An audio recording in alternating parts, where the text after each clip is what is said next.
Do do do, theme song. Do do do, I'm broke so this is my theme song.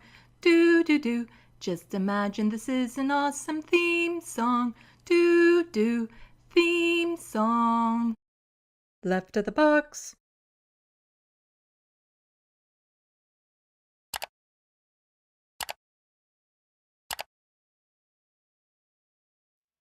Hello, welcome to Left of the Box. Bonjour, bienvenue. I'm Sandy. Welcome, welcome, welcome everyone to this Sunday afternoon, evening, depending on where you are globally. I don't believe it's Sunday morning anywhere. And I always say this, I should probably check someday to see if I'm actually accurate that when it's about 5 or 6 p.m. here, that it is no longer Sunday morning anywhere on the globe. I am fairly certain of that. Anyway, welcome everyone. I'm in a mood. You know how I've been saying a lot over the past few weeks that I was in a really bad down spell? Well, you see, there's a condition that I have called manic depressive, and I think I'm on the upswing. Good timing because I have a very busy weekend next weekend, so I won't be here. But hopefully the upswing will help at that event that I'm going to.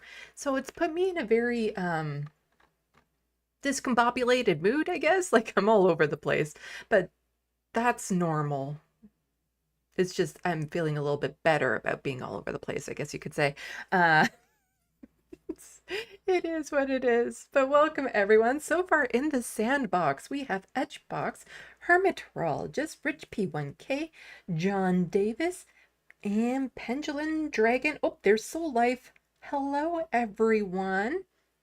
Thank you for getting into the SandBox and starting to make sand noises. Sand signals, sculptures, sand sculptures. I need to work on the jargon for my channel still, and I don't know messaging in the SandBox, what you would call that. Yes, John Davis, there is no show next Sunday. And it will depend on how well I've recovered from the event that I'm going to as to whether there will be a show on Monday. Because I do like doing at least one show a week because there's just so much in the news to cover any given week. And I know if I miss a week, then that means that I'm going to have to just discard probably some really important stories I would normally want to cover. But we'll see. We'll see how it goes. But yeah, I won't be able to do the show Saturday because I'm going to be busy getting ready for the event I'm going to on Sunday. And Friday, maybe. I don't know. Do I have anything scheduled on Friday? I might be able to swing a Friday show.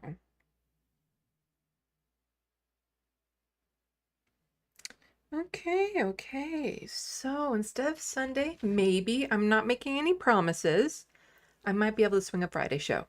If you guys want, but I need to see some love in the SandBox if you guys want to see a Friday show. Because I know Sunday is out, Saturday it's out, Monday most likely out because I will be decompressing. So let me know in the SandBox by showing me some love in there. Hello, Carrie Woods. Hello, Sandy. Currently spider hunting? Ugh. Is that like a game or pastime, hobby? My cats love spider hunting. If there's anything that's moving, the two babies, they're over 2 years old now, but I still refer to them as babies. But they do love things that move, like little bugs and stuff. And like there was this one time, there's like a potato bug on my ceiling, and Lanier was on the back of the chair, and he was looking up there like, I think I can make it if I jump. If I jump, I think I can make it to the ceiling. And he was so desperate to get it. On the bright side, I haven't had any flies in my apartment this year. Because they just go for it. Like, oh, it can be a bit destructive because I've had to teach them not to go on certain shelves. And I get like these clear plexiglass bins that I put a lot of my stuff in. And then they know not to jump up on it. But if there's a bug that they think they can get to, if they go on top of it, then they still might. And I'm just super paranoid that then everything will come crashing down. It's a thing. I used to have pop cans on the shelves because that deterred them from jumping up onto the shelves. Because at first I thought I would do that to, so at least I would hear them because it would knock down the pop cans, but it actually prevented them from jumping up on the areas I didn't want them to jump up on. However, it looks really trashy. Having a whole bunch of empty pop cans lining your shelves. It looks really trashy. So then I found very clear plexiglass boxes and containers and stuff. So I can put all my neat stuff in there. And the cats don't get into it. They don't knock it over. They don't jump on the shelves.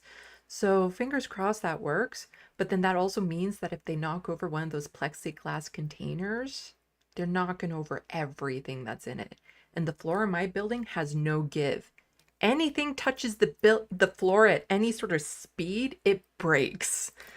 I've lost so many irreplaceable things that way. And I'm just like a little paranoid. Oh, and I forgot to ask. Sound, volume, lighting, everything good? Good? Check. Producers? Sound producers? We can call the trolls sand crabs. I'm just in a mood. Oh, thank you so much for the $3 super chat. Xbox with the is that a pair? A pair with some a pair that likes to work out, I think.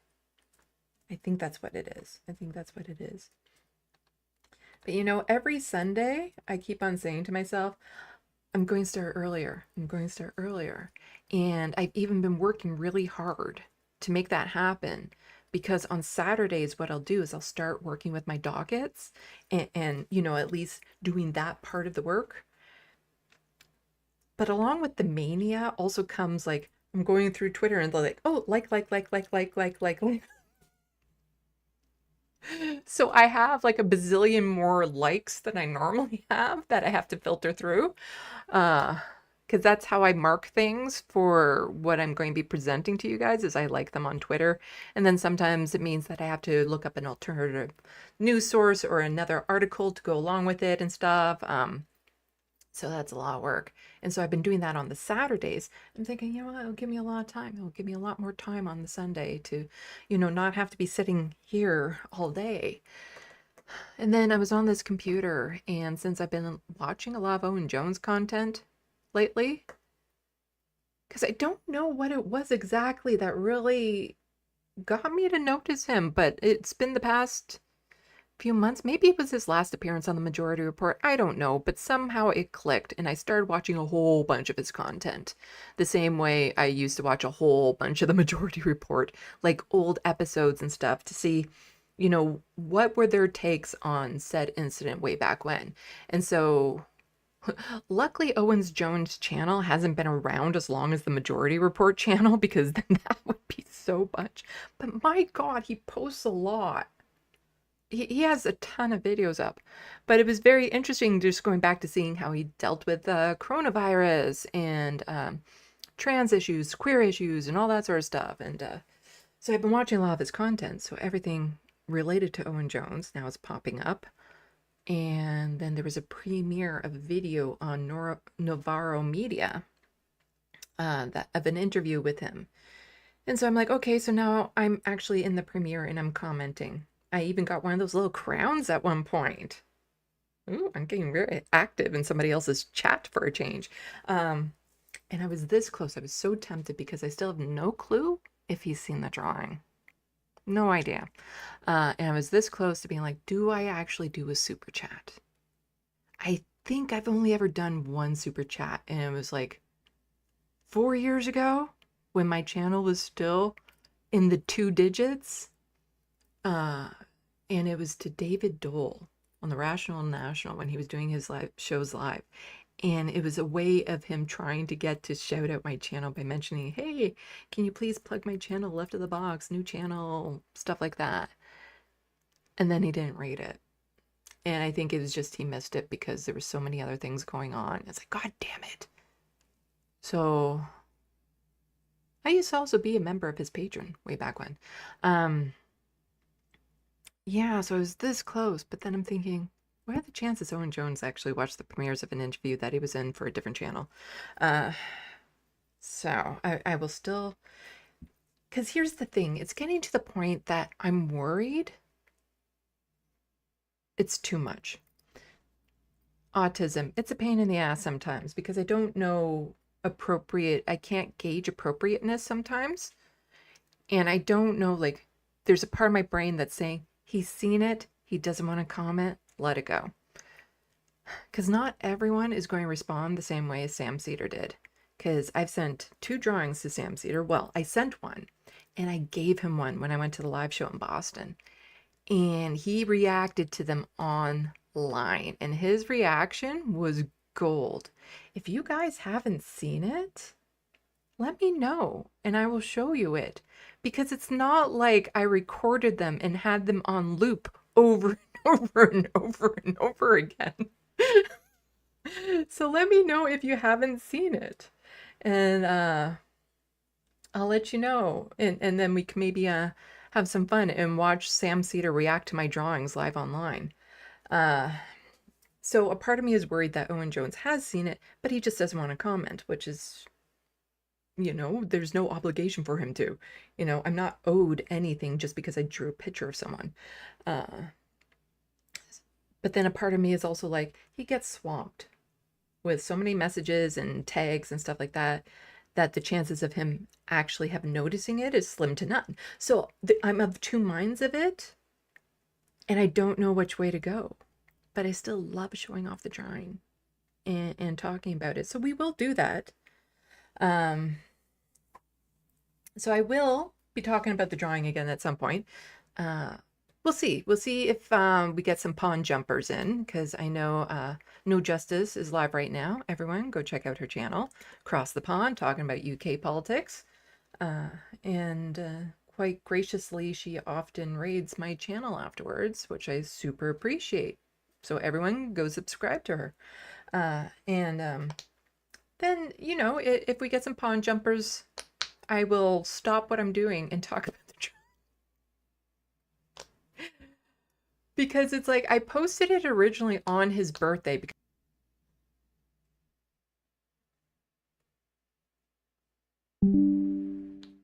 Okay, are you guys there? I just got a little pop-up saying OBS disconnected and is now reconnected. Can I please see some thumbs up that everyone is there?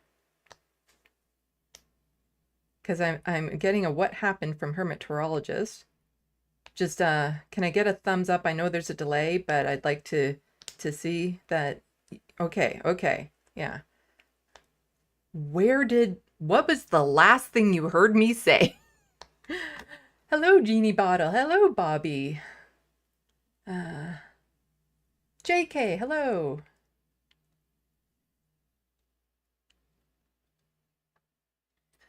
Hello, Marty. Okay, yeah, okay, got some thumbs up. So, as I was saying, yeah, as I was saying, oh, is Manop also in the chat? Oh, hello. Or SandBox. As I was saying, so I posted the picture on his birthday because I'm like, I'm done. And I wasn't planning on having it done for his birthday because I had started it. When I started it, I didn't even know when his birthday was. And then it just happened. So I posted it. But then a few days later, I'm like, it's this drawing here. I'm like, I'm not happy with it. It's not, it still doesn't look like him to me. There's something off. It took me 3 hours to go from this to this. And that looks right. And I'm pretty sure a lot of you can be looking at it being like, they look almost identical, but yeah, the second one looks better. And what I did was I actually overlaid the reference photo to the drawing to see where I was off because I knew that something was off. And when you do something this big and this hyper detail, the slightest differences make a huge difference. And I just knew that there was something off, but I couldn't quite figure it out. So I overlaid the reference photo with the actual drawing, and then I could flip back and forth and see exactly where it was. And it took me 3 hours to go from this to this. Why 3 hours? Because you're like, there's almost no change. This is what I changed. So I trimmed the hair here, I added it there. I added more to the eyebrows here. I lightened up a patch here. I slimmed down part of the face here. I raised the tip of the ear here. I adjusted some of the shading in around his eyes. Also, I lowered the eyelid here, smoothed out this curve. And the most important thing I found was the corner of both his eyes, I lowered by about 2 millimeters. Oh, and also filled out his lip here. So that was a lot of little changes, but it looks a lot better. So yeah, that's what I did. And I wouldn't necessarily say Rich P 1K that the shading looks a tad lighter. It could just be like I took the pictures at 2 different times. I tried to adjust them so that the brightness and contrast was roughly the same, but that could be still a little off. But those were all the changes I made to it. So it's, yeah. This, I think the face was one of the key things, as well as the corner of the eyes were the key things I felt. Filling out the lip. Those were the things that really were making it slightly off. And changing those made a huge difference because now that's him. That's him. I'm probably still going to make a few minor adjustments, but not enough to repost. So what I did was I actually deleted the original posts, deleted the original videos, redid the video. Well, redid the video. I added an extra frame and I took a different video of it and threw it in. It's still the exact same length. So I changed that. And any changes that I make right now, I think would be so minor, I'm not going to bother making any more adjustments because, let's go back to the main shot. I just maybe want to touch up some of the shading in some areas before I go and get the professional digital scan done. And when I get the professional digital scan done, I'll be posting that again. I don't know when that's going to happen because I'm dead ass broke and it costs money. I'd like to do it sooner than later, of course, because getting the digital scan just gives me some security that if something happens to the original drawing, I have that. You know, I have that as a backup. Because I don't want to spend another 45 hours doing another one. Actually, I do. I enjoyed the process. I enjoyed the process. I like the drawing. Here we go. See the drawing.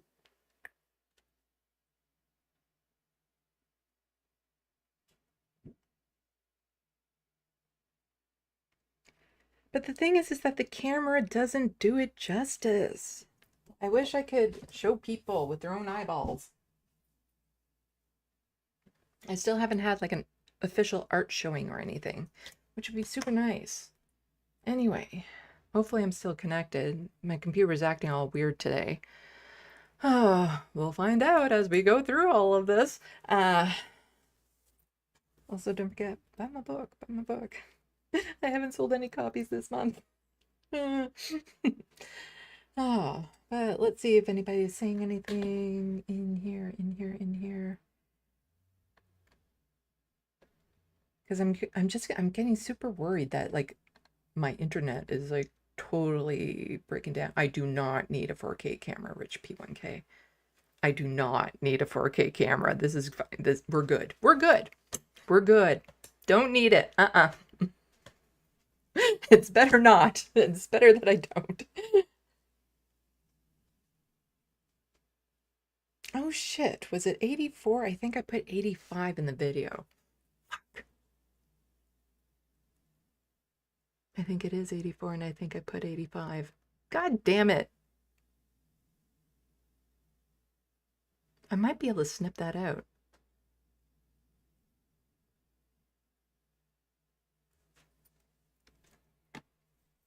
It's bugging me. I'm going to check.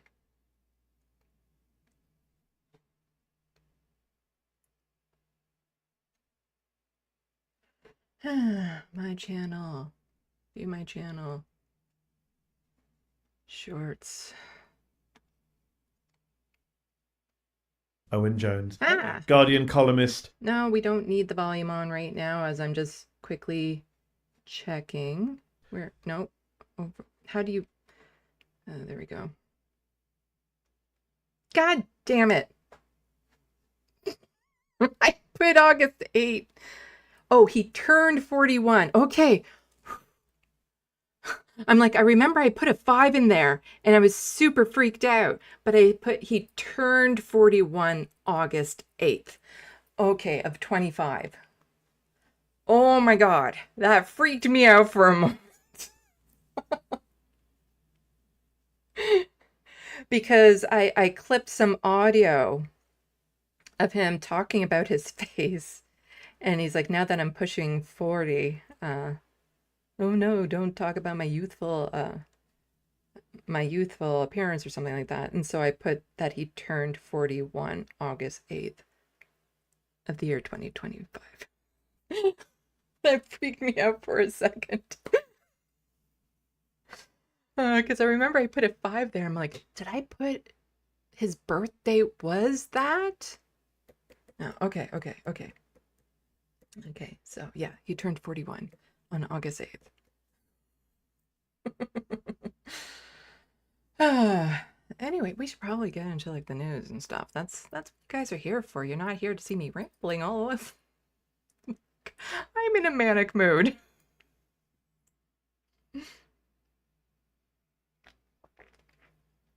Hello, Miss Man. Yeah,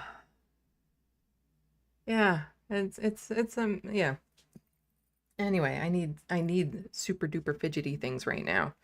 Do you guys hear this when I do this? Because my mic picks it up. I can see my mic spike when I do this. This is what I'm doing. It's a tiny little, and it makes some popping noises, and I don't know if you guys hear it because it would be annoying. Huh. I'm getting some yups. Okay, so I can't play with that. I need to find things. I have lots, like I have this fidgety thing too. That doesn't really make noise because I don't want to bug you guys with noise.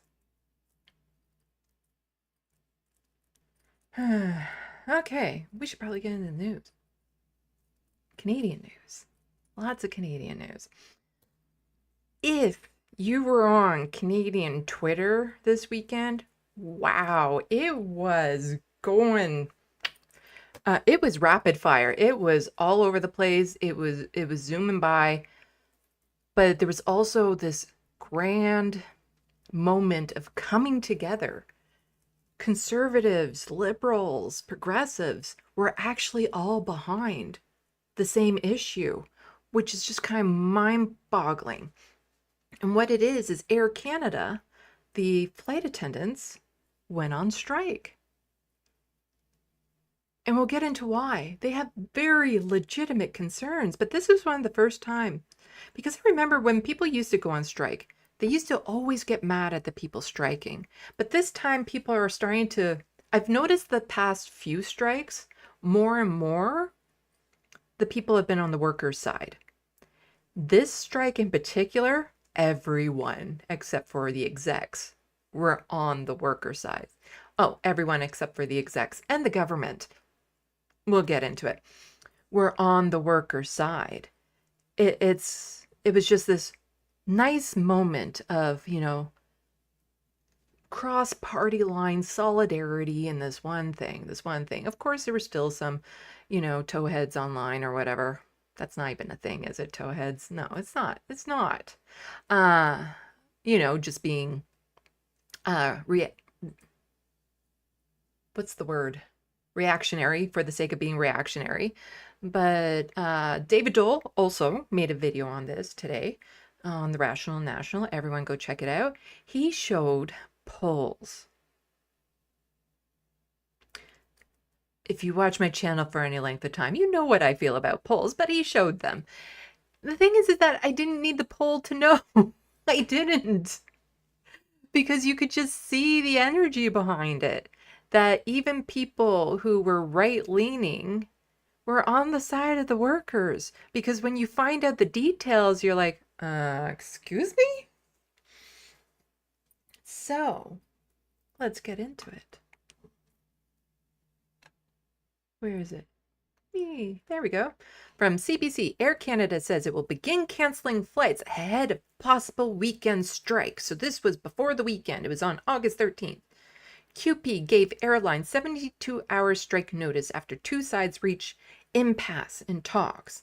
And the impasse was the flight attendants saying, and I kid you not, pay us for the hours we work. And the execs saying, we don't wanna.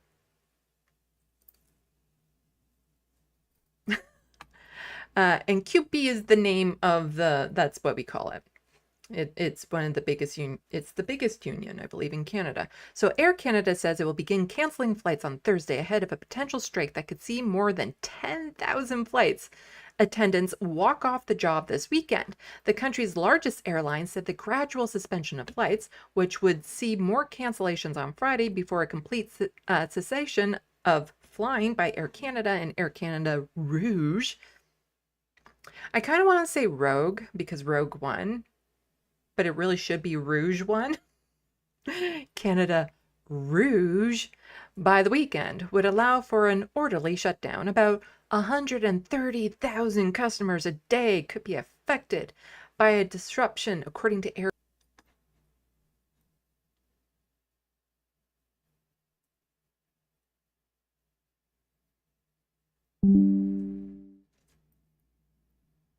We're back. I get a little ding on my computer to let me know my OBS is disconnected. But I don't know if it disconnects exactly when I hear that little beep, but I also see when it comes back.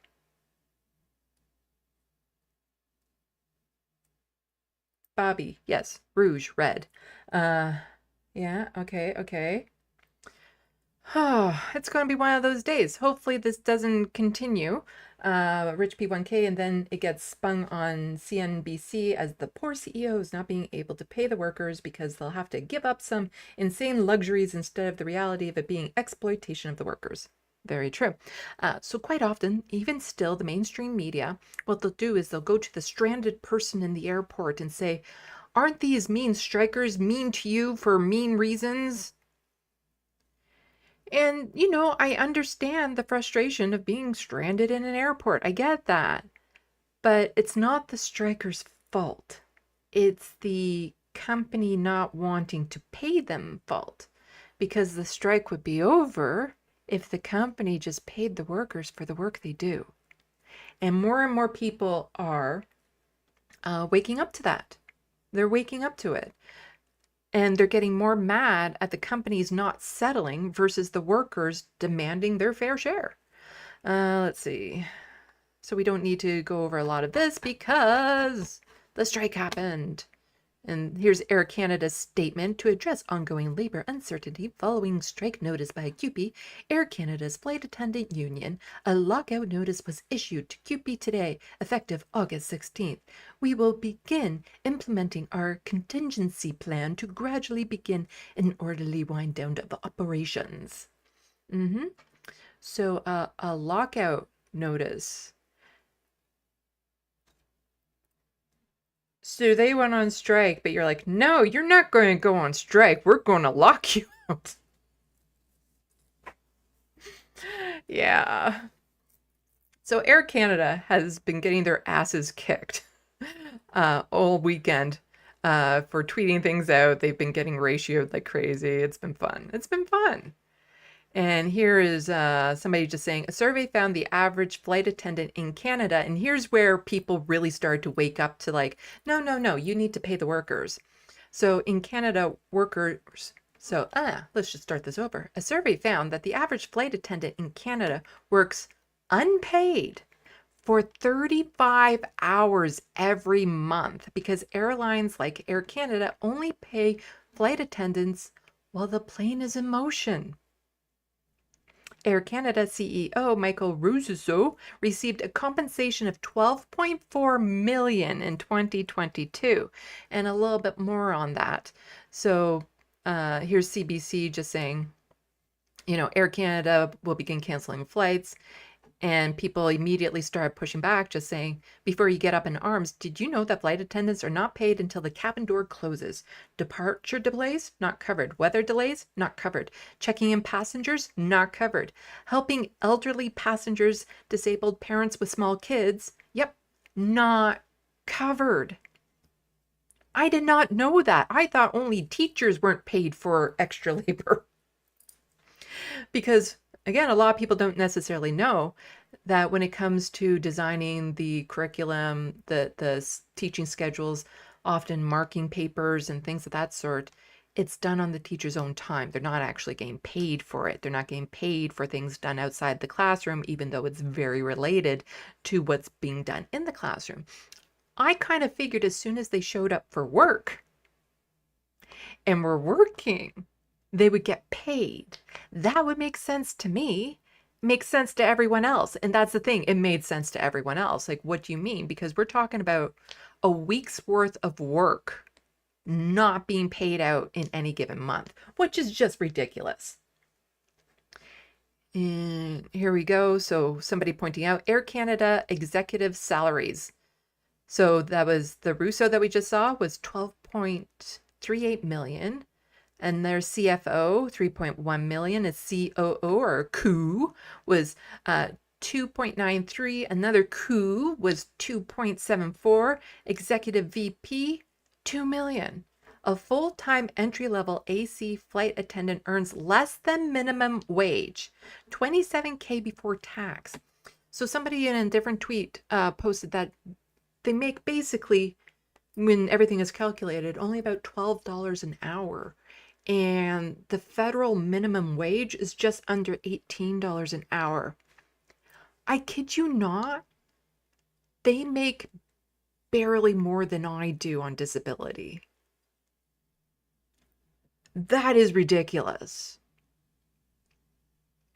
Absolutely ridiculous that they get paid so little for such an important job.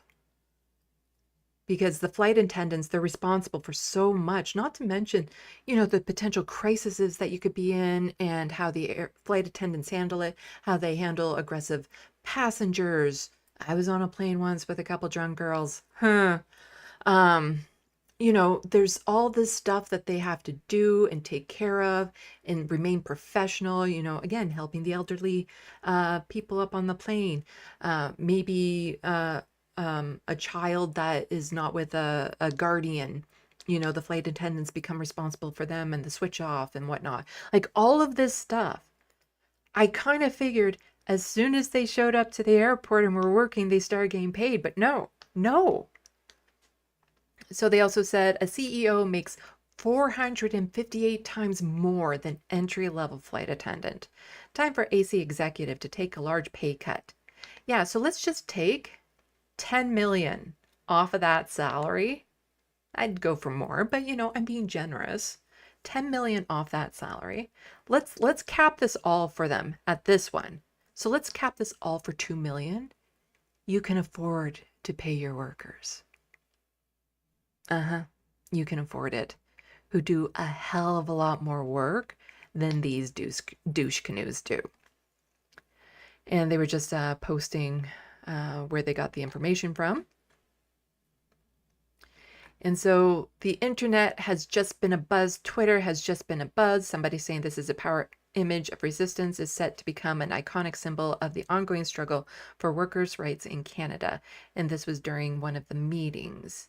And they went and marked in poverty wages is un-Canadian in CUPE. And so that was a whole bunch of the flight attendants marching into the meeting like that. Which, yeah, that's a very strong image right there. I like it. And Rachel Gilmore, of course, has been all over it. I'm expecting she'll be releasing a video on it too, which I'm going to preemptively say is a really good video because she does really, I'm playing with the noisy one again. I wasn't even thinking about it and I was playing with it. I will preemptively say her video is good on it because her videos are generally speaking always really good. Same with David Dole's video. Go check it out on the Rational National because he's going to point out things that I don't point out. I'm going to point out things he doesn't point out. It's just the way it works. It's the way it works. And Rachel Gilmore will point out things that both of us don't point out. It's just, that's why you need lots of leftist media. Because we fill in the gaps. The more there is, the fewer gaps there are in information. And, there was just this big push on Twitter, especially with everyone hitting back against the CEOs and stuff like that. The ratios, everyone was having a blast with all of the information getting out there. This person, Rachel tweeting out this, Air Canada's executive bonus fly higher after a profitable year. Pointing out Chief Executive Officer Michael Russo received $2.6 million bonus, up from $2.28 million. The bonus was part of his overall, $12.8 million package. 3 other top Air Canada's execs received bonuses ranging in more money than I will ever see in my lifetime.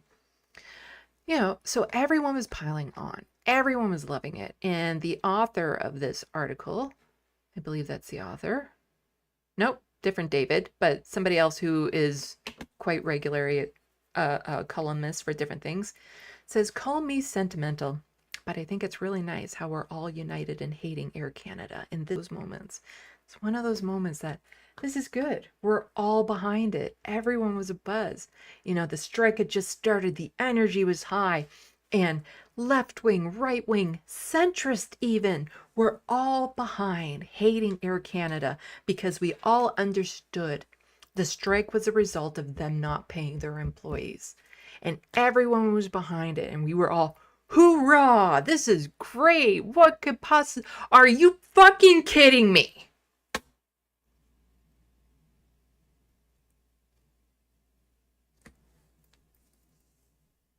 Jobs Minister Patty Hajdu orders Air Canada and striking flight attendants back to work.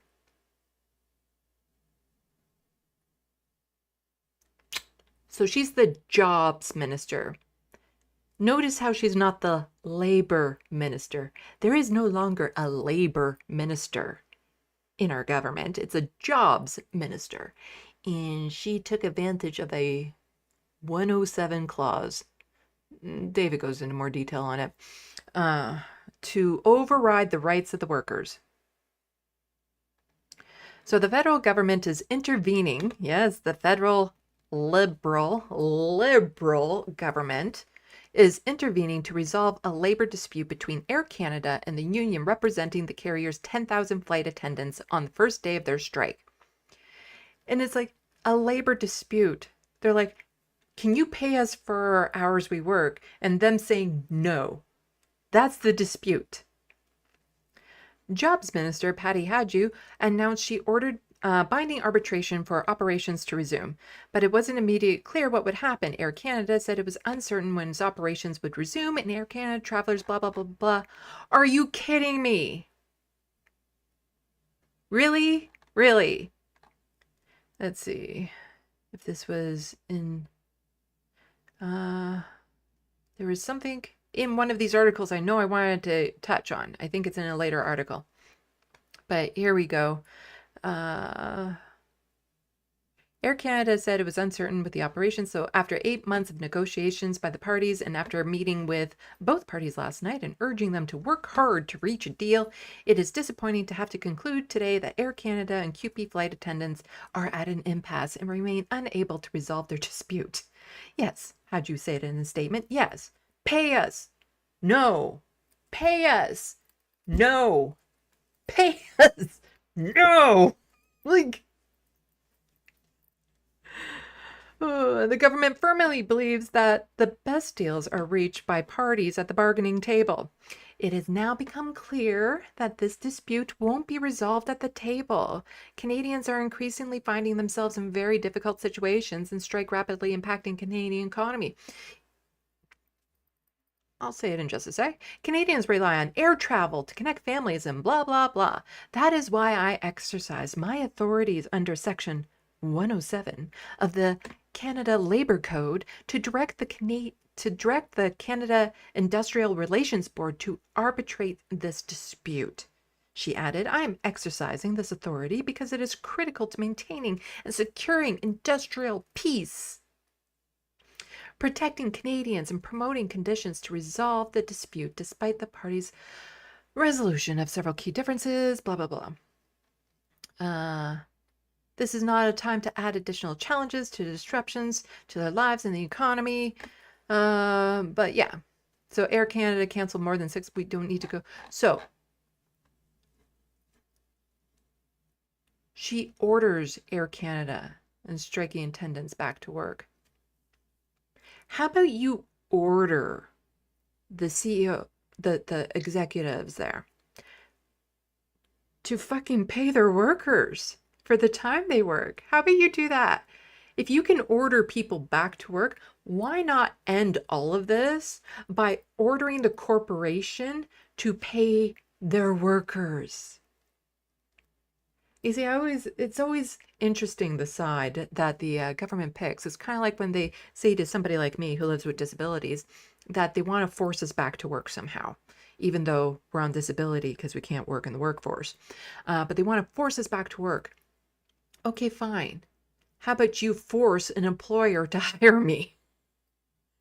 I will go through the job ads. I will find a job that I feel I'm best qualified for with conditions to, accommodate my disabilities, and then force that employer to hire me. How about you do that? So how about you force this corporation here to actually pay their workers? That would end the strike like that. Do that. Why didn't you do that? Huh? You can do that. So here is Patty Hadju's statement. Please see my statement on the latest development between QP flight attendants and Air Canada. Oh, it's bigger this way. Yesterday, both QP flight attendants and Air Canada submitted 72-hour notice to strike and lockout services. Blah, blah, blah. I met with most parties throughout the bargaining process and strongly urged them to come to an agreement. How about you strongly urge Air Canada to pay their employees?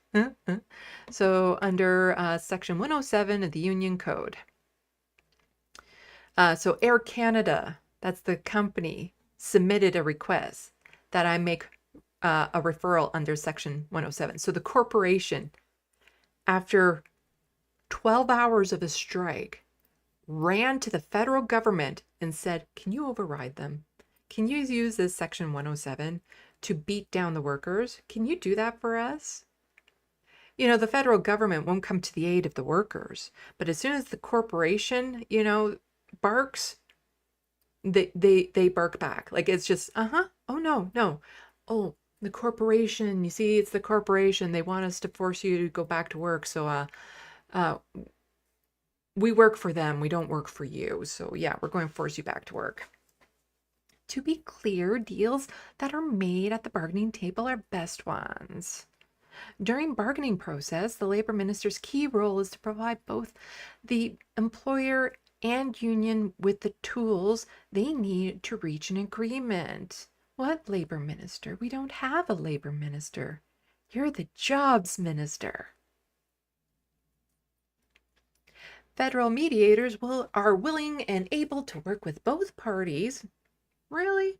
Is it just one party? It's just one party in this that you're willing to work with. I'm closely monitoring the situation and provide any and all resources to help them reach an agreement. I understand the dispute is causing a great deal of frustration and anxiety for Canadians, blah, blah, blah, blah. So somebody, Sam Hirsch, just pointing out, because QP also released a statement, and Sam Hirsch is just mentioning flight attendants weren't even on strike for one day before Mark Carney's government forces them back to work.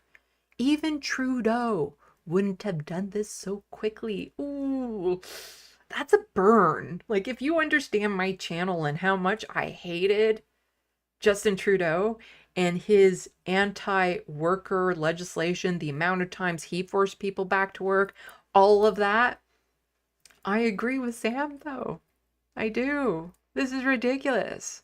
Carney once again showing that he stands with the corporate class first and foremost. And this is the statement from QP National. The Liberal government has invoked Section 107 of the Canada Labour Code to end a strike by Air Canada flight attendants fighting to end unpaid work and poverty wages. So here we go. Trump, and this is part of their statement here. Air Canada asked, so yeah, Air Canada immediately tucked tail and ran, being like, we don't want to bargain. We don't want to give up our high salaries. We don't want to pay our workers. Do something. You work for us. Air Canada asked the government to crush underpaid flight attendants, charters' rights, and Employment Minister Patty Hadju only waited a few hours to deliver. The Liberal government has invoked Section 107 of the Canada Labour Code to end the strike by Air Canada flight attendants fighting to end unpaid work and poverty wages. The Liberals have talked out of both sides of their mouths. They said the best place for this is at the bargaining table. They refused to correct this historic injustice through legislation, said Wesley, president of Air Canada, component of QP. Now when we're at the bargaining table with an obstinate employer, the Liberals are violating our charter rights to take job action and give Air Canada exactly what they want. Hours and hours of unpaid labor from underpaid flight attendants, while the company pulls in sky-high profits and extraordinary executive compensation.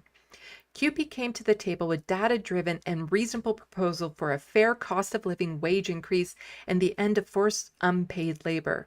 Air Canada responded by sandbagging the negotiations. The Liberal government is rewarding Air Canada's refusal to negotiate fairly by giving them exactly what they wanted. Why would any corporation decide that they want to actually negotiate with their workers if they know they can just, turn to the Canadian government and say, can you crush them for us so that we can just keep things the way that we want? That gives them no incentive to actually bargain and negotiate with their workers. This sets a terrible precedent, Contrary to the minister's remark, this will not ensure labor peace at Air Canada. This will only ensure the unresolved issues will continue to worsen by kicking them down the road.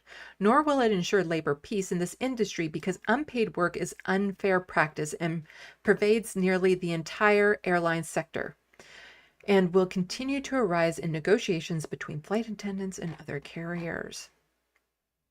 So OPSU, it's the Ontario Public Service Employee Union. You know, another union supporting a union. 10,000 QP flight attendants are being ordered back to work after exercising their charter-protected rights to strike for 1 day. OPSU stands in solidarity with them and will be there to support them on their lines. Come join us. More info. If you live near one of the airports, go at it because Sean O'Shea from Global News reporting from Pearson Airport, flight attendants respond to decision by Patty Hadju.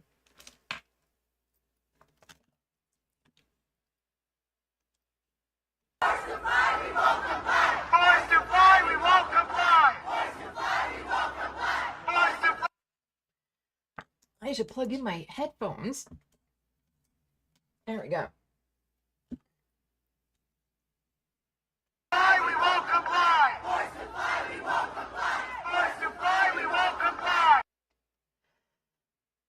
So what the workers are saying, we don't care that you're using this Section 107 to force us back to work. We ain't gonna. We ain't gonna. Good. So if you're near any of these strikers, go support them. And so, let's see. I just need to remember what I have in here. So Air Canada flight attendants to defy back to work order remain on strike. Air Canada has kind of, what's the word?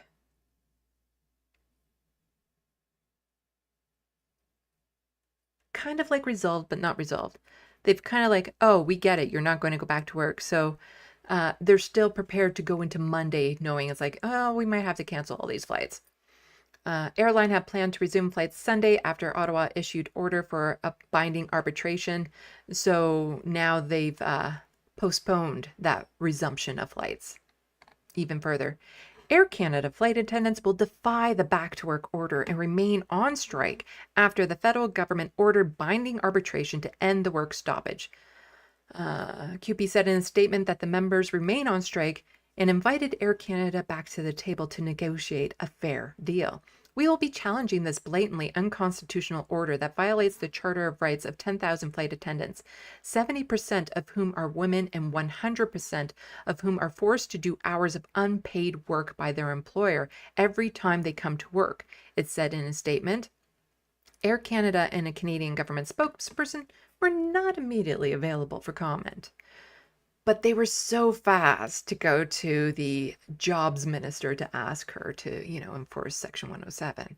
They were quick on that. Earlier this morning, Montreal-based airline announced it planned to resume flights starting Sunday evening, a day after the Canadian government issued a directive to end the strike caused by the suspension.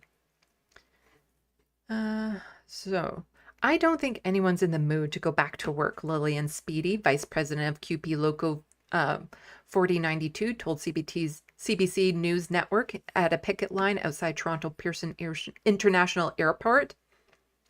To legislate us back to work 12 hours after we started? I'm sorry. Snowstorms have shut down Air Canada for longer than we were allowed to strike. I remember some of those snowstorms and it being in the news. There was one snowstorm. The airports were shut down for days. But just 12 hours? And they're like, we're going to force you back to work. Fuck them and the plane they didn't ride in on. But here we go. Some more symbolism that will go down. I like this. I really like this.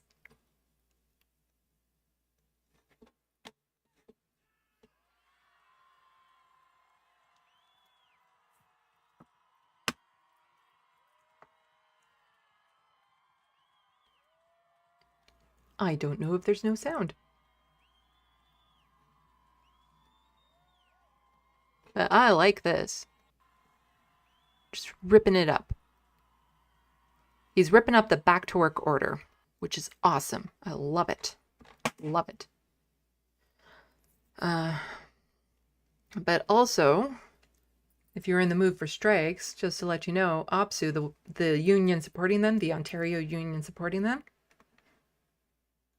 in a record turnout, full-time college support workers have voted yes to authorize a strike if necessary. 80% of members voted on the front lines of the fight for a fair contract and college system that returns to its roots, publicly funded in building our province up. The unions are fighting back. They are fighting back. And I think a lot of it is they're getting courage and momentum, again, from the people.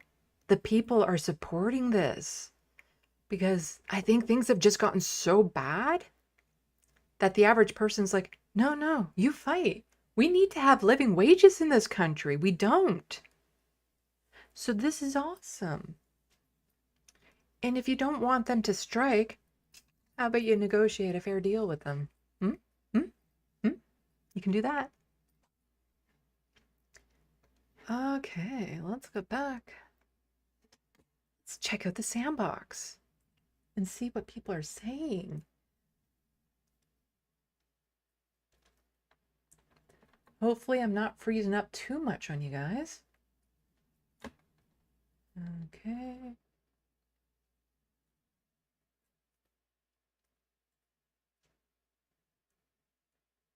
J.K. Owen's interviewer Ash Sakar is another legend among UK leftist reporters. Yeah, I'm literally a communist. I saw that exchange way back when and everything. So I think I knew of her before I knew of Owen Jones. When taking shit from Piers Morgan, she retorted, yeah, I'm literally a communist, you idiot. I'm literally a... I can never do an accent when I'm thinking about it. I can do them when I'm not thinking about it. I'm literally a communist, you idiot. I think I did it.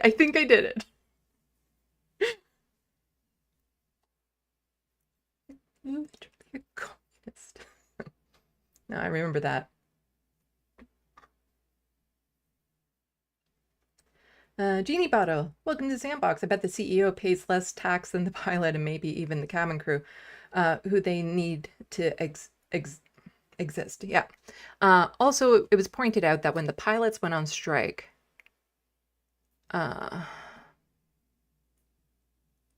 they were quicker to bargain and stuff, which is a male-dominated field, but when it's the women-dominated field, they're like, we're going to take advantage of you.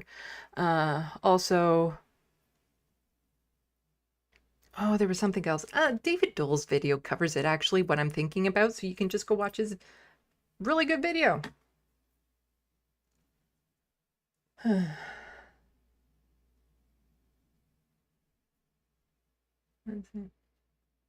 So Life Rational National covered this earlier. I'm glad the workers are ignoring the government order. It's sick how the airlines can turn to the government for help. Jeannie Bottle, her job's work is to help bosses who fund her through lobbying or financial donations. Yep.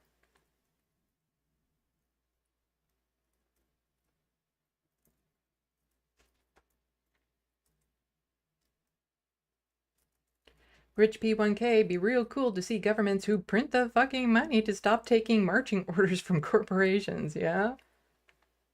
So Live, someone please think of the shareholders.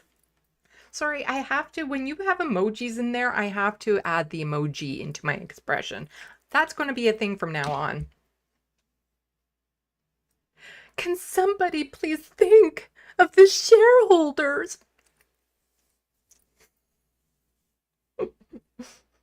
I think I just set myself up for some really interesting comments. But it was also pointed out, like, how many times the Liberal government has forced people back to work and all this sort of stuff. So this is hardly new. It's just the speed in which it happened.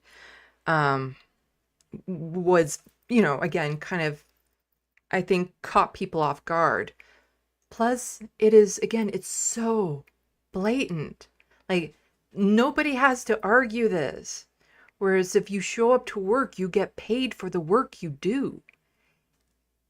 It's not, workers wanting, an increase in raises or more vacation days, which even then I would grant them. But this is literally, can you just pay us for our work? And I think that's really waking up people.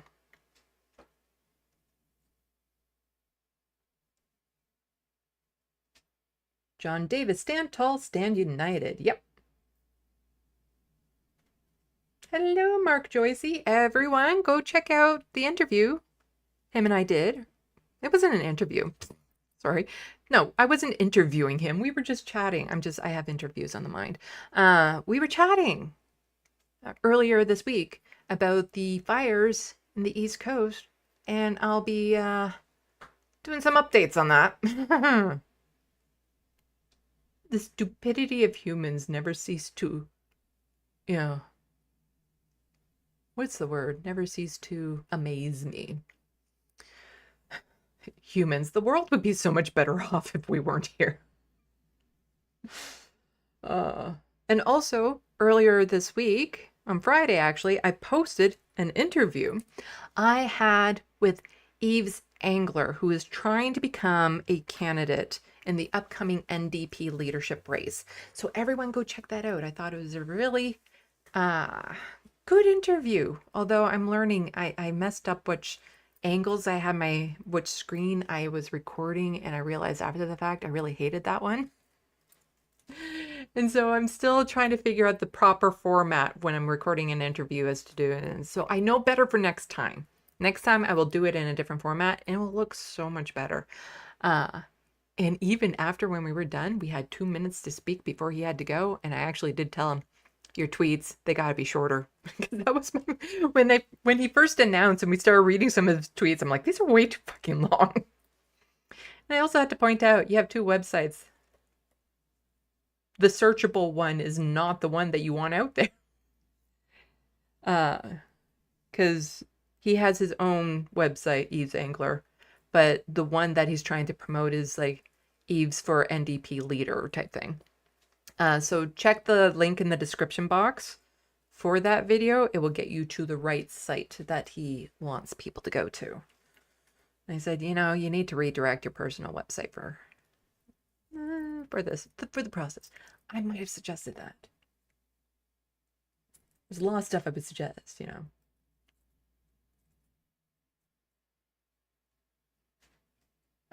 Mark Joycey, you're pointing out what I was trying to remember from David Dole's thing. So here with Air Canada, the execs wanted the binding arbitration and the government was quick to react. But the postal workers, when the workers wanted the binding arbitration, the government's like, I can't actually whistle. That's the best I can do for whistling.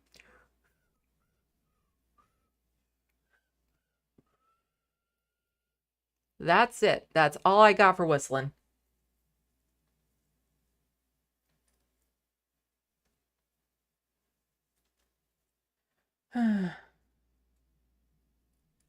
Yeah, that was just that video. It had no sound. It wasn't me. I think we can imagine what it sounds like, the tearing of the paper. Would have been very sounding good, I think.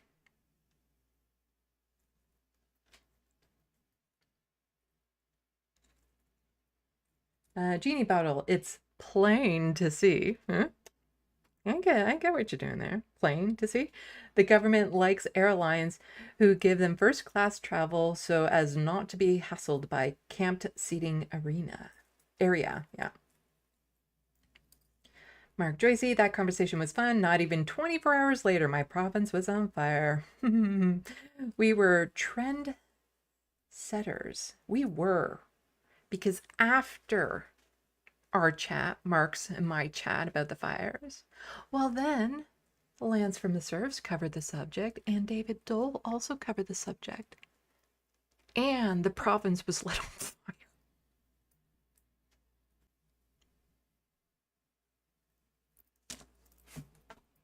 And I'm back. Oh, this is going to be annoying. If I was watching this, I'd be super pissed. It's not YouTube, it's OBS. It's OBS that's doing it. Uh, darn it. It's OBS. I see the pop-ups and I'll stop talking when I see the pop-ups. Where was I? Oh my God, this is horrible for ADHD. What the fuck was I talking about? That slight distraction and suddenly, no, can't remember what I was talking about. I have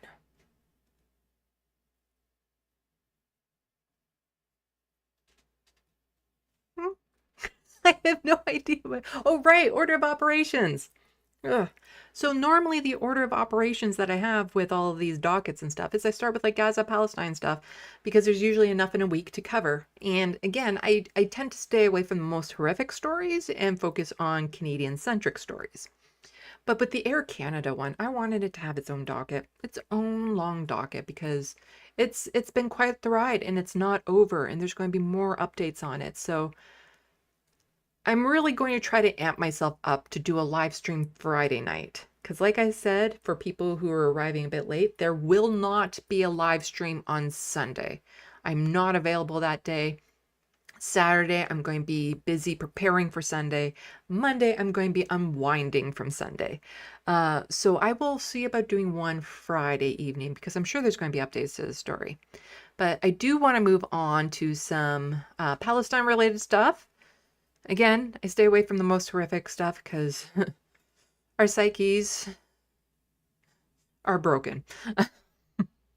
It is just, it is so horrific watching what's happening and feeling so helpless to do anything about it. And if you're on social media as much as I am, it is, yeah, it's soul crushing. And despite how much I'm on social media, sometimes I'll be looking for a tweet or something because I'll remember it and be like, oh, right, I wanted this tweet from this person. And I know I liked it, but then I accidentally closed it before I realized how I wanted to use it. So then I thought, since I like so many tweets, it's going to take me forever to find it. And then the times that I do that, the person that I like that tweet from, they post like you. And I'm scrolling. Like if it is quicker for me to find the like tweet through my likes than it is for me to go back through the week's worth of tweets that that person does, my God, what else do you do in your life? Oh, because I'm on Twitter way too much. It is automatic now that when I open up my phone, I hit the Twitter button. It's just the way it is. I wish I was on Twitter so much earlier. Twitter is so my jam. And I'm so upset with what Elon Musk has done with it and everything else he's still threatening to do with it. Because Twitter, when I found Twitter, my world opened up in such an amazing way. And I love the app so much, despite all of its blaring flaws. It was so compatible with me and my brain and what I needed. So I joined up just in time to see it die. Timing is everything. Oh.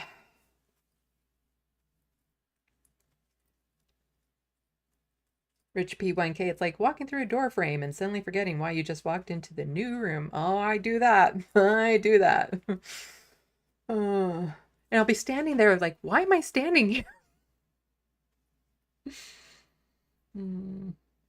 Mark Joycey, I've gotten into a lot of debates with right Canadian politics about Gaza.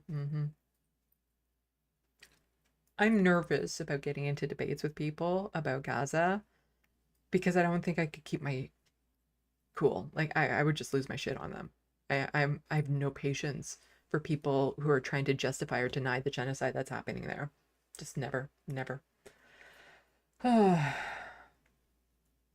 Mark saying there are folks still defending Israel, not realizing public perception is no longer on their side. Yeah, I have no patience for them, and I would just absolutely lose my shit on them. So like I never got into Twitter. I didn't understand it. I'm like that with Reddit. I have no comprehension as to how Reddit works. A lot of Discord stuff. I'm looking at it like this does not make sense to me. Why am I getting notifications, but I can't find those notifications? Like I can't just click a button to see where my name was, only to find out it wasn't my name. It was just somebody tagging everyone, which is super annoying that I get that notification because I don't want it. But not knowing how to adjust. I don't like Discord. I don't like Reddit. Reddit in particular, I'm absolutely lost on. I have no fucking idea how that platform works. And Facebook, I got how it worked. I just didn't like it. So I was never on it. And I know some people who watch my channel and stuff, they will try to send me a friend request. And the odd times I'm on Facebook, I will sometimes see it. And if I recognize the person, I'll add them. But if they sent the request in a long time ago, there's no way I'm seeing it, because I also find Facebook to be, that's a little bit personal. You know, it has a lot. So I've locked it down pretty hard. As far as I know, I have. So, you know, people trying to connect with me on Facebook, just don't. I never liked Facebook, and I was never on it that much. Although I do find it's a little funny right now. I'll let you guys in on a little joke. It's not a joke, but I do find it funny. So I posted the picture of Owen Jones to, you know, my Twitter, Blue Sky, Instagram, TikTok, YouTube channel. Like on the videos was TikTok, YouTube channel, Instagram, plus the actual image on Instagram and all of that sort of stuff. And I hadn't posted it on Facebook yet, because sometimes I do post my art on Facebook. So I decided, you know what? I will post the picture of Owen Jones on Facebook, and let's see if anyone picks up on it. And I got likes from people. Oh, this is such an amazing drawing. And it's like, thank you. Because some of those people, back when all this stuff started happening, October 7th, they had a little Israeli flag in their profile picture. And it's like, I like that you're complimenting Owen Jones. It's kind of nice. It's good. I like it. I'm making you praise Owen Jones. I'm just,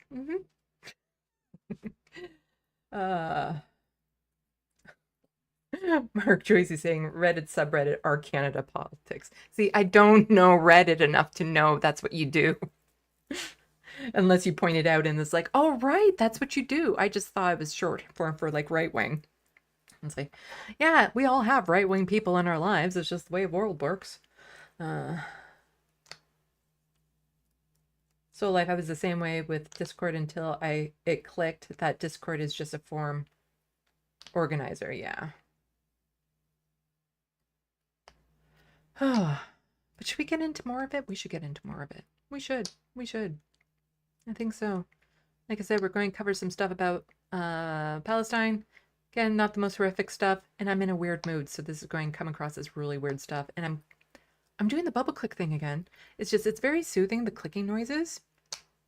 I like that. That's why, you know, having pens like this is I try to keep them away from me when I'm around people, because I will obsessively do that. Plus, there's the, where is it? There's one of them in a really hard to reach spot. Get over here. Stuck behind the keyboard. There we go.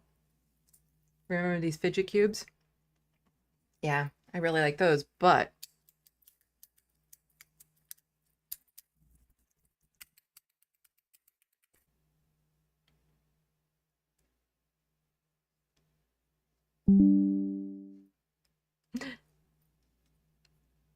when I go out, I do take fidget toys with me, and I have to be cognizant of the type of fidget toy that I take, that it's quiet.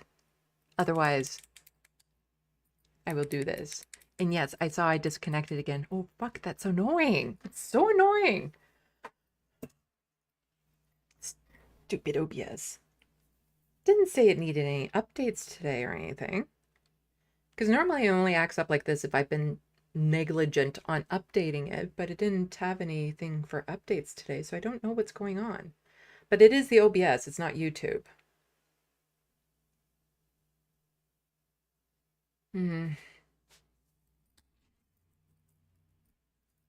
Rich P1K, if I had one of those rubber jumpers, I'd never stop popping them on stream if I were a streamer, LOL. Rubber jumpers. You don't know what that is.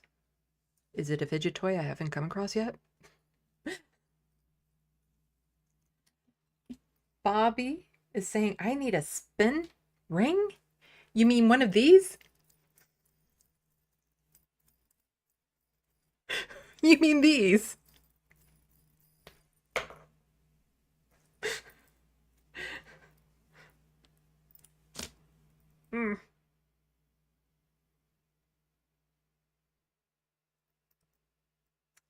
Yeah. You think I need one of these, huh? You think that? You think that?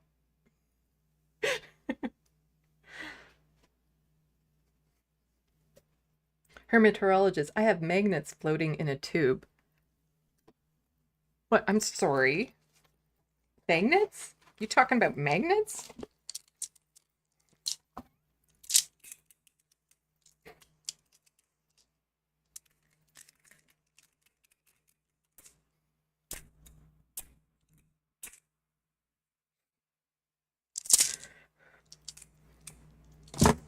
And before you say anything, what? Fidget spinner?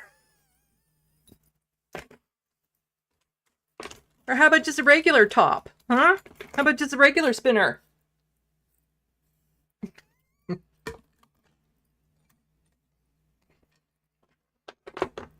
How about just a piece of string with a couple nuts on it?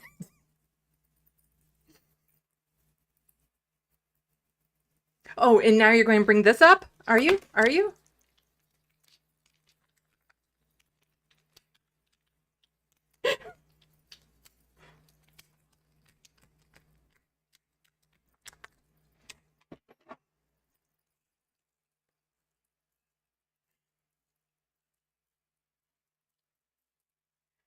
And this is just on my desk.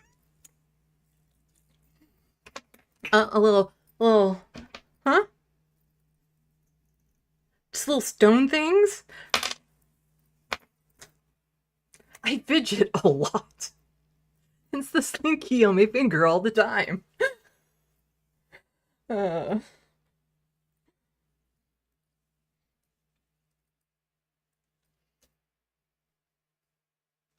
Rich B1K, Sandy, yes, it's like a fidget toy, but it's just a general toy from like the 40s or something. It's just a half sphere of rubber you invert and re-invert itself, jumping several feet in the process. Oh, I know what you're talking about. I do not have one of those on my desk because they wear out.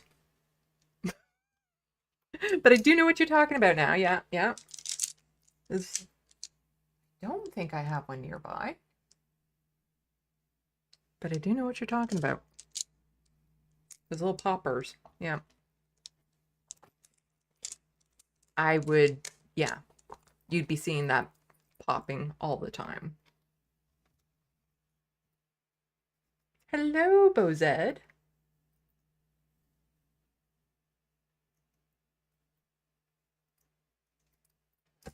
But the problem with those rubber popper things is that they start tearing really easy. They get worn out really fast. Should we get back to the news? Should we? We should. We should. I'm getting so distracted. Oh my god, I'm getting into a very manic phase. Which is good for the event that I'm going to next Sunday that I'm not telling any of you guys about. You know, I still have a private life outside of this. But I do have to get up so early for it. Like really ridiculously early, even for normal people early, that I'm like, okay, I'm having to start tomorrow morning setting my alarm for 8 o'clock so I can start setting it for 7 and then 6 and then 5 so that the day of I'm not completely wrecked.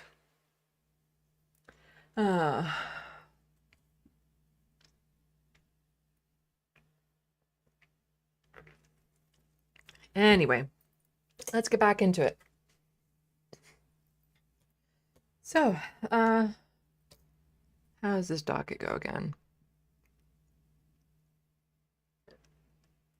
Well, last week I focused a lot on the airdrops that Canada was doing. You know, these airdrops be like, ooh, look at us. We are airdropping supplies to the people in Gaza.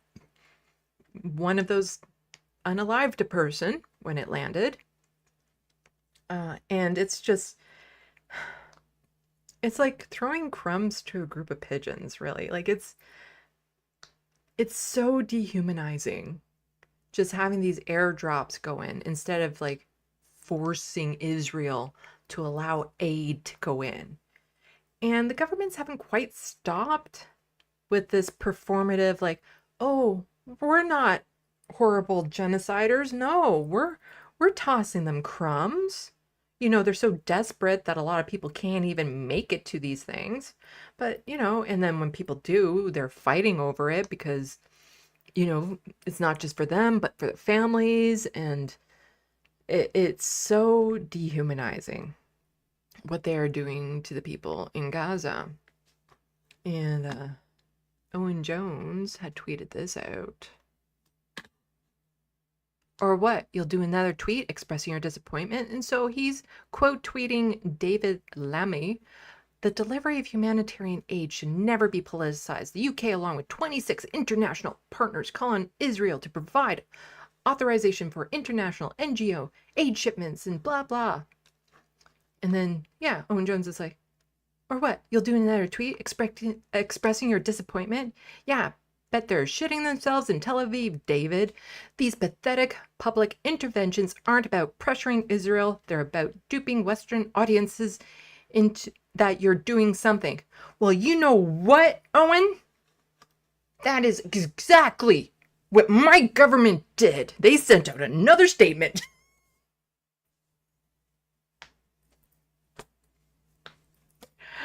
World peace, one statement at a time.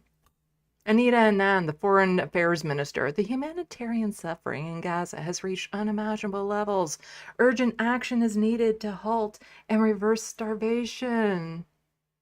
Who's causing the starvation, Anita? It's not from like a drought. What's causing it?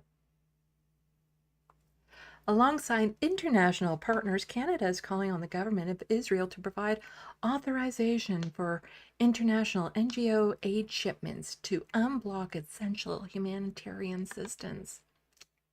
Yeah, that is exactly what Owen Jones was doing. Or what? You'll tweet out a statement just like this. And Rabbi David is just saying, so do I understand you, Anita?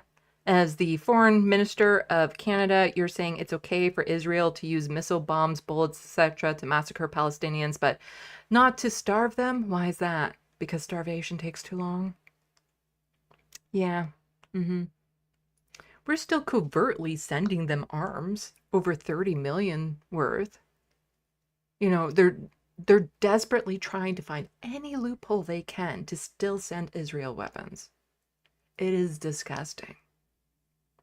And they're still bending over backwards to not demonize Israel for the genocide it's creating.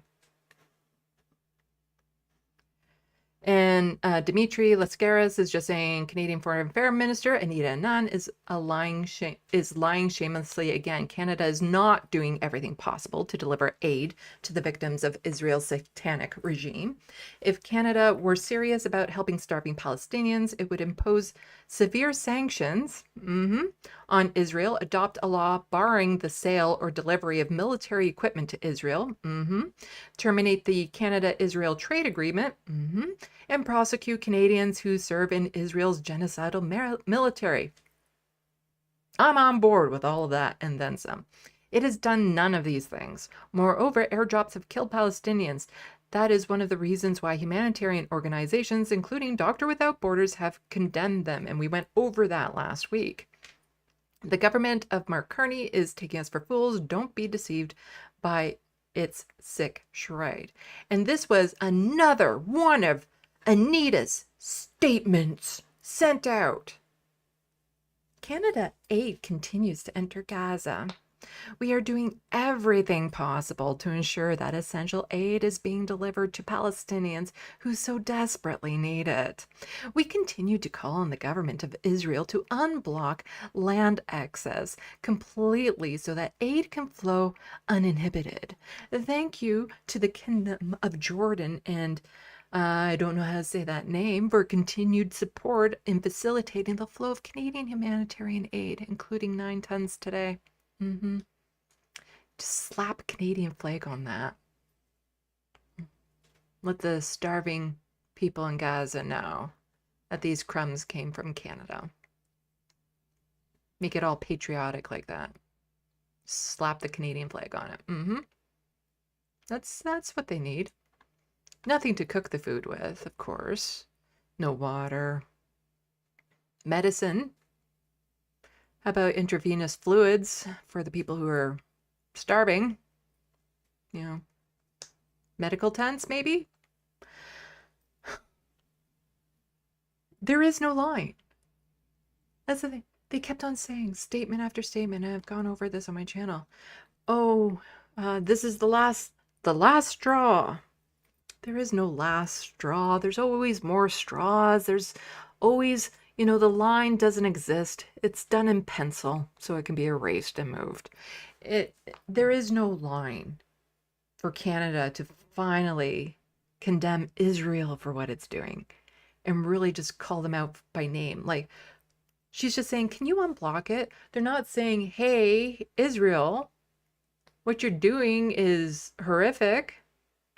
This is bad. It's wrong. They're just saying, can you stop? They're not even saying it's wrong. Just, can you stop it?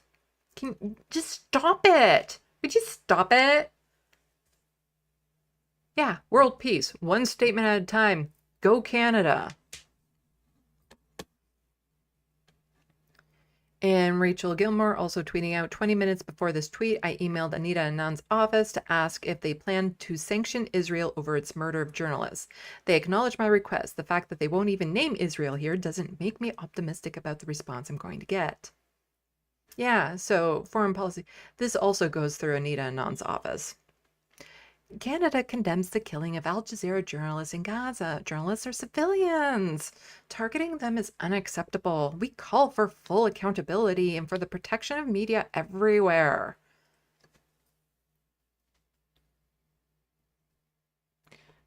Like I've mentioned, I've been catching up on some Owen Jones videos, and there's a video from a year and a half ago. Owen Jones talking about the targeted attack of Al Jazeera journalists from Israel. This isn't new. It's ongoing. They're targeting journalists. We've known that. We've known that from the beginning. More journalists have been killed in this conflict than any other combined right now. It is so blatant what they're doing. And Canada even slipped up and admitted that Israel was intentionally starving the people in Gaza, which is acknowledging that, yes, they are doing a war crime, which means Canada really should be doing something more about it. We signed on to all those deals. But it's just the way that the governments and the media love to spin things. Our media, our mainstream media is so complicit in this as well. And this is actually the topic of conversation of that interview that Owen and I can't remember her name unless I see it, were having earlier today, was the media's complicity in this. And I was in their chat pointing out, yeah, Canada, samesies. Because here we got, CBC agreed to follow Israeli censorship order on Gaza aid drop flight. Because last week I pointed out that we had 2 journalists who looked very similar, who had opposing angles of the same shot of them looking out the window of a dark plane and the light coming onto their face. Two journalists, one with integrity, the other a Canadian. The one with integrity actually is like, oh, I'm looking out the window and seeing this devastation. Let's bring the camera over and also look out the window. And the Canadian journalist is like, you're just going to have to take my word for it. It really sucks out there. No spine in the Canadian media. So according to CBC, Israel said filming Gaza from above would jeopardize flights? How?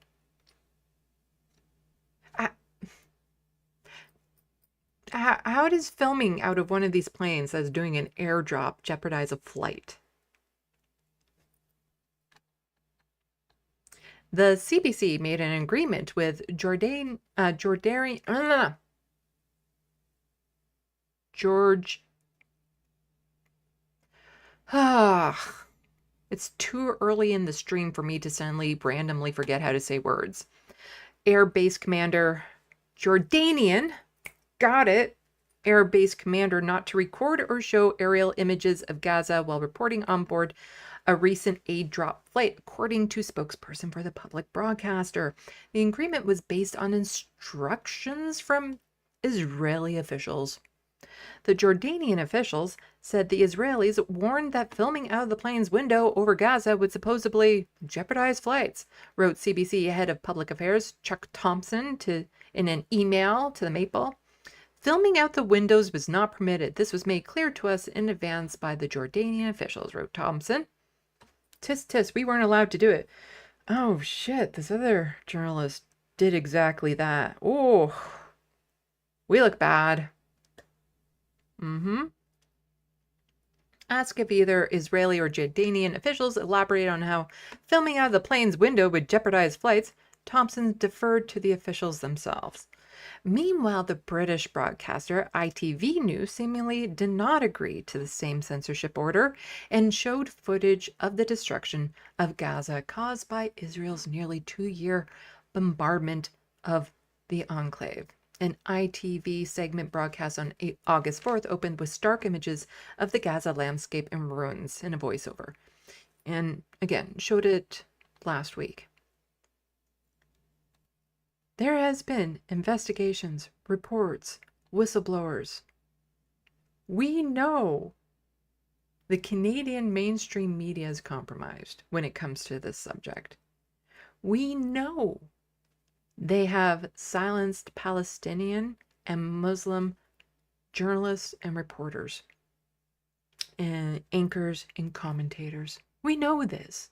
We know that words like genocide have been censored on their platforms. We know this. Am I shocked that they would go along with them saying, can't show any of that devastating footage, Canada? And then saying, okay, I guess we can't. I guess we can't do our job. You said we couldn't, so we won't.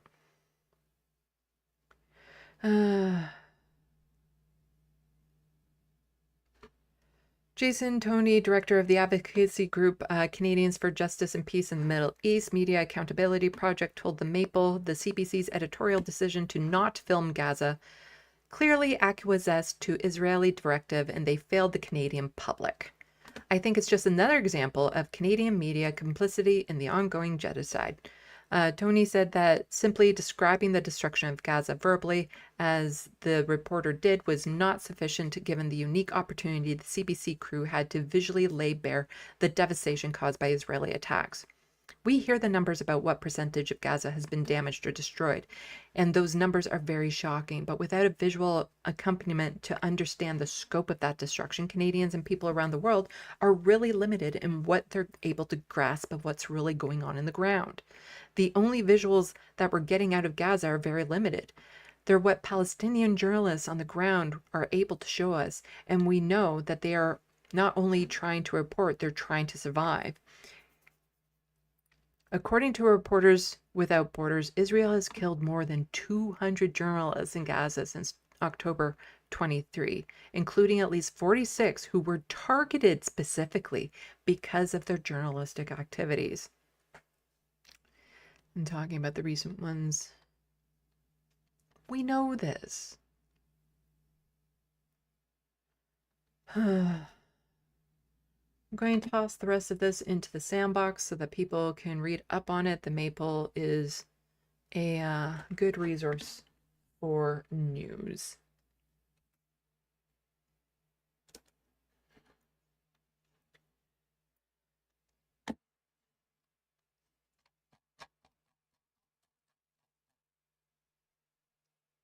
And sometimes, so we have these media organizations that are complicit in censorship, you know, not giving true totals, just what's documented. With all of the mainstream media articles, they always have to acknowledge October 7th when Hamas attacked, killing 1,200 Israelis, which again, nobody is in denial of. That was a horrible thing. We're all in agreement of that. It was a horrible thing. Nobody disagrees with that, but it has to be thrown in when these are two separate things at this point. You know, what happened on October 7th seems so disconnected to what's happening right now because nothing justifies a preemptive genocide. It's just nothing. And for people who are plugged in, we know this didn't start on October 7th. But the way that the media has been, censoring, phrasing things, the way the politicians have been phrasing things, every now and then a media organization slips up just a little, and gives us the potential true scope of the horror that is happening there. Haaretz, the IDF will have to call upon 100,000 reservists who will be operating among a population of around 1.2 million Palestinians against well-prepared guerrilla fighters and unclear legal... Whoa. Wait a sec.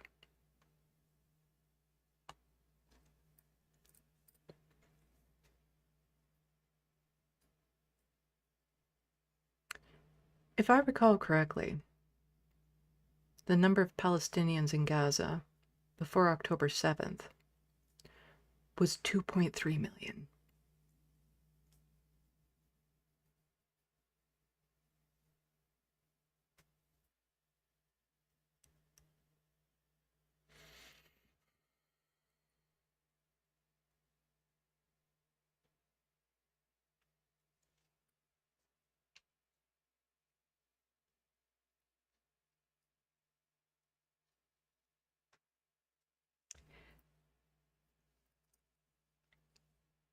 Just seeing the level of destruction through the footage we have received, knowing that electricity, water, food have been cut off, no supplies in for 2 years,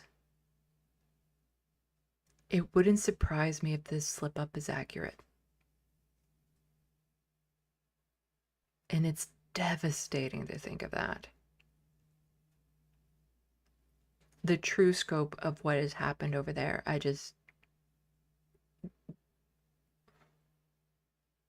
yeah.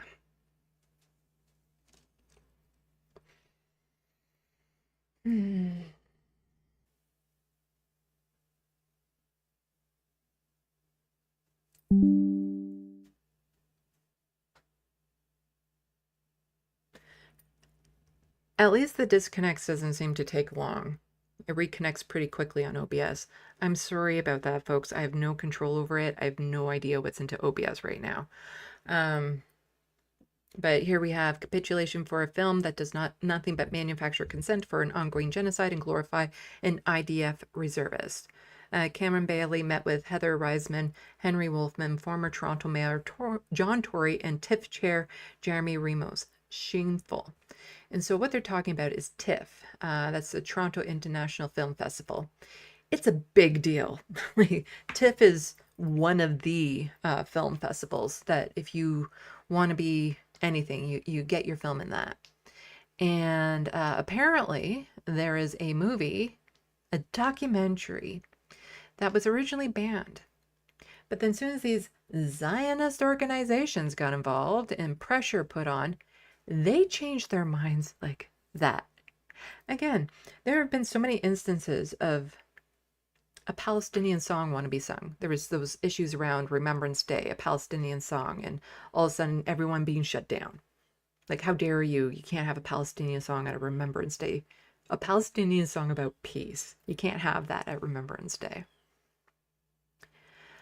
And they crush this freedom of speech of Palestinians over and over and over again. And yet Zionists are allowed to spew their bullshit so much.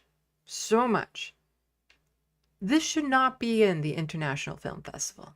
It shouldn't be. But this is the statement that TIFF released.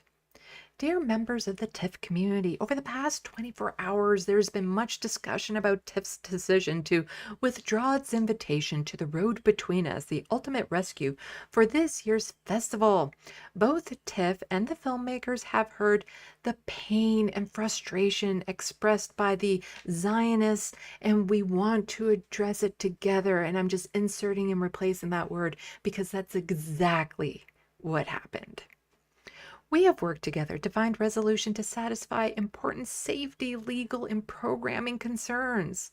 We are pleased to share that The Road Between Us, the ultimate rescue, will be an official TIFF selection at festival this year. This film needs to be protested the hell out of. Nobody should be able to get in the theater to watch this. Where we believe it will contribute to the vital conversations that film is meant to inspire.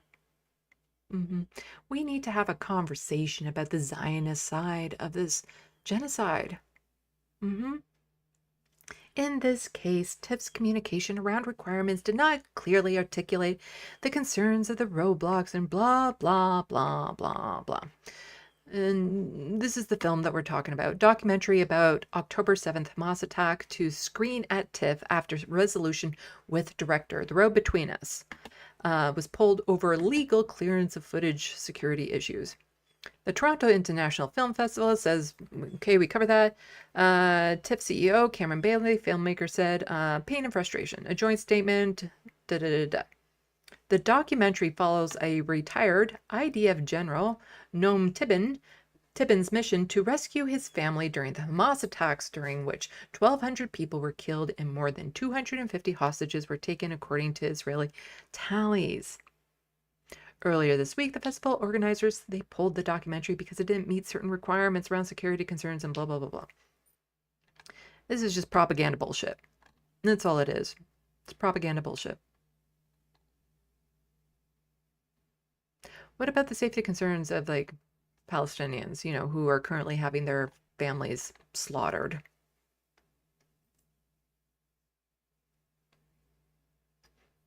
And, I hate to be that person, but I don't believe a word of anyone from the IDF. I don't believe in the accuracy or how, true to reality this documentary is. I just don't.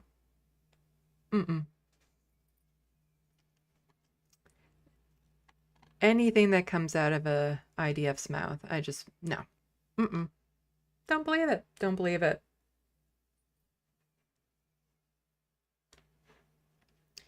And so Mo Jr. just said, one community can lobby effectively enough to get a film screened 24 hours after it was ejected. Another community cannot get food to its own people.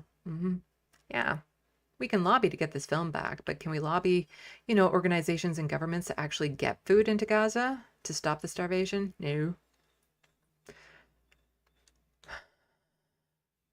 But more, this is a little bit on the flip side, because quite often I've shared an article recently how Palestinians are feeling unsafe in schools, to even openly mourn family members who have died because of the crackdown on freedom of expression for people who are Palestinian and speaking out against the genocide in Gaza, to the point where, they can't say, they feel like they can't say anything or risk being kicked out of school or sanctions or something of that sort.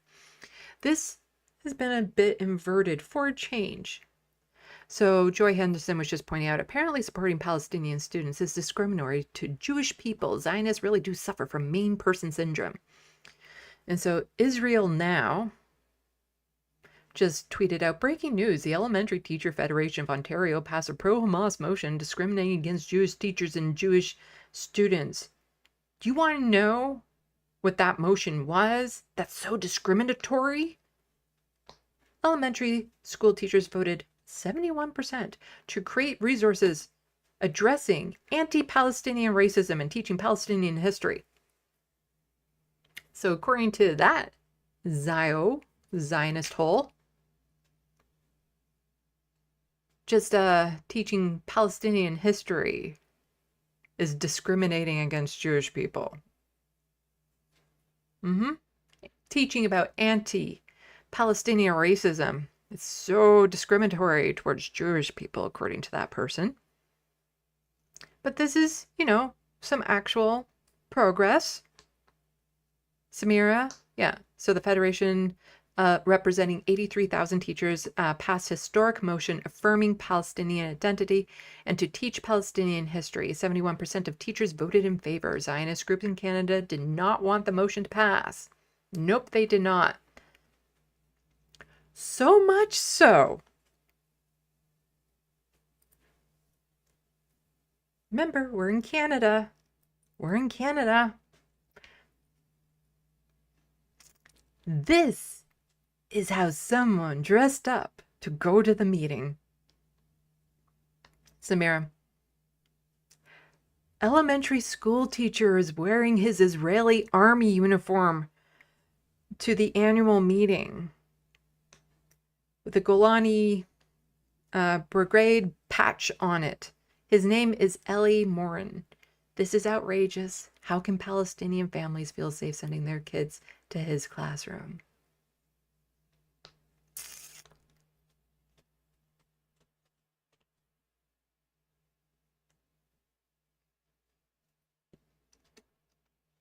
Progress in the face of people like him.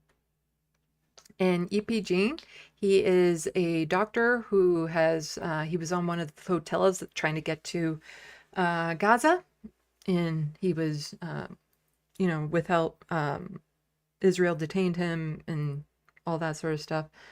But he's saying, seeing that elementary school teacher wear his Israeli military uniform to a Teachers Federation meeting made me think of how there are doctors who gleefully talk about leaving Canada to go to Israel to support the Israeli forces to commit genocide in Gaza.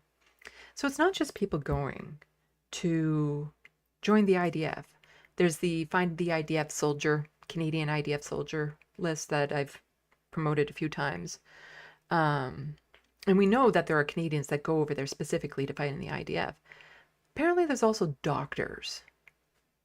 People who are entrusted with healing and caring for life, who go over there to assist with a genocide. Even if they haven't done this, there are many who ideologically support what the Israeli forces are doing in Gaza to the Palestinian people. Doctors are supporting that horror. It's just,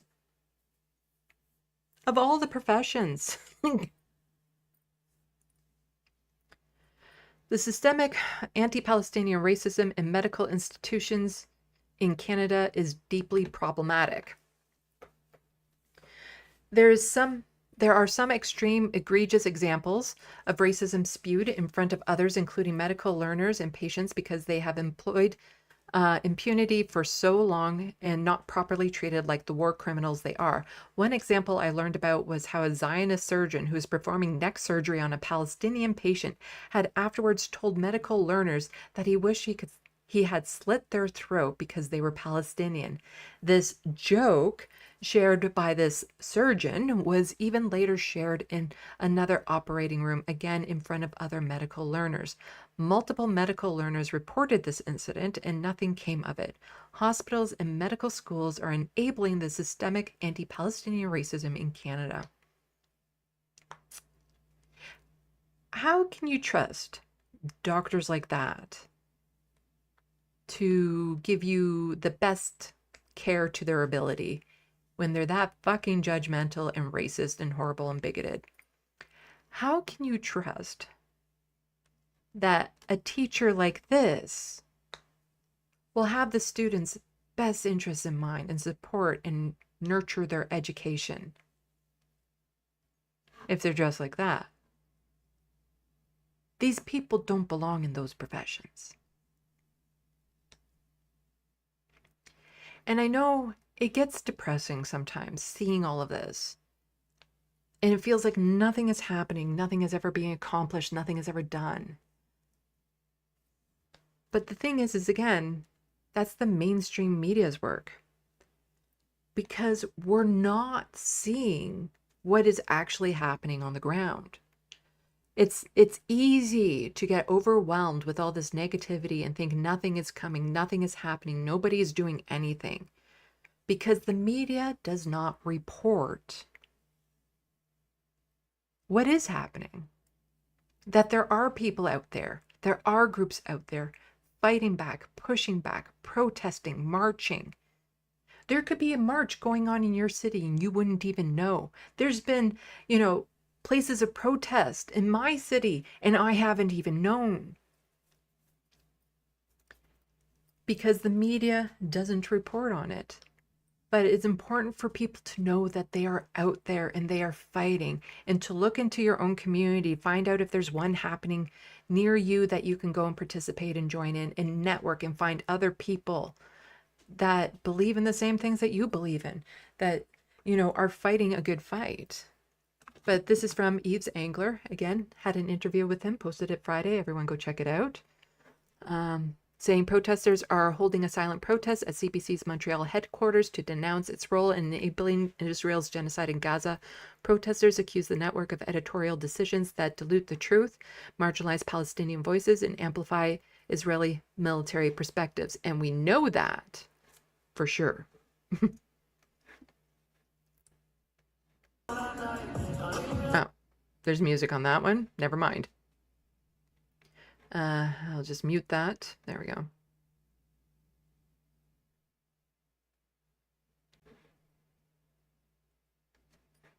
And here's one from Samir. And this one, right now, protesters at Bloor and Yonge calling, so that's Toronto. So this is Montreal, this is Toronto. Right now, protesters at Bloor and Yonge calling on Canadian government to sanction Israel and implement a two-way arms embargo.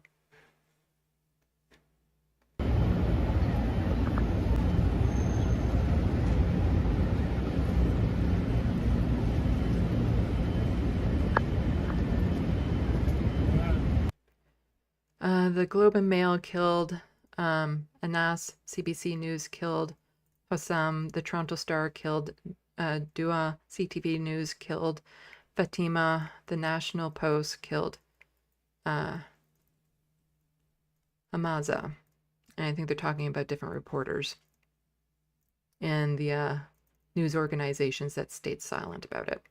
Oh man, your leg.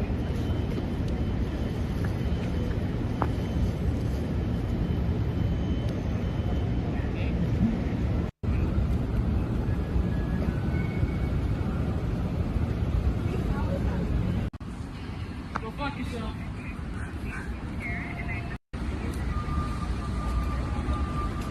So it's just important to know that there are people out there that are fighting. And if you want to be part of one of those organizations, unfortunately, you have to seek them out. But they are there.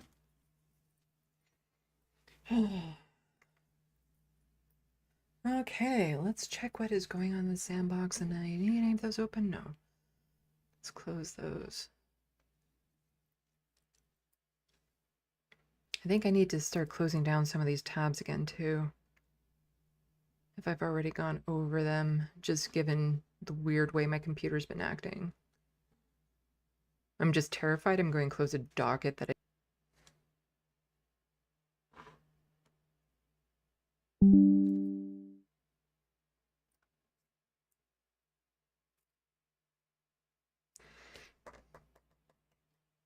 OBS is really pissing me off. I'm sorry about that, folks. There's nothing I can do about it. after the stream, I can check to see if there's updates that didn't automatically prompt to see if it's causing the issues. Super frustrating.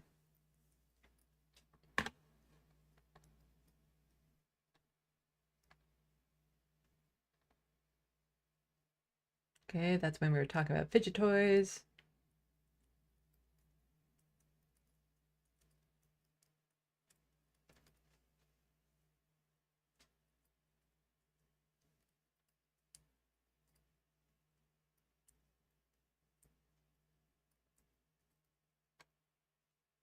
Genie Bottle, Ashikar, yeah.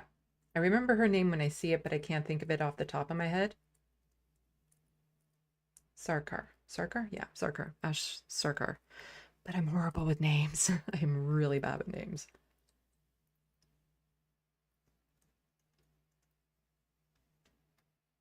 JK, the BBC still reports it as Palestinian journalists equals Hamas terrorists. We had news organizations also saying that here. News organizations. The National Post is hardly what I would call a news organization.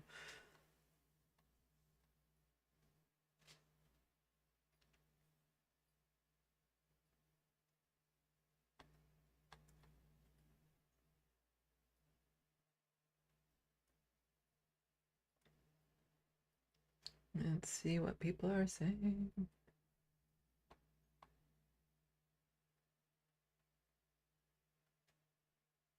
Rich P1K, one would hope we actually learned our lessons from World War II, but it appears we just let the exact same people who lead us down that path lead us down again. Yeah.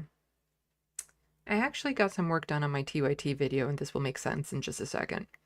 The TYT video I've been promising for a while, and I added the clip of Anna getting upset at Christina from Cosmopolitics for calling out the fact that they platform Ben Glebe.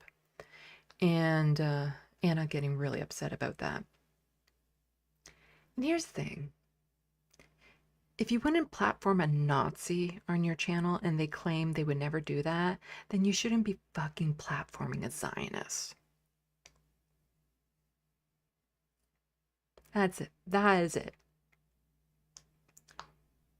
If you're against Nazis, you should be against Zionists.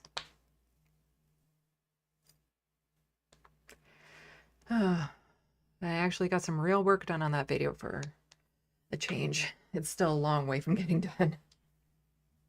I can talk about it a bit later if people want to know where I'm at with it. At the end, when we're unwinding. Genie Bottle, they paint protesters as all against Jews rather than Zionist government of Israel. They're really protesting. The one shooting babies, kids, mothers, journalists, doctors, nurses, or anyone. Our media is just the same here. Like, it does the exact same stuff. Let's see if I can find it. A second.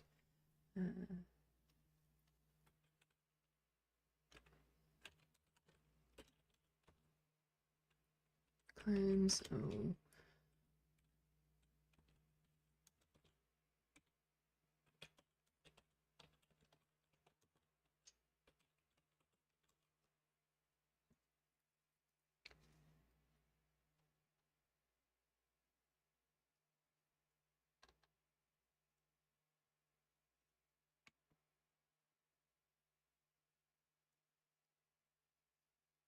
I don't know if that has the video of him.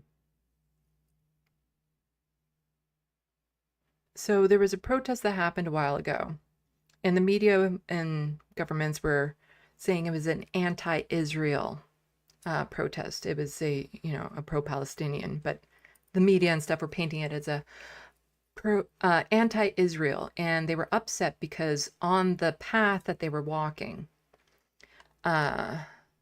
they passed in front of Mount Sinai Hospital, and they're like, they're targeting a Jewish hospital and blah, blah. It's not really a Jewish hospital, but, founders, sure. But nobody was going into the hospital. Nobody was harassing anyone in the hospital. Nobody was blocking anyone from getting into the hospital.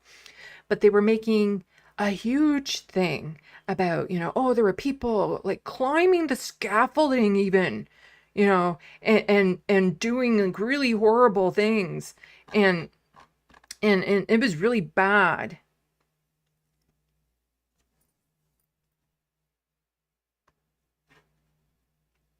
See this person here dressed up as Spider-Man? That's the person that climbed up the scaffolding.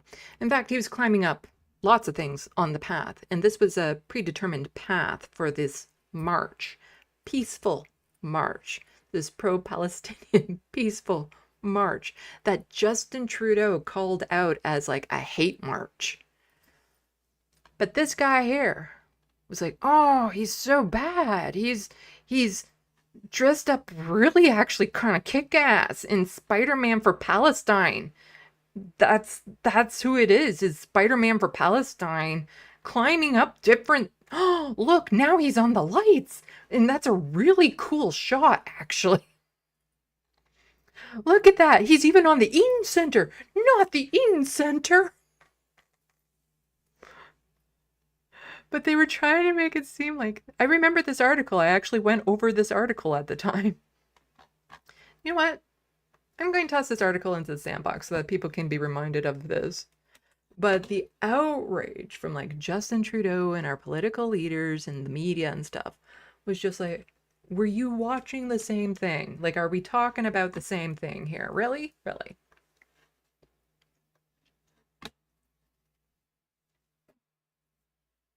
At least here, they haven't been arrested en masse yet. Yeah, over in England, they were arrested en masse for having... Why you guys say placards? They're just signs. You can just say signs. Posters even. Placards? Placards. Just say poster. Sign. I don't know. Speak Canadian. But they were arrested. Biggest mass arrest in...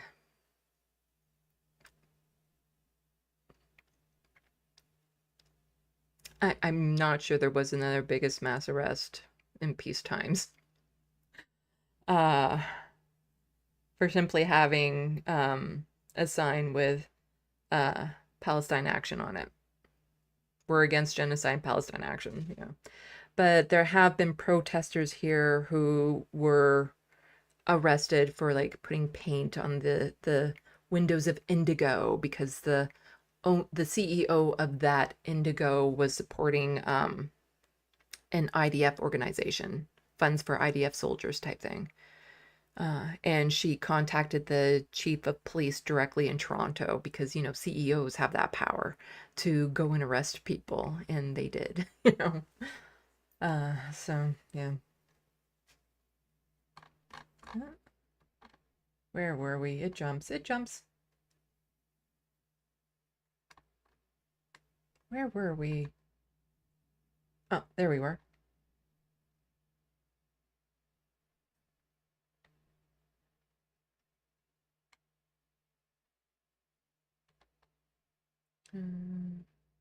Oh, there we were. Okay.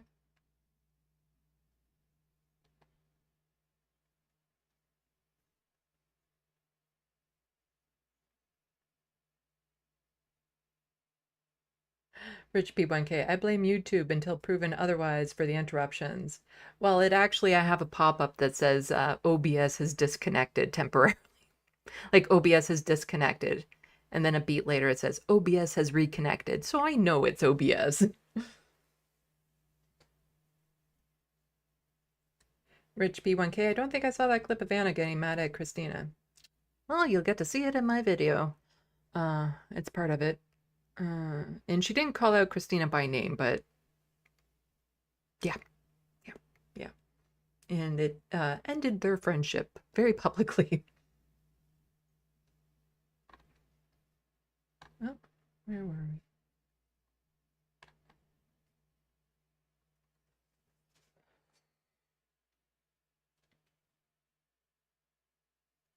Have a good night, Genie Bottle.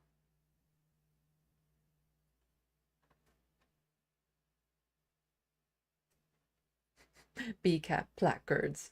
LOL, Sandy. Yes.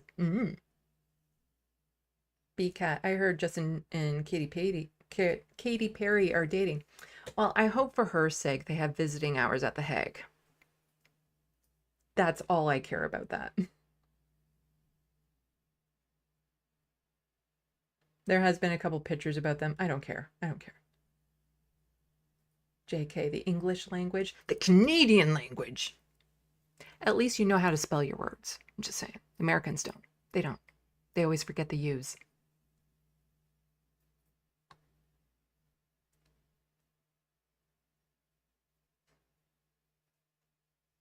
Rich B1K, I read that as Pickard's at first, yes. Star Trek.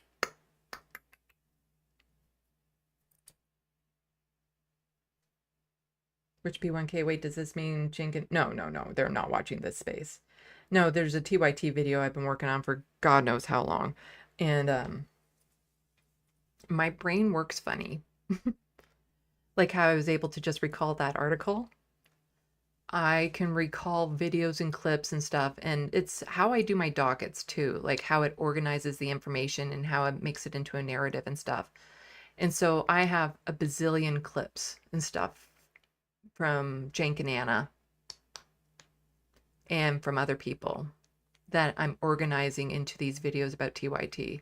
And this was one of the connections in it. No sane person can do what I'm doing with this video. I just pray I get it done because it has been such an anchor on me. But I did finally get some work on it done. And so these are all, most of them will be old clips. Because the instigating thing for me to start this video was last December. And a lot of clips are from around that time. But then there's older clips I came across and then more recent clips. But it's just my brain's way of organizing it. So you're going to see so many things in that video that you might not have been aware of, or you haven't seen the connecting dots. And also the algorithm gods were very generous to me, because when I was looking up the TYT stuff, it would suddenly just recommend this random video from TYT from who knows how long ago, and I would watch and I'd be like, I'm going to save this to the playlist. This is good to see. That's a very good nugget of information right there. So the algorithm gods were very good to me when I was researching that video, and it's still not done researching. Like basically there's going to be clips added that are probably, you know, from 2 weeks in the future will be added to it.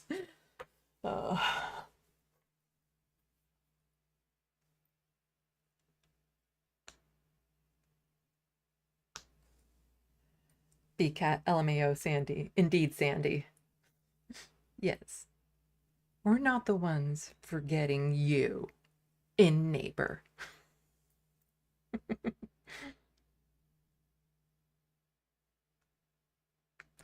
Anyway, should we get back into it? We should get back into it. I don't think most of the stuff that I have going forward, nothing as heavy as what we just covered. Yeah, let's get into it. Let's get this done. Let's get this done. I'm hungry. I want to eat.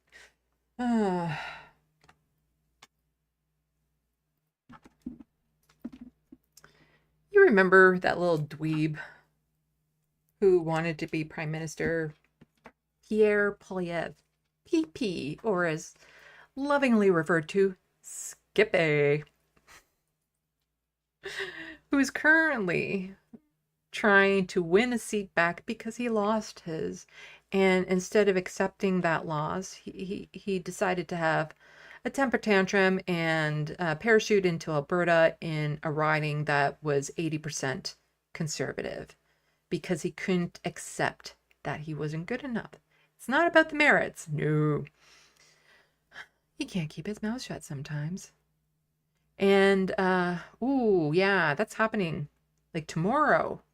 That riding is happening. Ooh, that election is happening tomorrow to see if Pierre wins his seat back.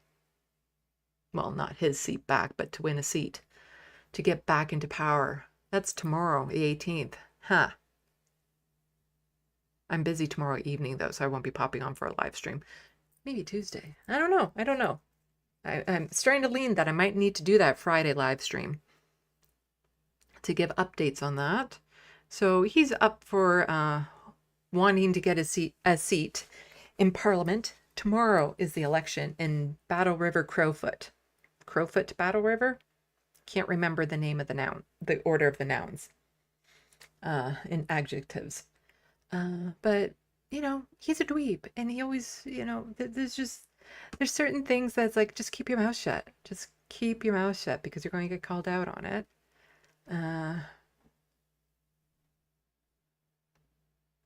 Pierre Polyev. His first mistake here is quote tweeting the food professor. If you see anyone quote tweet the food professor, just ignore it. The food professor is a corporate shill. He is just all about the corporate. That is it. He is just a mouthpiece for grocery store corporations. Just that's it. That's it. So anything he says, you have to take with a huge grain of salt you can't find on the stores and grocery store shelves of grocery stores. Breaking: U.S. grocery store prices fell in July despite additional tariffs and blah, blah, blah, blah. Even there, I'm not so sure about that. Anyway, Pierre Polyev. Food prices rising faster in Canada than the U.S. as Carney Liberals continue to drive up costs with inflationary spending and high taxes. So you see that thing he's holding, that pole that is not a double entendre, but do you see that post he's holding? And he's running around with it. It's a goal post because, you know, he used to always be about that carbon tax. It's the carbon tax that's causing food prices to go up so high. And he's going to well, Carney canceled that carbon tax and look where you're at, huh? Yeah. Guess it wasn't the carbon tax after all. No. It's just, he's just taking that post and running with it. But, I just thought that was amusing. But let's get on to this. We're going to get more into this in the next dockets. Not the next one, but the one after that. We're going to get more into this weird Canadian pride that I'm desperately challenging on Twitter. And pride, or just this idea that Mark Carney is a good prime minister. But here's somebody who's definitely a Carney fan. Just saying, British author and expert on Russia military comments on how leaders around the world are handling Trump. Canada is earning much respect. Are we? Are we really? Are we? Really? I'm not going to show you this video because she recorded it on her phone and it's moving around. But I found the actual video from Power Panel for CBC. So I found the actual video. I found the clip within the video. And we're going to listen to it. And we're going to find, is Canada earning the respect of our neighbors? Spelt with a U.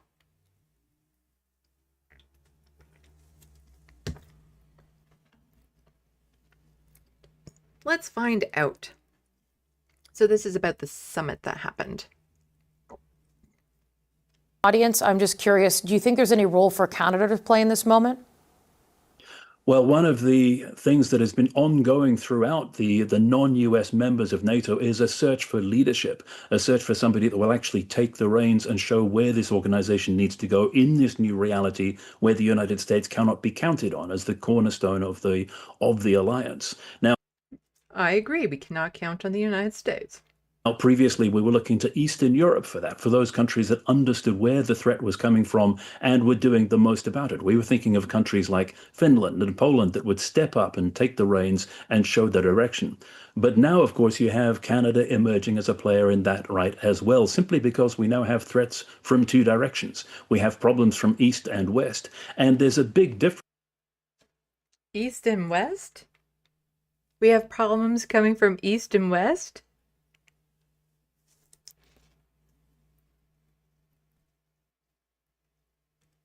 I'm pointing down, like I'm pointing to the United States, not that I'm pointing to my midsection. I think our problems are coming from the South. As far as experts go, I'm really worried about his literacy on ability to read the situation. I don't think our biggest threats are coming from the East and West. No. No. No, no, no, no. No. It's coming from it's the United States. We border, in case you don't know, we border the United States, which is currently a fascist state with a adult baby as the president. That is our biggest threat. East and West. What, the Atlantic and the Pacific Ocean?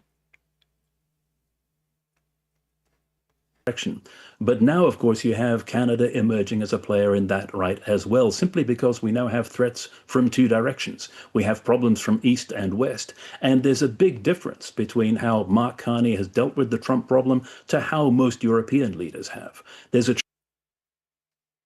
There is. But it's like the complete opposite of what this guy says. Choice that all of these European leaders face, and Ukrainian President Volodymyr Zelensky as well, whether to play along with Trump, to pander to him, to pretend that everything is normal, or to attempt to inject some reality into the conversation. Each leader has chosen his own way, but Canada is very much showing the way and gathering a lot of respect for how exactly it's dealing with the United States at the moment. So, really? Really? Mark Carney is not pandering or capitulating to Donald Trump while all the European nations are buckling at the knees? Really? Really, that's happening. Sorry, what was that? The Europeans still have their digital service tax? Huh. Yeah, I believe so. Uh-huh. Yeah. Carney, who is changing our tax codes to please Donald Trump with nothing in return. Nothing. Yeah. Huh. That's a model to follow. do you think that Canada has taken the path of trying to inject some... So her clip ended right when he finished talking here, but there's a bit more. So do you think that Canada has taken the path of trying to inject some facts into some descriptions of reality into the conversation? Is that your position here? With discretion, yes, but very much more so than a lot of the European countries have that are rolling over and pandering to Trump at every possible opportunity. Are the European nations really rolling over and pandering to Trump in every opportunity? Got some pawn jumpers in here. How is it? How are the European... Is the European Union rolling over and pandering to Donald Trump? Is that what's happening? Well, Canada is standing strong. Is that what's going on here? Yes, but very much more so than a lot of the European countries have that are rolling over and pandering to Trump at every possible opportunity, playing up the role of Trump in bringing about these ceasefire negotiations, trying to suggest that he's making a positive contribution to reaching a settlement with Russia instead of being the biggest danger that Russia might actually be handed Europe on a plate. I know that... Yeah.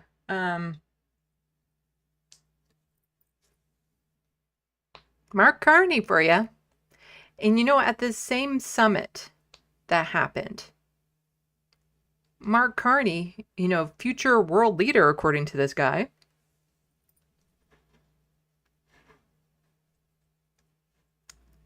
Prime Minister Carney praises Trump as ministers jet to Sweden to talk defense deals.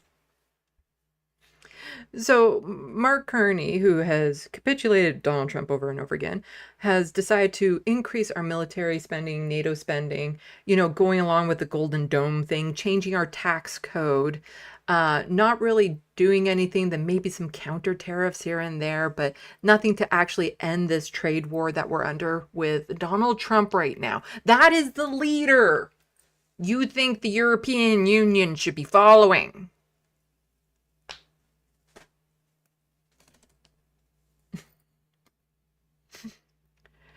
Prime Minister Mark Carney issued an unusual statement Saturday to praise U.S. President Donald Trump for trying to broker peace deal between Russia and Ukraine. Carney's public endorsement of Trump's leadership on the world stage came as the president and his Alaskan summit were widely derided by foreign policy and security experts. The get-together was of little value and gave Russian President Vladimir Putin, a former intelligence officer, an image boost, they said.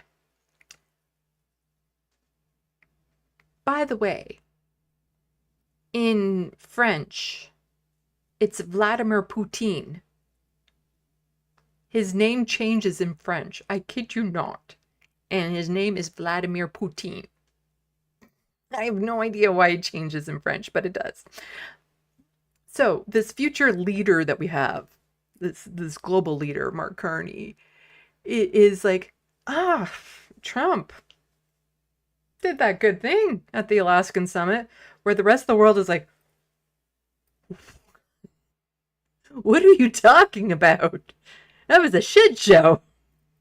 That was like a performative shit show. That was like ice skating on shit show level of shit show. Nothing happened. It was not good. It just gave a nice little boost to poutine. In a brief statement Saturday, Carney said, the leadership of President Trump in the United States is creating the opportunity to end Russia's illegal war on Ukraine. But it's the European leaders that are rolling over and pandering to Donald Trump, is it? Is it?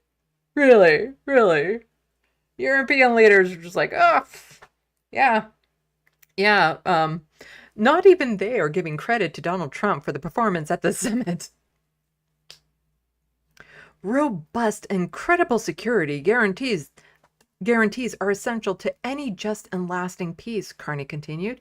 I welcome the openness of the United States to providing security guarantees as part of a coalition of willing efforts. Canada is coordinating closely with President Zelensky and our partners in the coalition of the willing to intensify our steadfast support for Ukraine and our shared commitment to its peace and security. This reads like Carney he forgot to bring two statements to the summit. One where if it was wildly successful, and the other where if it just fell flat on its face, and he got the wrong envelope or something, or he forgot one at home. And this was just the statement he had pre-prepared for if the summit was a wild success. This is not representative of what happened at the event. But you have people like her that are like, Mark Carney, the world respects him. Really? Really? Because, I hate grok. I really do. But we're going to reference grok just for a second. And part of the reason why I hate grok is I think it's making people complacent and accepting what it says is real. And people aren't second guessing it. They aren't using critical thinking skills. They are just whatever grok presents, they take. And in the future, like if people just start accepting it and get complacent with it, whoever is programming it can change it in the future and people won't question it. That's really nefarious when you think about it like that. But and I've also replied to this person, but here. So Trump hasn't been able to get a deal with China, Mexico, nor Canada. For those who think that's Carney's fault or somehow indicative of a problem, what do you feel specifically Poilievre would have done differently? What would he have done with regards to this process? Forget your feeble insults for a second and provide with real response. What would he do differently? An actual real reply detailing what he would have done to achieve a different outcome. Getting a done deal doesn't explain how, so let's hear it. So, somebody said, Grok, what has Carney accomplished as Prime Minister of Canada since his election?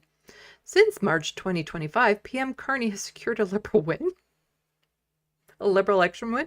What has he done as Prime Minister? He won the election.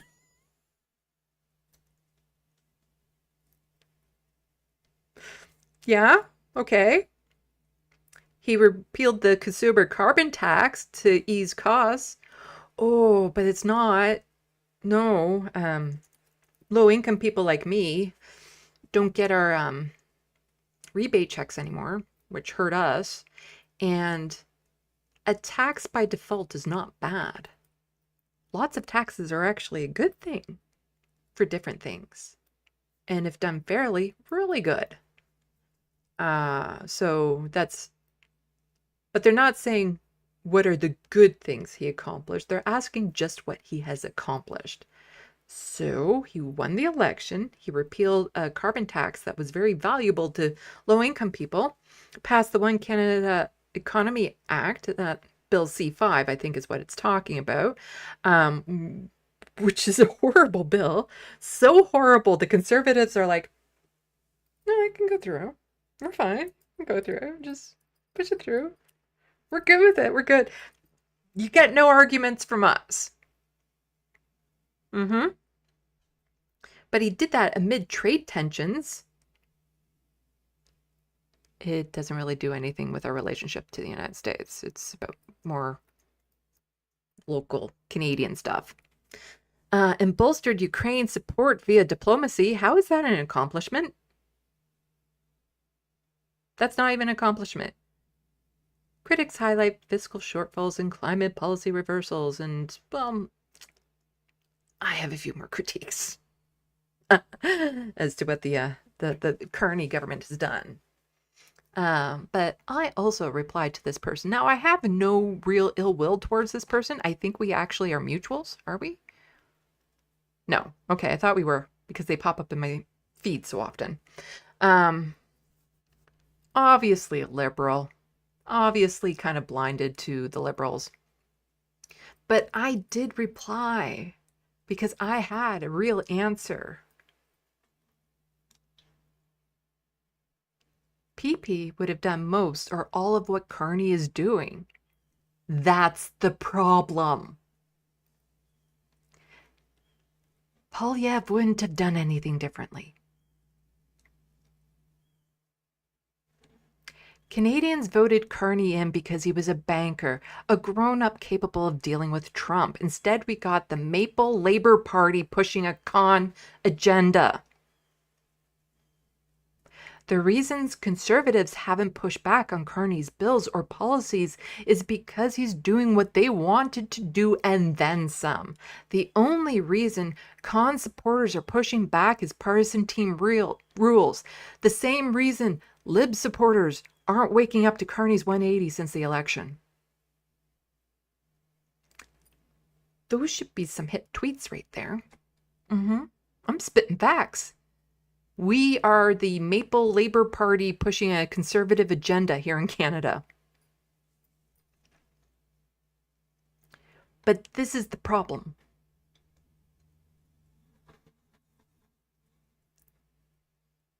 Specifically, he wouldn't have done anything differently. Because this government is a conservative government. And yes, I like my own tweets, okay? Now that likes are hidden from tweets, I've been liking all my tweets. Because I get almost no engagement from them anyway. But then there was somebody else who actually seems to be waking up. Another, I would say, liberal, who is finally starting to be like, huh? And again, I do try to, in good faith, ask liberals what they support about Carney. Like, what has he done that has actually benefited Canadians? And I get no interaction, no engagements. And I want to know, I want to understand where they're coming from. And so this person had tweeted out, maybe it's unreasonable of me, but I expect my liberal government to be liberal actually. Union busting isn't liberal. Austerity isn't liberal. Tax cuts for the rich aren't liberal. My liberal government is betraying its entire raison d'etre. A lot of people were a little bit more nasty towards her than I am. I'm assuming it's her. I don't know. But that is exactly what a liberal government is. That's union busting, Justin Trudeau, multiple times, austerity, liberal. Oh, they're all about that austerity. Tax cuts for the rich, yeah. Mm-hmm. They didn't want to put in the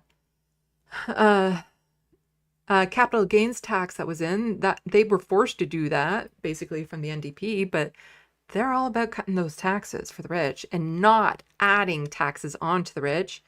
During COVID, when the NDP passed a motion saying, hey, can we tax the corporations that are making money from COVID and, you know, the ultra wealthy 1%, the liberals were like, hell no.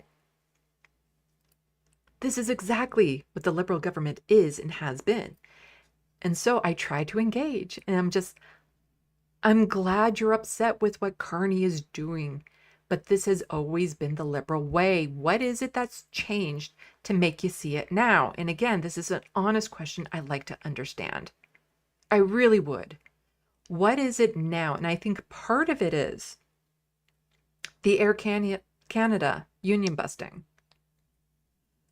Because again, that was just so egregious, so fast, so blatantly in favor of the corporation and hurting the workers that I think even some liberals are like, what you doing? Not only that, the austerity cuts that we're about to get, the 80% cuts to some public services, the increase in military spending, the extreme increase in military spending. I think it's become so egregious and so extreme that some liberals are finally like, wait, what? What are you doing? What are you doing? Whereas before it used to be done just a little quieter, a little slower, but it was still the same outcome. Carney is just doing it a little bit more boldly and loudly. Let's go back to the main shot. I don't need any of those open, so let's close that. Close those 7 tabs, yes. I like in Firefox, they actually ask. You can set the option in Firefox when you have a whole bunch of tabs open and you hit the X. That will say, do you really want to close all these? And I'm like, oh, thank God it has this option to have that, because there have been times when I have accidentally clicked that X instead of the X in the tab beside it. And I closed a whole bunch of windows I didn't want to close, and I was so upset. Let's see what people are saying in the SandBox. Let's see. I only have one more docket after this. Making good time. I only have 2 more dockets after this.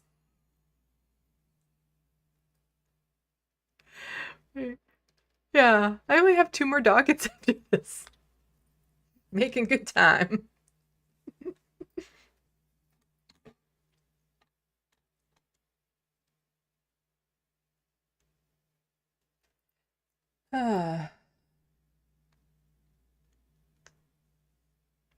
Should be able to get through the next one fairly quickly.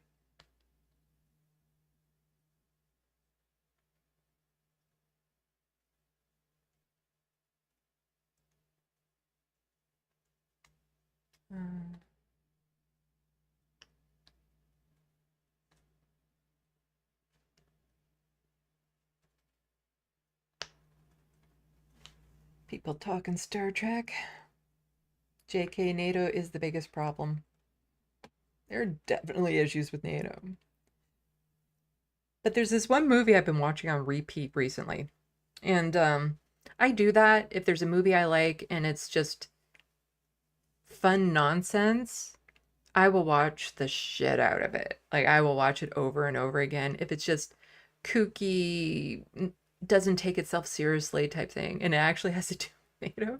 It's called Heads of State, with the American president and the UK prime minister. They have to work together even though they're against each other, and save the world type thing. And I don't recall the name of the actors, but most people will know who the actors are if you see them. One was a former wrestler. And it's a fun, quirky movie, and it has a lot to do with NATO, actually. It's all about NATO. And it's an action comedy. And I just like it. It's one of those good movies that I can have on in the background and not have to worry about feeling any emotions. Other than some quirky little shots every now and then. The Hitman's Bodyguard was in there, a movie like that for me, where it's like I can just watch this on repeat. It's like a comfort food type movie where there's no real big messages and stuff, although the big message in Heads of State could have been maybe NATO should be disbanded.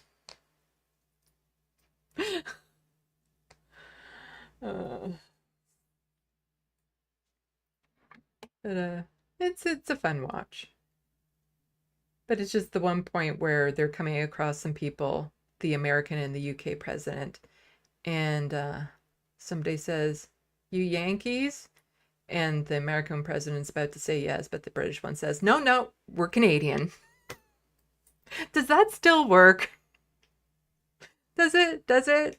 Do we still have a good reputation overseas? Because I don't think we do. But that's because I know too much. I know about the mining corporations all around the world and what they do to indigenous communities and land and villages and yeah. I wouldn't be wearing Canadian flag around them.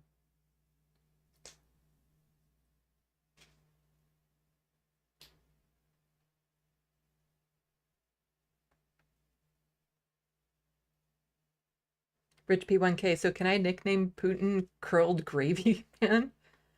Curdled Gravy Man? Yeah, cheese curds. Sure.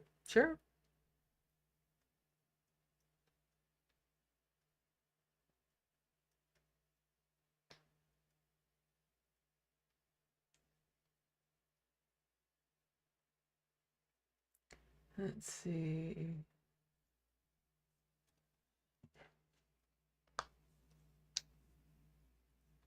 Not entirely sure the context of some of these comments.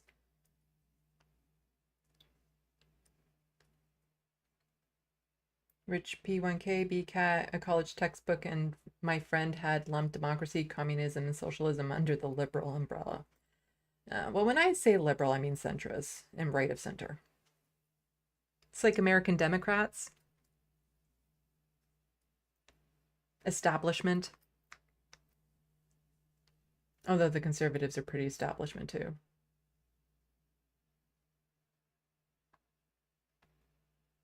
But there was just a whole bunch of liberals that thought our liberal voters and supporters that thought our liberal government was like this progressive beacon of goodness and, made us look really good on the world stage and all this sort of stuff. And meanwhile, it's like, you don't really know what's happening at home then, do you? You aren't peeling back the layers.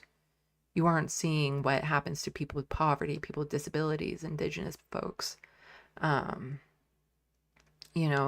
cost of living, the housing crisis, what's happening in long-term care's home and our healthcare and all that sort of stuff is tied to liberal policies.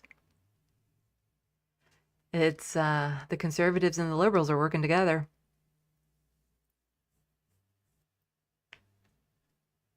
The liberals pretty much just strip everything down to the foundation so that when the conservatives come in, they can just knock it over.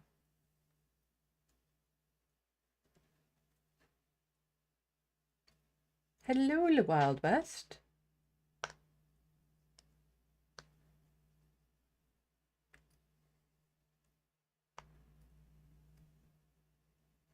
The Wild West. I don't like living in 1984. Yeah.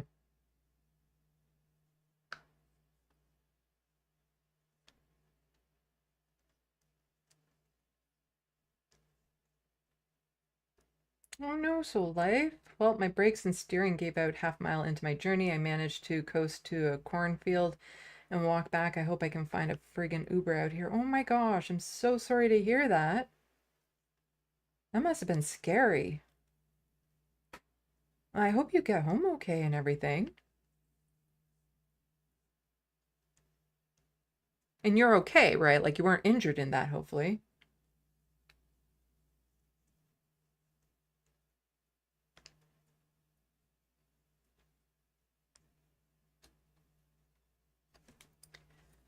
Oh.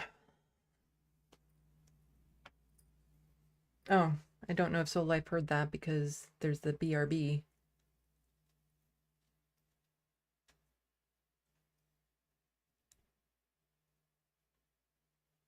The Wild West. Holy, watch out for the blonde kids. Children of the Corn. I don't know why I said it like that. Oh, okay. Let's get through this docket. The last docket I'm going to have a lot of fun with. If I recall correctly as what I put into it. So, as I said earlier in the week, I don't know if it's last week, early last week, last Monday, I had Mr. Nova Scotia on, Mark Joycey, a regular. He's probably the most regular person I've had on this channel, actually. He's my Nova Scotian correspondent, because we were talking about the wildfire threat out there and how his conservative government went total authoritarian and said, yeah, if you go hiking in the woods right now, we're going to fine you like $25,000 because the risk of fire is so freaking high. And people are all upset about that. Even conservatives were upset at the conservative government, which is, you know, hard because, you know, for once the conservative government is like, no, this is a real threat. We need to take it seriously. We need to do something. And we're putting in these conditions so that people don't burn down the fucking forest because houses and lives and everything is on the line if this happens. Like, Nova Scotia is just a big matchbox ready to go off. So we need to put these restrictions in place because people are fucking stupid. Oh, yeah, they are. They are. A little bit more on that, some updates. So Andrew here is just pointing out, conservatives, can you believe the courts a right to bicycle lanes? What will they think of next? Also conservatives, save us courts, protect our sacred and inalienable right to walk through the woods during a forest fire emergency. Because this group here was like, we're going to like take the New Brunswick premier to court because she also put in a restriction of saying, yeah, you can't go into the woods right now. It's dangerous, risk forest fires. But they want to get their constitutional lawyer involved. That these sweeping restrictions, well, maybe if you swept the forest more, you wouldn't have to worry about it. Yeah, no, conservatives are just losing their shit about this. But, you know, as soon as a conservative government, like, I don't know, say Doug Ford wants to override a municipality and say, I don't want those bike lanes in, even though they have no impact on me personally, and they're actually beneficial to the city, and the city paid millions of dollars to put it in. Now I want the city to pay millions of dollars to take them out just because I hate Toronto. And the conservatives are like, yeah, he can do that. He can do whatever he wants. But as soon as the government says, could you please not walk in the woods? How dare you? And there were a lot of really bad reactions to it, a lot of funny reactions to it. But I'm with Joy Henderson on this one. Kind of took the cake. Like there's something about disproportionate reactions to being told you're going to get fined if you go into the woods because we're under a threat of forest fire. I could see some conservatives getting mad about that. I could see some people who do enjoy actually going in the woods get mad about that, because keep in mind, most of the conservatives mad about it. They're just mad. They don't actually go into the woods. But then you get comments like this. So Nova Scotia Government, Department of Natural Resources crew and aircraft are responding to wildfire in Susie Lake, Halifax, helicopters and stuff. And so Joy Henderson was saying everyone demanding to walk in the forest should volunteer to be firefighters, because the day after Mark Joycey and I were talking about the risk of wildfires in Nova Scotia, a wildfire started in Nova Scotia. And this guy down here, Crazy Canuck, crazy, doing a lot of heavy lifting in this name. Everyone demanding Canadians give up human rights should visit Auschwitz.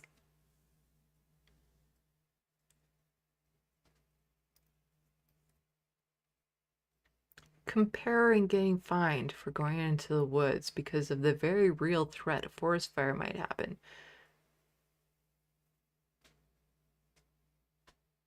To the Holocaust. Seems a bit disproportionate. Just saying. It's quite the jump there. That's like from 0 to 2 gazillion. Some people are just so fucking aggrieved. So mad you would dare tell them what to do.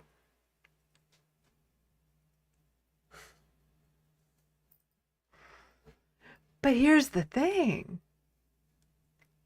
So Jared was just saying this is what all the "but my freedom" assholes wanted. I don't have enough explicitives to send in their direction now, hearing that these second fire in Lower Saxville as well, although haven't seen verification yet. And this is an emergency alert, wildfire alert issued for Nova Scotia Department, Halifax, wildfire in Susie Lake and Crescent and Bayers Lake and all that sort of stuff. And do you know what's even more just on the nose with all of this? Halifax wildfire was human caused.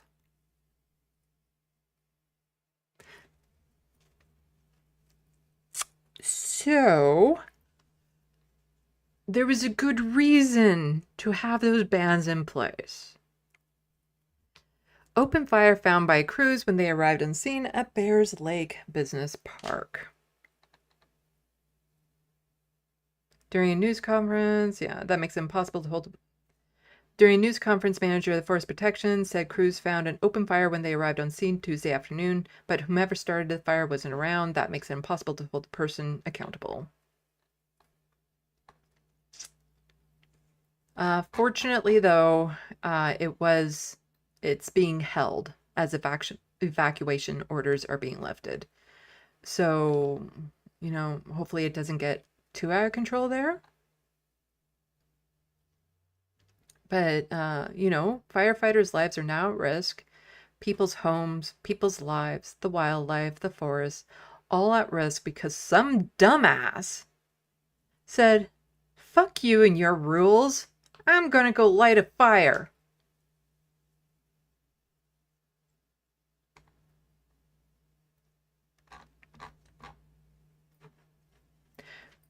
Don't really need to get into these articles. They're pretty self-explanatory. People can look them up if you want. But also here, because this is a real threat that people aren't paying attention to. Evacuation alert for Job's Cove as Kingston wildfire continues to burn out of control. And this is in Newfoundland. About 100 homes destroyed by Kingston fire. People disregarding the bans to go into the woods are responsible for things like this. I'm not saying this specific fire is, but plenty have been that are human cause. I think it's like the number 1 or 2. No, it's the number 2 cause of forest fires after lightning strikes is the number 1 cause. 100 homes destroyed. I can't. If my place burned down, Evacuation alert for St. Job's Cove. About 100 homes destroyed by Kingston fire, including at least 33 homes in Small Point Cove. Yeah, it's devastating. Devastating to lose everything like that. I was also mentioning how, especially in Northern Ontario, that we do also get these forest fires, and they're more common in Northern Ontario because it's denser woods up there, where you have Indigenous communities that are fly-in only.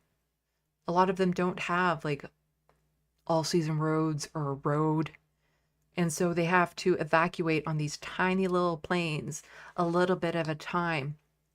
And then you get situations that are so bad they can't evacuate anymore.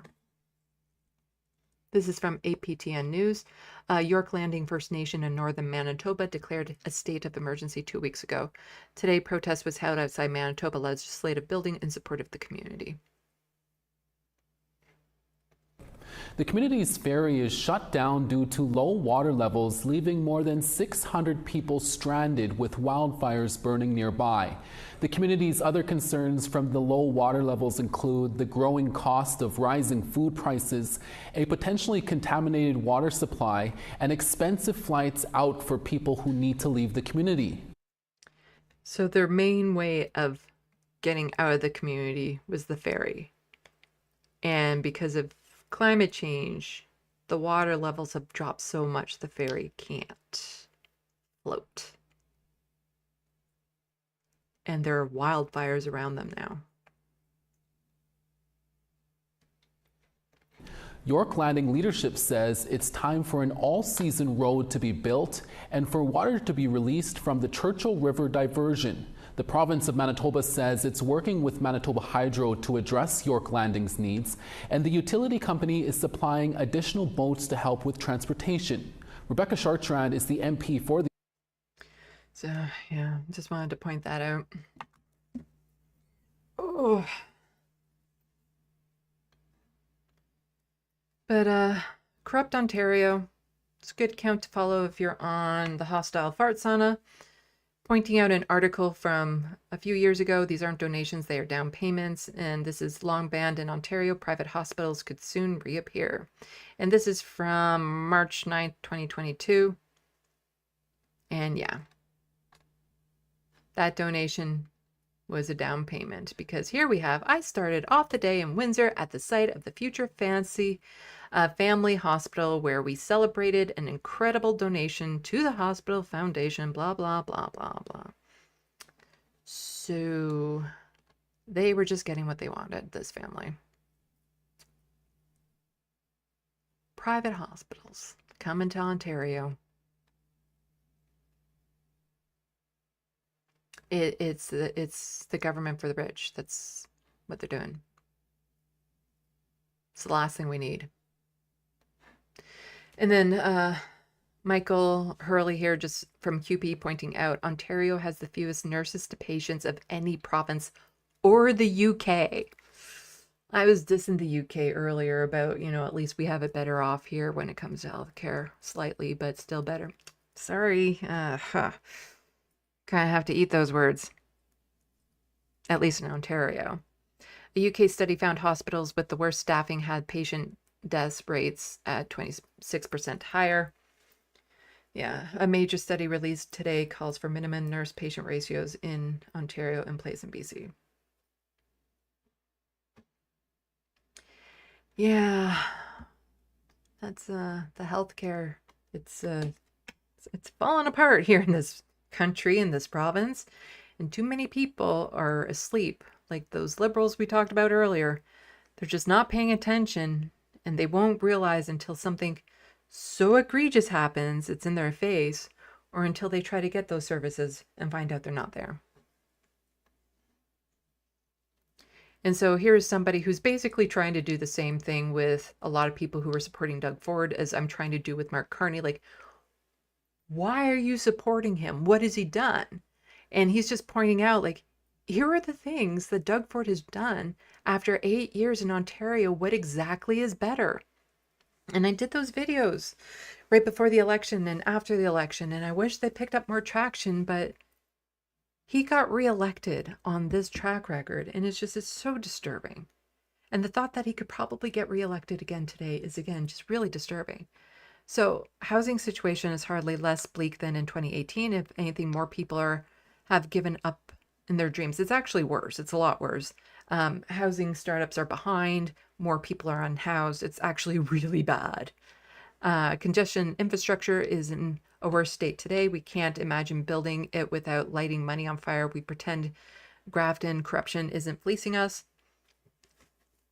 Healthcare access is and quality is worse. People are dying from preventable causes because of how gatekeeping diagnosis and medical services have become. ERs are closing across the province. Like, how?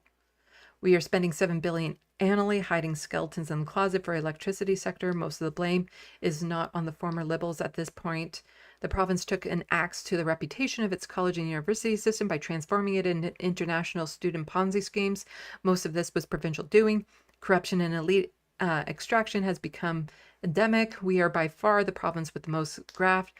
Quebec fixes itself up. Ontario doesn't realize it's us that has these challenges now. Ontario economy has likely not grown at all or per capita basis since he was elected, overseeing a lost decade, bringing a provincial woes to quarter-century performance. If Mark Carney makes the same mistake as Trudeau does and allows Ford to folksy and whimsy his way into making all of his problems their problems, they deserve the ensuing unpopularity. Doug Ford is not your friend. Please understand this. And I wish people would. Because it's like, everything is falling apart. So these 5 school boards recorded the most violence incidents. Will please help? So Doug Ford wants to get the police back into schools after they were just removed the year before he got into power. It's been a growing point of criticism from educators inside Ontario schools that student violence is on the rise, and teachers have had enough. There are 40,000 teachers who are certified in Ontario through the College of Teachers that are not actively teaching. New data compiled by the Ontario government shows a startling increase in violent incidents. Since 2018, when the Ford government took office, violence reported by school boards to the Ministry of Education Just keep in mind, this dip is only because COVID and the schools weren't really open. has increased by 77%. Between 2023 and 24, there were more than 4,400 incidents in a single school year. It confirms what parents and educators have been saying for some time, that there is a significant crisis in violence in our schools and that the violence is getting worse over time. The provincial data shows among the top 5 most violent school boards, So keep in mind, Doug Ford has been severely underfunding the education system and then has recently had the provincial government come in to take over a bunch of school boards and run them themselves because they weren't able to fund the schools properly because of the lack of funding that the government was freaking giving them. Peel Public, Toronto Public, Halton Public, Ottawa Carleton Public, and the Halton Catholic School Boards. Unions say it boils down to a resource issue. We have seen a decrease of educational assistance. Students have less access to child and youth workers, social workers, psychologists. While the Ford government acknowledges that violence is increasing, the province also says it has increased funding to hire psychologists, social workers, and educational assistants. Recently, however, the Ford government also introduced new requirements for school boards to bring back school resource officers, a program that was disbanded in 2017. The government argues the program would make schools safer. It just marginalizes certain groups of people. You'd never guess which ones. Critics argue otherwise. Police are not the answer to the violence crisis.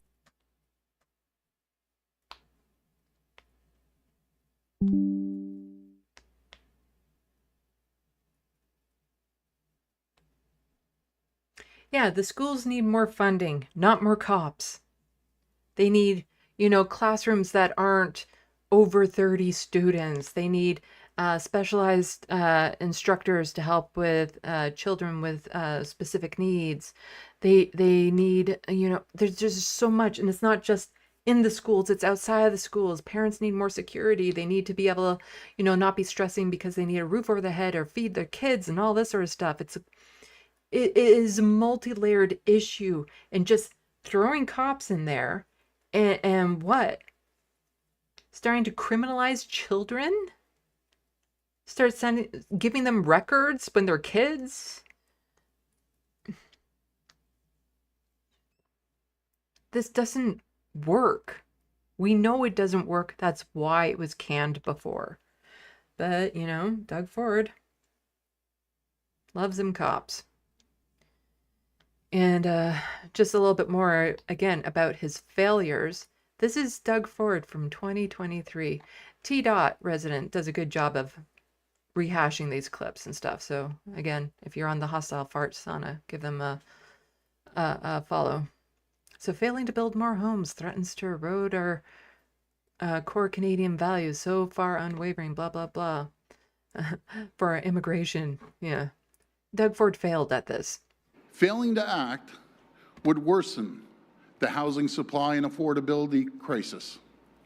In particular, young families and newcomers in search of the Ontario dream will see home ownership slip further away. And it's because of what he's done that it's gotten even worse. As they're locked out of the housing market. Failing to act would hurt everyone in Ontario by driving up the cost of goods and services and by hampering new job creation and investments. Okay, we don't need to watch the rest of this. So then some people might be wondering, like, how is it that Doug Ford still gets reelected, like still comes across as this folk hero of sorts? It's because of stunts like this. I'm gonna rip that label off. Ford slams Campbell's Soup over branding touting Canadian ties. What really bothers me lately, and I got to have a chat with all the retailers, the big five. I've heard many stories that you're outsourcing out of our country when there's great manufacturers here. I heard a story yesterday that you're going to Thailand, you're going to China, pulling business away from Ontario workers. If I have to put a Canadian flag and every other flag on every single product and legislate it until the consumer can see that you aren't pulling the wool over their eyes. What's that about the small government that conservatives tend to like? No, we're going to legislate how you brand your own products. Because that's what they're doing. And I still have to get a can of Campbell's Soup that's putting that Canadian flag on, that's not being manufactured here, misleading the people, and getting it... He's misleading the people. You know, getting it produced in Camden, New Jersey, the can, the label, the stuff inside. And do you know what they put? Recipe of Canada. Do you think the people of Ontario are that dumb? Like, yes, I do, because they elected you. Like, yeah. Like I'm gonna call you out and get one of those cans. I'm gonna rip that label off and encourage people to buy made in Ontario, made in Canada soup. And maybe what you should do is bring back your manufacturing facility that you closed down in Etobicoke and got rid of hundreds of people. But I just can't stand sneaky companies that do stuff like that. Sneaky companies that do stuff like that. Sorry, what was that? City News has learned that the Ford government finalized contract last month, partially outsourcing Canada's largest healthcare project to a U.S. firm. The NDP says a $140 million contract to build the exterior of the hospital should have been torn up. New concerns about Ontario's largest hospital construction project. We're learning the Ford government finalized a contract just last month, handing a $140 million project to a U.S.-owned firm amid a heated trade war. Cans, I'm going to rip that label off and encourage people to buy made in Ontario, made in Canada soup. And maybe what you should do is bring back your manufacturing facility that you closed down in Etobicoke and got rid of hundreds of people. But I just can't stand sneaky companies that do stuff like that. Sneaky companies. Sneaky people.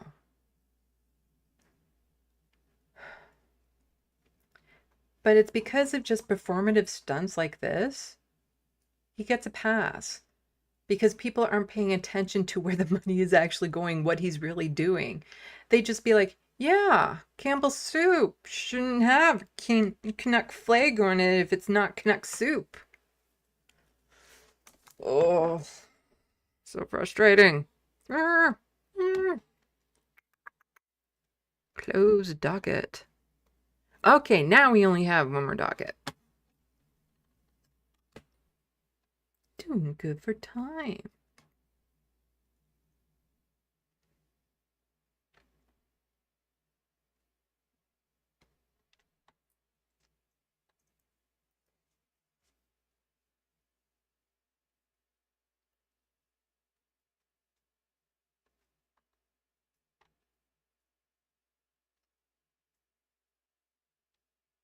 Okay.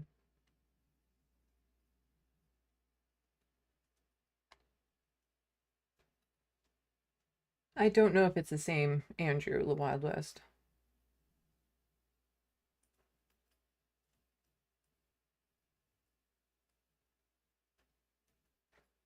Rich P1K, YouTube won't let me go 5 minutes without thrusting ads upon me.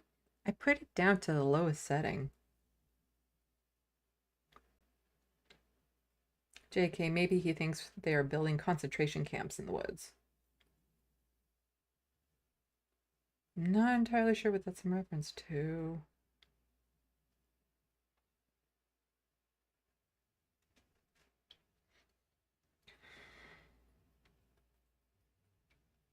Just talking about the fires and stuff? Oh, okay, about the one guy comparing it to, you know, the Holocaust. Yeah, maybe there's secret concentration camps in the woods. It wouldn't surprise me.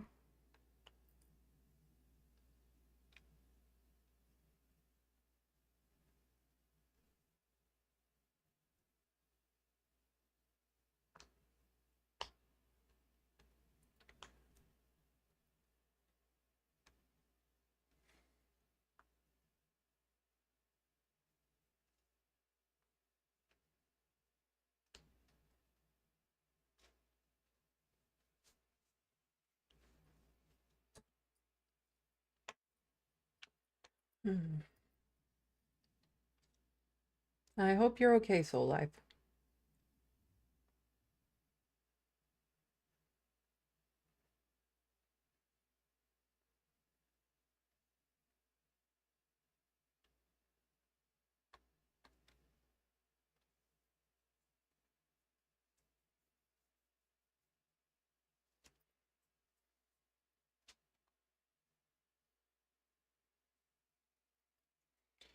Let's see.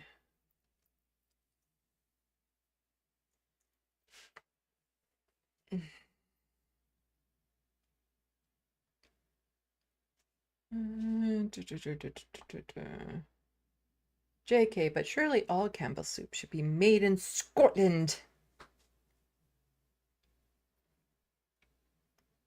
Nah. See, I'm all for more manufacturing and made in Canada stuff. I think it would be good for the economy. I think it'd be good for cultures if people started making more stuff at home. You know, get more actual Canadian branded stuff, because everyone defaults to like, oh, we got Tim Hortons. No, we don't. It's not Canadian corporation, hasn't been for a long time, but it still has that Canada brand on it. Okay.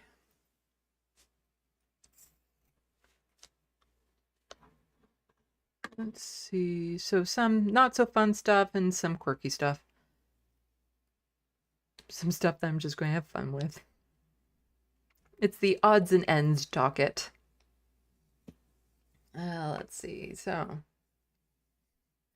this is like, there's a song in my head when I hear this. Like, everyone in the club get sexy or something. Like, you'll probably hear it too in your head when you see it. Everybody in the club get freaky. Something like that. I don't know the lyrics. But this is just, it's so ridiculous. So ridiculous. This is American. Everybody transgender. What? That's why they want men playing in women's sports. That's why they want transgender for everybody. Everybody transgender. And they just got walloped in an election, in a landslide, and they haven't changed one thing. I saw the other day that's why. Yeah, everyone just trans. What? What? See, I wish I could. I wish I could just. There's a character in Gen V, which is a spin-off of The Boys, and The Boys are like corporate superheroes and stuff like that. And there's a character in Gen V that I'm like, they have the superpower I didn't know I wanted the most, and that was to instantly change gender. And I'm like, I want that. I want to be that. To just switch back and forth would be amazing. I would love that so much. But it's just this idea, like, this. Why are you so focused on this? Most people know not everyone wants to like, not everyone is transgender. It's not a widespread thing in the population. It's a small percentage of people who need to be respected and protected from goons like him. But here in Canada, we do have a little bit, well, a lot more protections when it comes to this, because we have Amy Ham here gets suspended, fines for comments about transgender people. Now, again, sometimes it's in the phrasing, because here's CTV News. So just saying that this nurse, Amy, gets suspension fines for comments about transgender people. And if all you read is the headline, you would get that conservative outrage. Our freedom of speech is being suppressed. But here's the same story with a CBC headline. BC nurse suspended by college asked to pay $94K in costs for comments about transgender people. Amy Ham says she plans to appeal case in BC Supreme Court. She wasn't fined. She was told she had to pay the court costs that she incurred fighting a suspension that she was given because she was being very publicly and openly and on her platform bigoted while calling herself a nurse. Very different things. So a BC nurse has been suspended and asked to pay nearly $94,000 in costs, not a fine, in the costs for making discriminatory and derogatory comments about transgender people. And again, she was doing this under the banner of being a nurse. It's the same thing with like Jordan Peterson saying his horrific comments about trans folks, well, under the banner of being a psychologist. But we can go back into a little bit in the past to get an idea. This is from a while ago. BC nurse tells hearing she's not transphobic, but calls gender identity metaphysical nonsense. A BC nurse accused of making numerous derogatory and discriminatory public statements about transgender people took the stand in her discipline hearing on Friday, telling the panel considering her case that she's not transphobic. I'm not transphobic. I don't have an issue with trans people. It's the infringement on women and children's rights, Ames told the college disciplinary panel. Let's see. We're getting to some of the comments. Ham frequently refers to transgender women as men in social media posts, videos, and podcasts, implying that they pose a danger to cisgender women and children. She has referred to the disciplinary proceedings as a witch trial and suggested the college would love for me to suicide myself. Very well-balanced person. She has also rejected a proposed settlement from the college that would have seen her agree to a 2-week license suspension and social media training. So, because she's refusing to do that, she has to pay $94,000 in court fees. Could have just taken the suspension and some media training. Just saying. Ham testified Friday that she became aware of the college's investigation in 2021 after she co-sponsored the erection.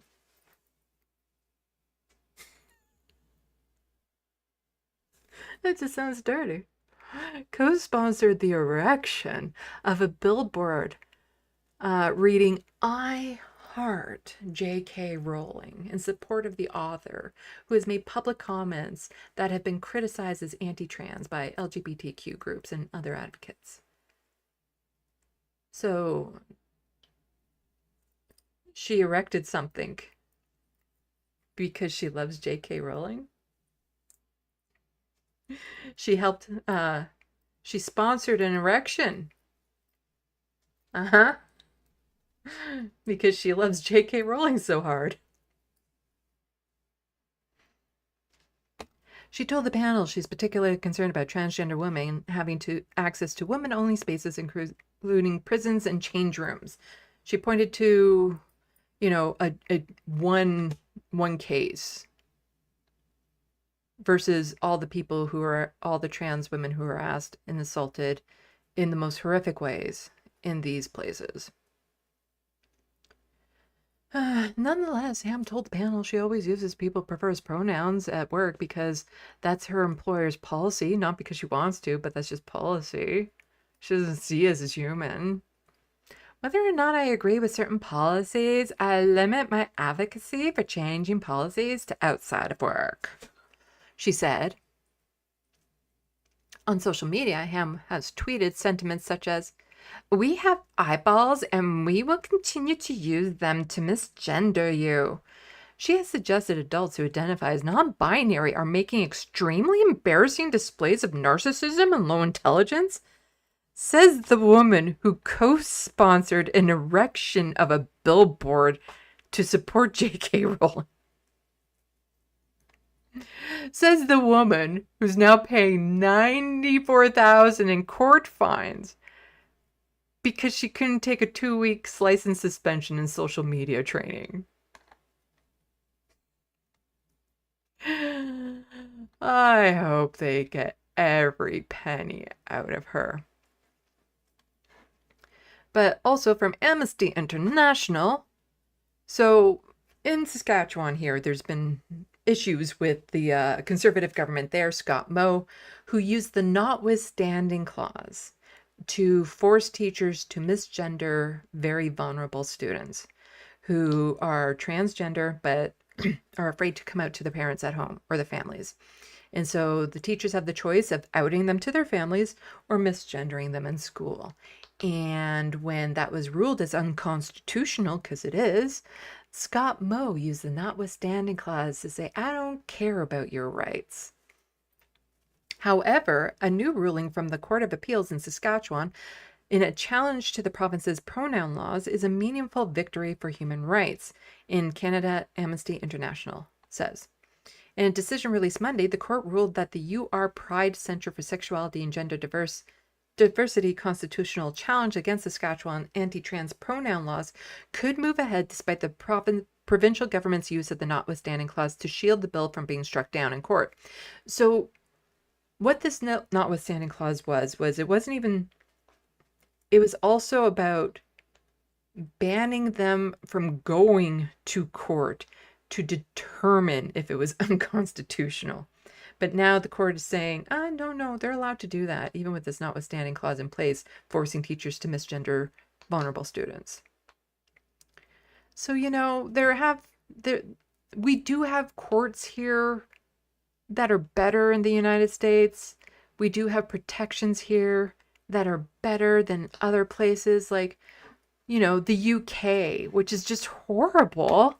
We would never be like this. Owens Jones had tweeted this out, that the gym has just sent him an email following the UK Supreme Court ruling. This means trans men will have to use women's change room and trans women will have to use men's change rooms.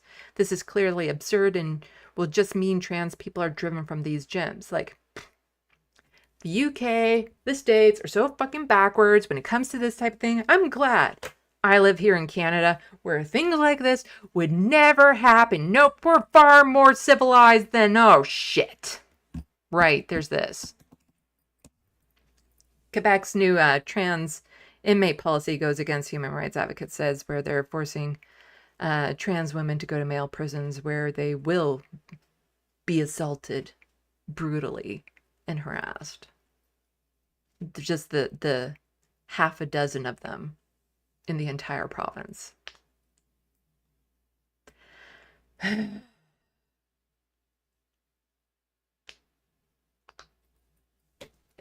Yep. Okay. For all the gains that we get in this country, there's still some backwards. And this was recent. This was a recent ruling. Like, this isn't from long ago. They just changed this. They just made it a thing. And I covered this a couple weeks ago on a live stream, where this isn't like some archaic law. This was one that they just brought in because, again, one cherry pick extreme case of a horrid, evil person who is a trans woman being in prison with cis women. If prisons are run properly, they still wouldn't be a risk. Like, there's lots of cis women who are horrific, who have done horrific things, every sort of thing you can imagine. But since they're cis women, they're fine to be in a prison with other women. But a trans woman, and in often cases haven't done nearly as severe things as like, sometimes it's just minor offenses that they get locked away for.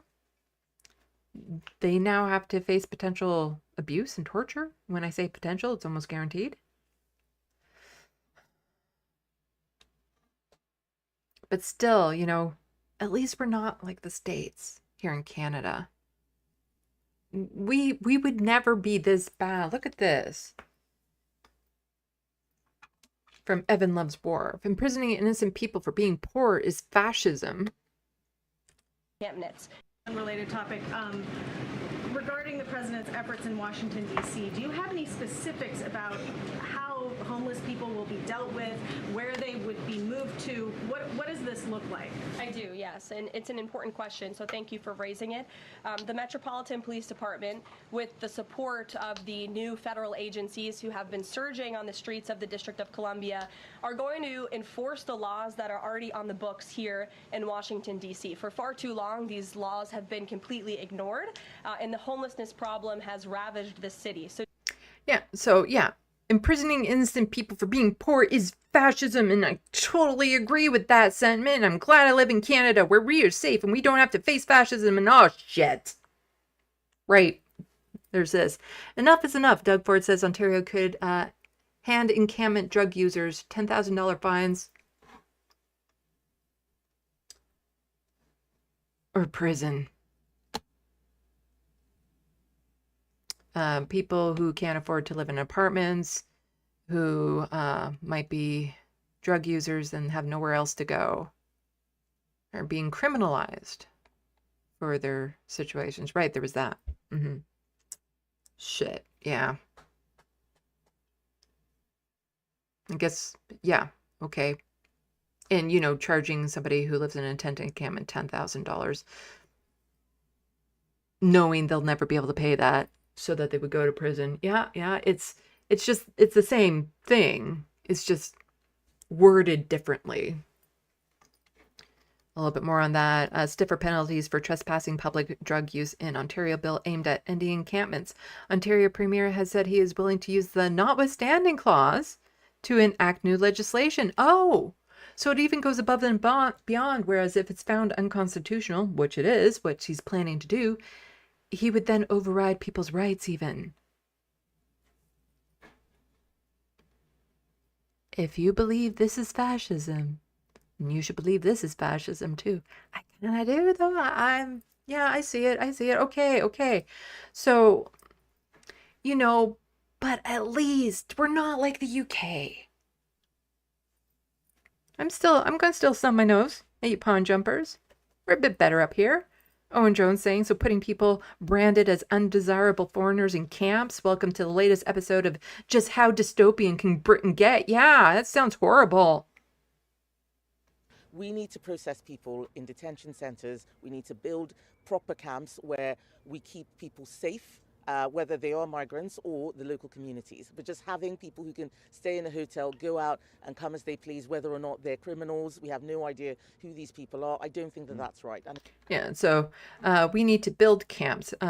Says UK should build camps for asylum seekers like the Nightingale Hospital, but during the pandemic, these are examples of how we've done this before. She insists camps would keep both migrants and local communities safe. Yeah, so putting people as undesirable foreigners in camps, just totally dystopian. I'm so glad I live in Canada where shit like this never happens. Oh, God damn it!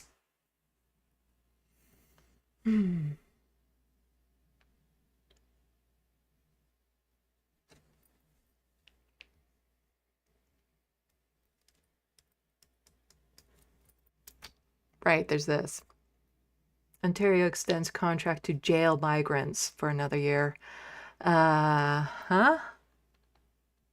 Ontario will continue to imprison foreign nationals held for immigration purposes despite promising to end the practice. Human rights advocates and immigration lawyers have for years campaigned against the imprisonment of migrants in Canada, which they say violates international law. Just how dystopian can Canada get? Not too many people know about this. Not too many people know about this. See, I knew about it. That's why I knew to look up the article. Yeah. Just throw them in prison and we'll deal with them later.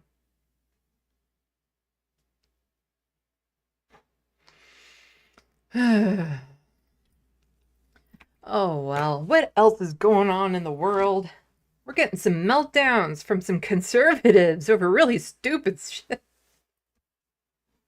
Did you know cheerleaders can be boys?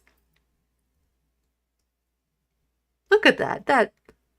That is some good little swag and sass there. I like that.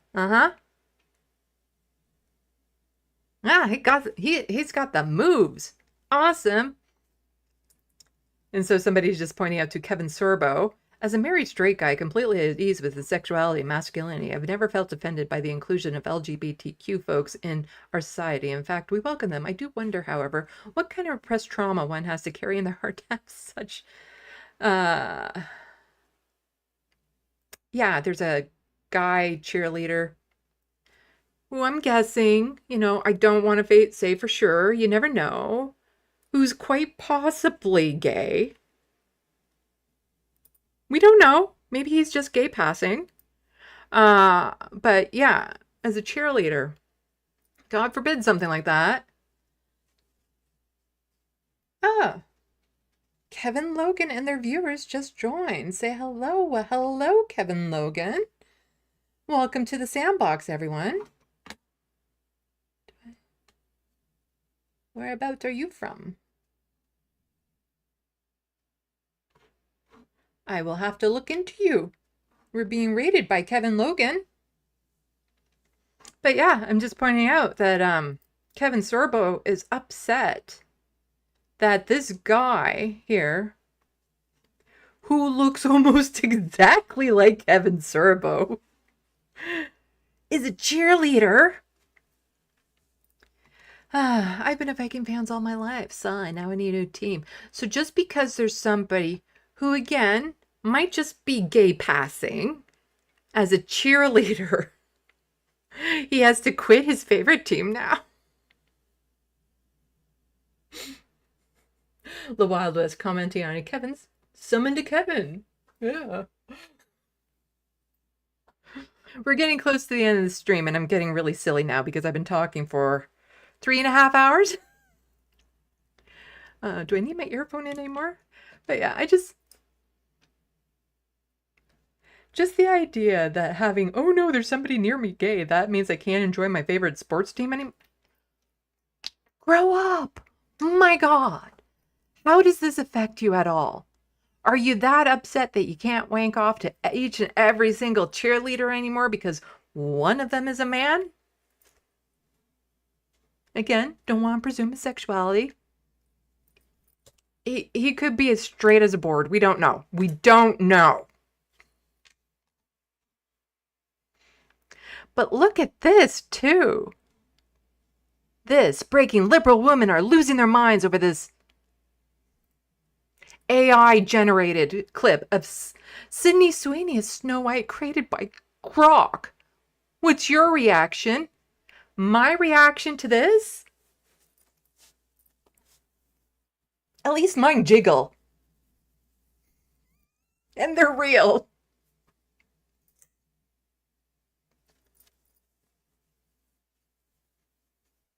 Yeah, mine at least jiggle. Sweeney, huh? You got these? Oh no, there's one conservative white woman with big titties. Well, here's one progressive NB with huge ass titties. Oh no, an AI generated image of a woman with boobs that don't move. The horror. And Mike Figueredo just saying, I've been seething for hours over this clip of Sydney Sweeney as Snow White. I've even punched a wall and hurt my delicate, soft hands as a result. This is so deeply offensive to me, especially as a male feminist. I had to go for a walk and get a vanilla soy latte to calm down, and I had to console him and said, is your emotional support llama strong enough to help you through or all this distress, or should I send you my emotional support Canadian beaver? Anything to help a friend. Just, if anyone needs my emotional support Canadian beaver, I'll be there for you.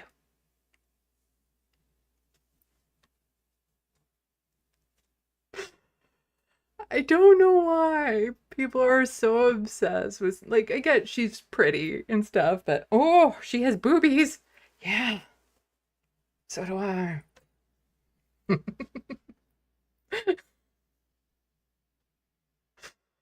Oh, it's just like, who's losing their minds over this clip, really? This AI generated clip.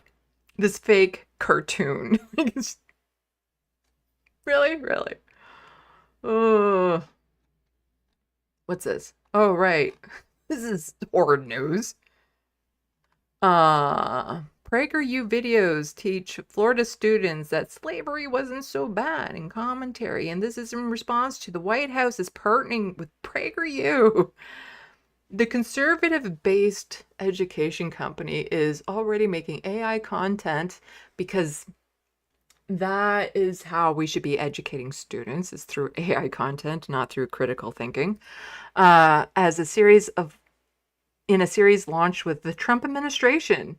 And new reporting suggests the White House could be eyeing PragerU as a substitute for PBS. Because, having a blue-eyed Christopher Columbus, who was so bad, even back in his standards. Just what is the worst that could happen with this sort of thing? Like, replacing the idea of, like, critical thinking with right-wing propaganda, AI-generated content that definitely has an agenda. There's not a queer agenda. There is a right-wing agenda. But what could possibly happen? And I say that because how much dumber can these people get? Elon Musk, eventually all life on Earth will be destroyed. This is a backup plan in case something bad happens here, going to Mars. That's one of the benefits of Mars, is life insurance for life collectively. So eventually, all life on Earth will be destroyed by the sun. The sun is gradually expanding, and so we do, at some point, need to be a multi-planet civilization because Earth will be incinerated. I'm hearing this for the first time. No one's ever told me the sun is going to burn Earth. This is not a disputed fact. It is technically true. We've got some time. The sun will make Earth too hot for life in around 500 million years. I actually, off the top of my head, I think it's even longer than that. Climate change will make the Earth too hot for most people in 70 years. Guess what guy got a climate change denier elected president?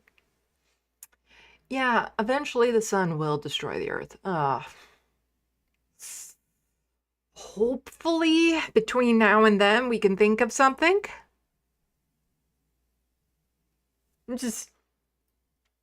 Hermeteorologist, I think it's 1 billion too. That's the number that comes to the top of my head, that it's 1 billion years in the future.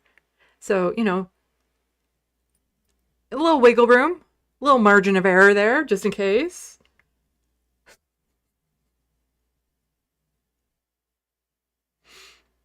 But we better get on it now. Woo!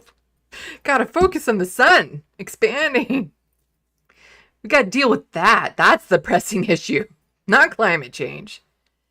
If only we were taught that slavery wasn't so bad. You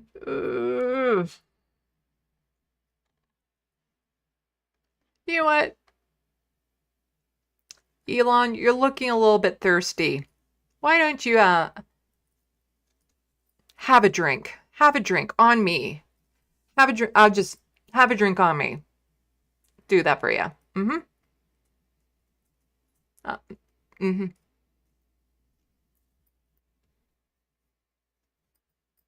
Absolutely. My gift to you. Just have a drink of water on me.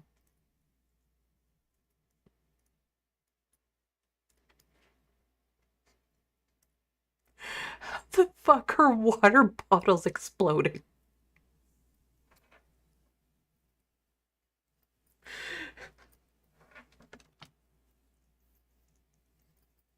Water bottles. Yeah. Something to do with the pressure in there.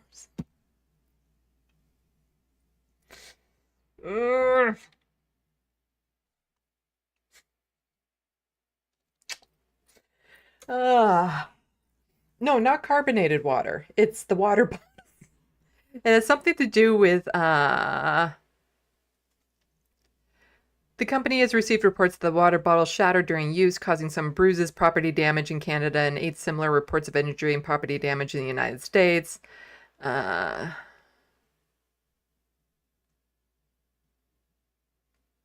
So the iDrink products for DrinkMates. Oh, maybe it is 1 liter carbonation bottles, which could potentially explode from extra pressure while being used. So maybe it's something that carbonates the water. But just saying, yeah, exploding water bottles. Really, if people don't read past the headline.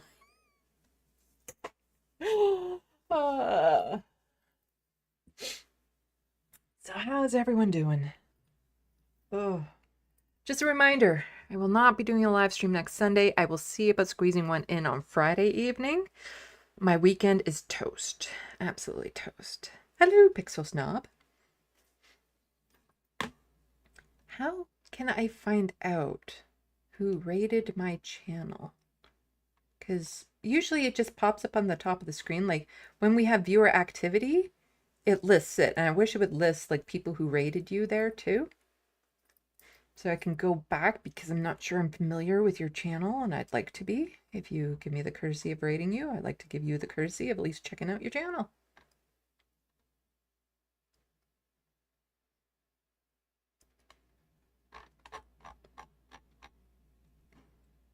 Yeah.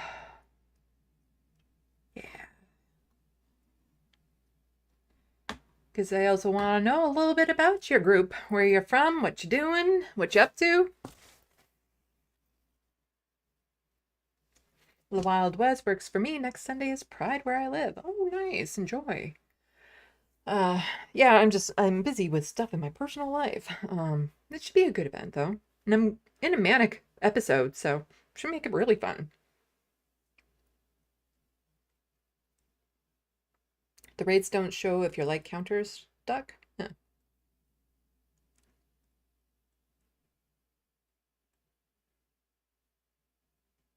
Somebody put in the SandBox the channel if you can, please. Yeah, so next Sunday I won't be here. And Saturday I'm getting ready for Sunday, so I won't be able to do a live stream. And Monday I'll be recovering from Sunday, so I won't be able to do a live stream. But tomorrow is the election in Battle River Crowfoot, so we find out if Pierre Poilievre wins a seat, so he gets back into power. That should be an interesting run. I really hope Bonnie crushes him in that. That would be so great. Although I'm not hopeful about it. I don't think it will happen. It would just be nice, at least if she gave him a good walloping. Yeah, I said that. It would be nice. Oh. How about we talk about art to unwind? Who wants to see my drawing again? Oh. I like showing it off. And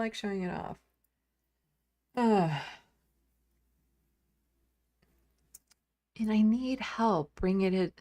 Okay, I need people's advice on this because I have a really hard time gauging appropriateness. My autism is a pain in the ass sometimes. I drew a picture of Owen Jones and I've been trying to get his attention with it. I have messaged him on Instagram, Facebook, but he gets swamped, like absolutely swamped with messages and stuff.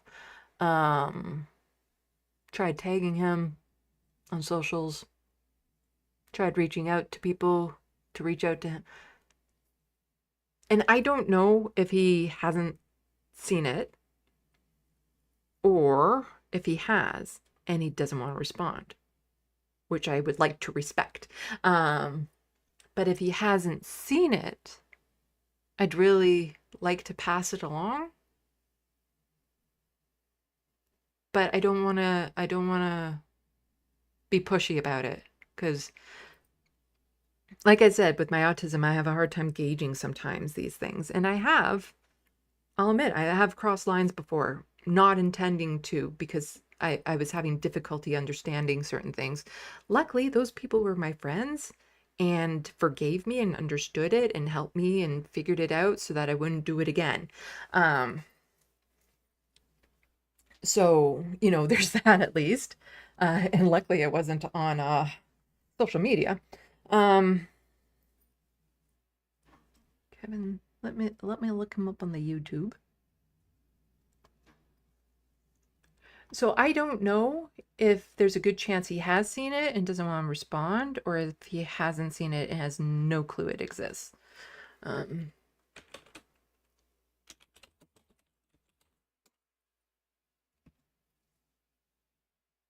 There we go. The best Leftist you'd never heard of.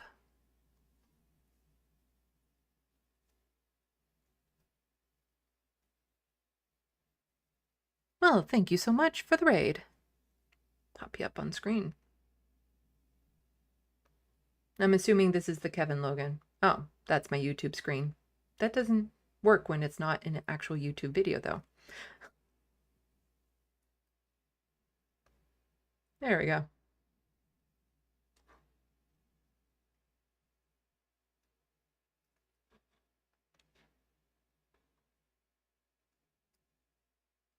Ah, we do have a pond jumper. Okay.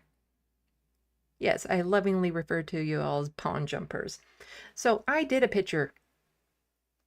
You would know him better than I do, because he's more local to you all over there, of Owen Jones. I draw, apparently really well. And I'll turn off the light so you can see it better because of glare.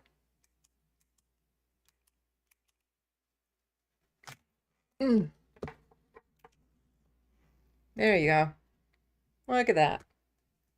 This was my first attempt at a hyper-realistic portrait of a person's face.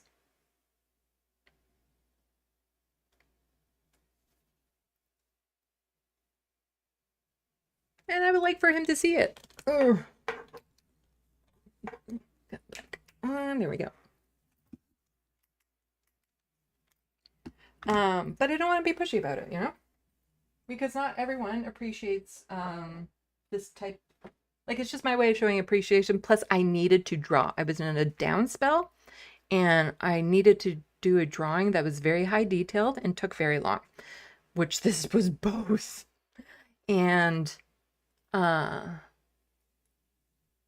it's just my way of showing appreciation of certain people. I've done other leftists before, but this was my first attempt at a high definition, or no, hyper realistic. And for it to be hyper realistic, you draw it big. So most of my portraits that I do of people are on 9x12. That's an 11x14, and the face takes up basically the entire page. But that's how you get into like this drawing here. This is also hyper realistic because it's an 11x14. It's of my cat, and if you get into it really close, actually, I will pull up the image on screen. Just a second. Open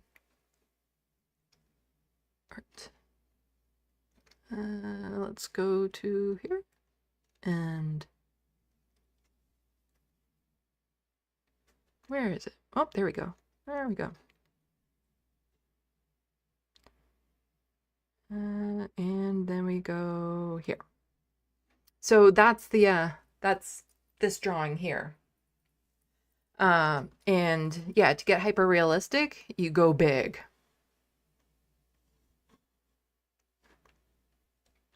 And you can't see it so well on here because it gets pixelated and stuff, but you can still get a good idea of like the absolute insane level of detail. But you do it big so that you can do that level of detail, that absolutely microscopic detail.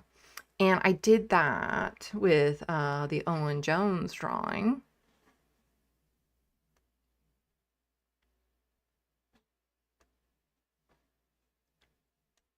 There we go. That's not the best picture. I don't have a professional scan, so this one is a professional scan. I can't afford to get this one professionally scanned yet because it costs money. The studio does a really good job, but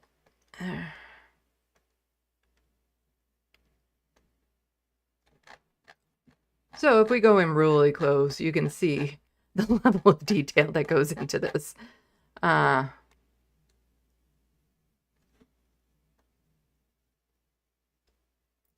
Don't need to be that close, I think. There we go. That's probably better on the screen.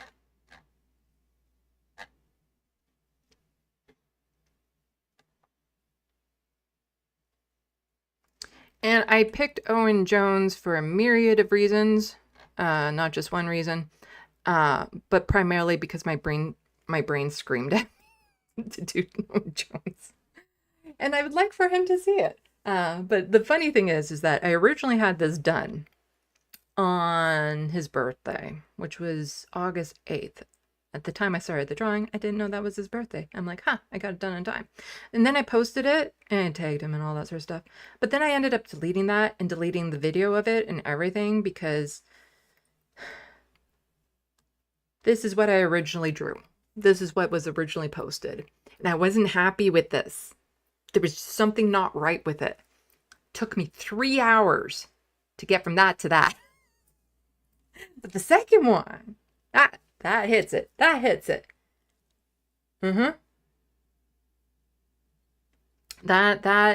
The second one. And some people are like looking at it like, I can't even see the difference, but I know there's something different. And there's actually a fair bit of work, like 3 hours worth of work that went into it because I trimmed the hair on this side, added to this side, filled in the eyebrows, lowered the eyelid here, smoothed out that eyelid, raised the tip of the ear here, added some more lip here, and shaved down the side of his face there. Oh, and changed the shading here and here and here. So a fair bit of work.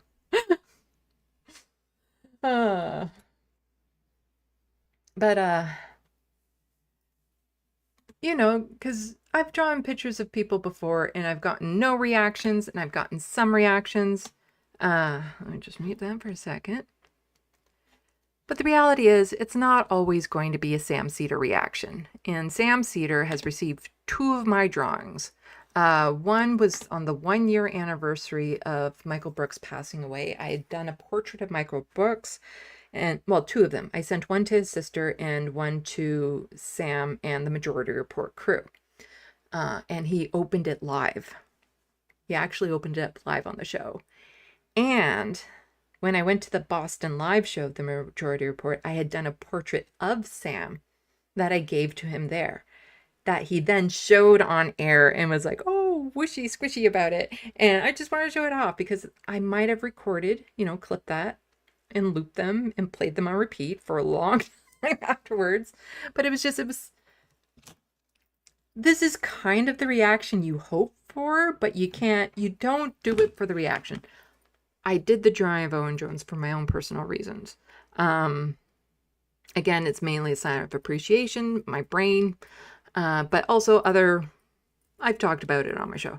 And it's just a deep appreciation for the work he does. And, you know, I've done Emma Vigeland, Ole, Michael Brooks. I've done a few portraits of him. And Dan from the Power Report. So, you know, I've done a bunch of people, but Sam's reaction, still the best. Both of them. And I'm going to show you because I don't think everyone has seen them. And it's nice. It's nice. I like it. I appreciate the call and good luck to you. You seem like a nice guy. And can I give one shout out too? Just our guy Tesla? with the Adidas tracksuit and the gold chain. We missed. So this is when I had sent in the portrait of Michael Brooks for him to open up live on the show. Obviously, this is from 5 years ago. Sam looks about 20 years the beard. It's always the beard makes him look older, and the white hair, and well, the fact that he is almost 60 now. Your brother. Left is best. Take care, guys. I appreciate it. All right, appreciate it. And incidentally, should I open up now? Yeah, that's a good call. So we got sent a gift. Listener Sandy had reached out to us and said that she had a drawing of Michael. Here it is. It's in here. I must say, too, that was quite the leap of faith of them to do that, because at this time, I was still very new online. I didn't really have much of a profile. I had my YouTube channel was a fraction of what it is now. And they didn't know me. They didn't know the type of art I could do or anything. And you know, part of it could have been Michael Brooks' sister had already opened up hers. She did it privately. And so she could have said, no, you're safe to do it. But like, he had no idea what he might have been opening at that moment. And he still did it, which I think is like a massive leap of faith there. But I do, like I said, I think part of it was Alicia Brooks had already opened up the one that I had sent her. So she could say, you're probably safe to do it. I have not opened it. She wanted she wanted to see what our reaction was. No, it's not. You need that was easy, Rick. Sun's out, guns out. So. Yep, there you go. Let's see here. Oh, there's cards for everybody. That's very sweet. Mm-hmm. One for Brendan. Sorry. My card's bigger. And Emma also said that she got really teary with the card that I sent her, and she took a picture of it and sent it to her mom. She had told, when I called in the show after they had done this, and she had said that about the card, which I thought it was super sweet. Got it. Let's see. All right, this is really protected here. Good. You never know what's going to happen in shipping. Bear with me. It's called an unboxing. This is an unboxing.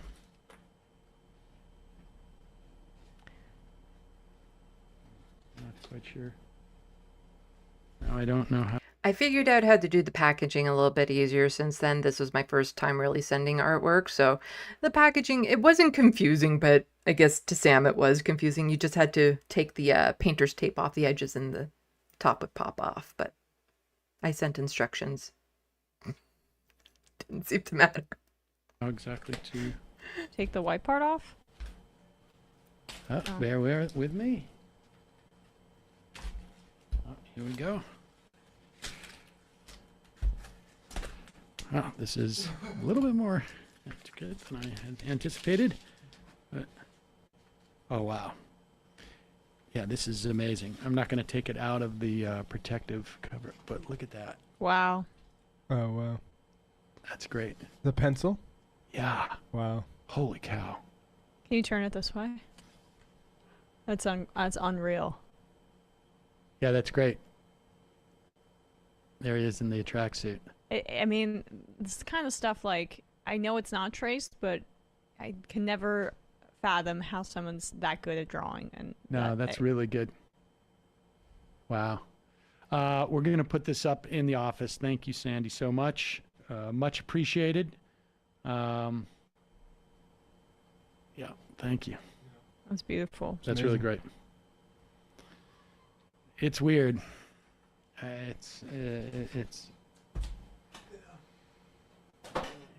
It's fairly often I find myself just sort of like, it's just weird.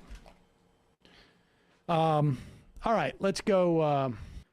Yeah, I made him quite emotional with that one. And the people in the chat at the time were also quite emotional with it. And I was quite emotional with it when I did it. And I have a print of it that I have just up over there. And that was back when I was still kind of figuring out my drawing. And, you know, I've learned how to do it better. I do trace the basic outlines. So there is that. So it's not completely traced, but you've seen progress videos. We can go over the progress video of Owen Jones again if you guys like, so that you can see the step-by-steps. But I didn't make progress videos back then. So I don't have a progress video of the Michael Brooks drawings that I did back then. Because the progress videos they were a more recent development. So I don't have a ton of them. But, and then this is him. So I just sent in an IM. This was a Tuesday evening show. I forget why. I think some sort of,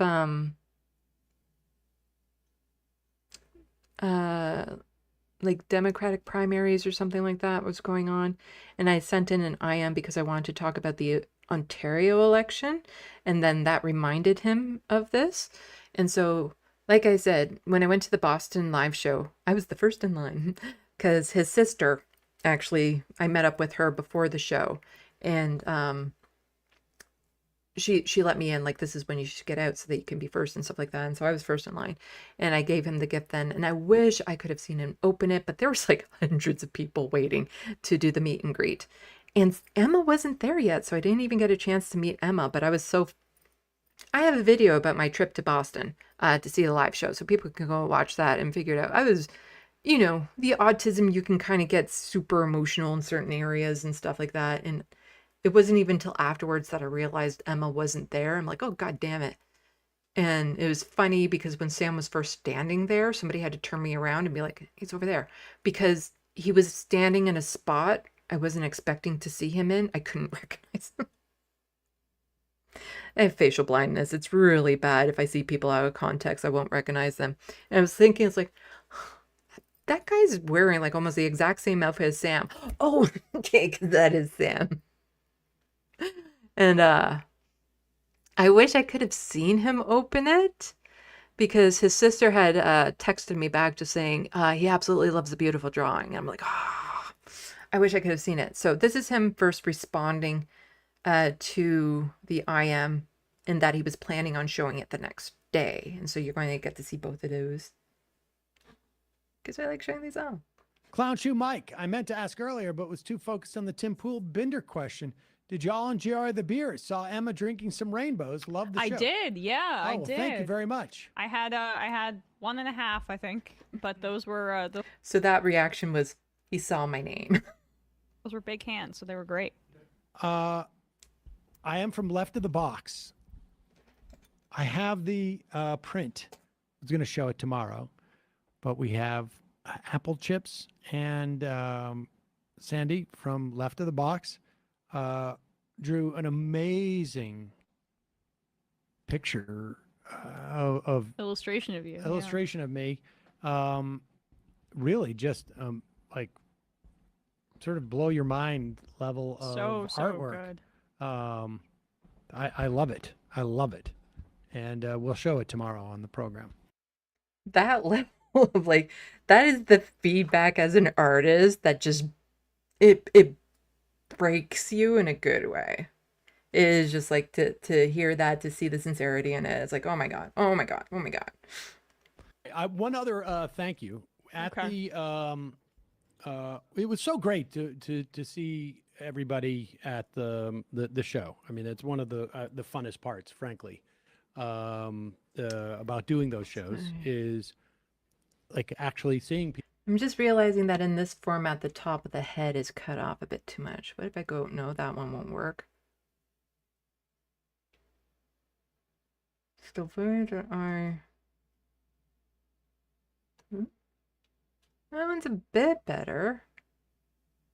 Here, just a second.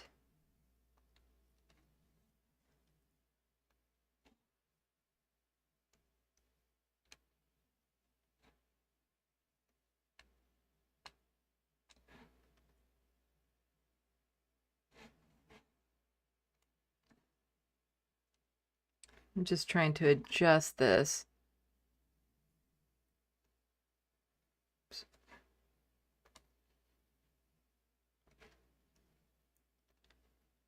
There we go. If I do that. Okay, I think this should work. Almost. Let's do that.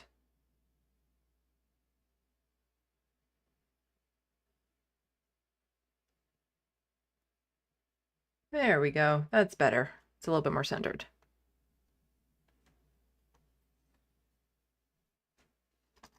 Now it's just slightly too low that I can't hit the play button. There we go.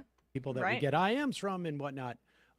And we got a gift, or I got a gift, but we also got from Sandy from Left of the Box. She came all the way from Canada, quite a trip. And she did, in addition to giving us a bunch of Apple chips, which were over there. Nobody hit those during the broadcast. I didn't know they were there. Oh, I was trying to sort of hide them. Well, that'll be my next. Those apple chips are really good, by the way. They're made locally to me, so they're really good, especially ones that are drizzled in caramel. So good. Cinnamon ones. Target. She gave me some syrup, which is great because the kids like pancakes on the weekends. But also this, she drew this. It really is. I feel like the like one of the best drawings I've. I mean, not just because it's of me, but just It's unbelievable. I'm looking at it right now. Wow. Look at that. Really amazing. There we go. It's like there's two. How does someone even do that? I don't know. I mean, I know how I would do it. I would take a screen grab and then use some program to make it look like I drew it. Right. But that's not what she did. Really great. So thank you so much, Sandy. Okay. Yeah, getting that type of reaction for your artwork is just it like I said, it kind of breaks a part of you, but in a good way. And so, that's the type of reaction you always hope for. But I also know that some people, they might not appreciate the gesture for whatever reason. Maybe they're overwhelmed with other gestures like that. Maybe they feel like it's too much. Like there were times when I was in a new group of people and around the holidays and stuff, I used to always like giving people like little gifts and stuff like that, even if I didn't know them that well. And apparently that put off a lot of people in this one group that I was in because they're like, oh, we're not at the gift giving level yet. But I wasn't expecting anything from them. That was how I showed like my affection, not in any sort of like weird or romantic affection, but just, my fondness for the people around me. But I didn't quite understand that a lot of people felt it was inappropriate and stuff. And so it's one of those things, like I said, like I would love to know that Owen has seen it, but I'm not owed anything. Like I'm not owed a reaction or even acknowledgement of any sort. And I don't want to force it on him. So I have no idea if he's seen it and just not interested in saying anything, or if he hasn't seen it. I have no idea. And the same is with Emma, because I drew a picture of her and posted it all over the place and stuff. And I never got any acknowledgement, so I still don't know if she's just never seen it, or like I said, she just doesn't, for whatever reason, want to acknowledge it, which is totally fair and valid. With the picture I did of Ole, she put fire emojis on the image on Blue Sky, so I know she at least seen it. But yeah, I don't know. And I don't want to be pushy. So I don't know if I should stop trying to get Owen's attention with it. I don't know. Oh, let me know your thoughts in the sandbox as I see what people are saying.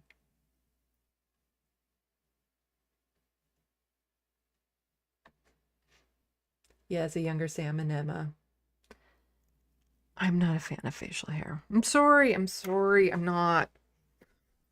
And I could get into the details of it, but it's dark. It's trauma dumping, which you guys don't need. But I do like smooth faces.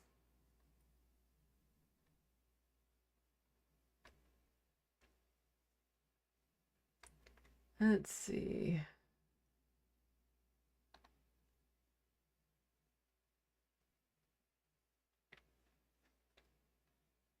People talking about Emma's hair. Alicia was actually on the Majority Report for Michael's birthday. It was the 13th. Just this past 13th. So you can go check out the Majority Report from the 13th and see her, because Sam and Emma and the crew have decided that they don't really want to commemorate the day of his passing. They'd rather do what would have been his birthday, because they're very close, because he passed away on the 20th of July, and then his birthday was August 13th. So they're very close. So they would rather celebrate his birthday and talk about him then. So you can see Alicia, she was on the show.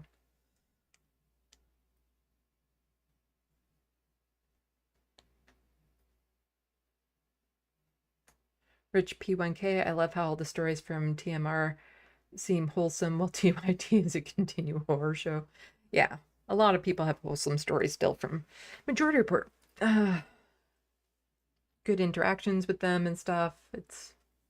They're a good crew. That's why I was drawn to them and why I drew them. I want to draw people who are good, who I feel are good people. So I can be a bit selective, and I have to have the right feel and vibe. Frodo, are you going to come here? Oh my God, Frodo is in the room. I love showing off that cat. He's 18 and needs regular medication and stuff, but that cat is my world. Might not come close enough. Let's see what people are saying. B-Cat, it brings tears to my eye. He meant so much to so many.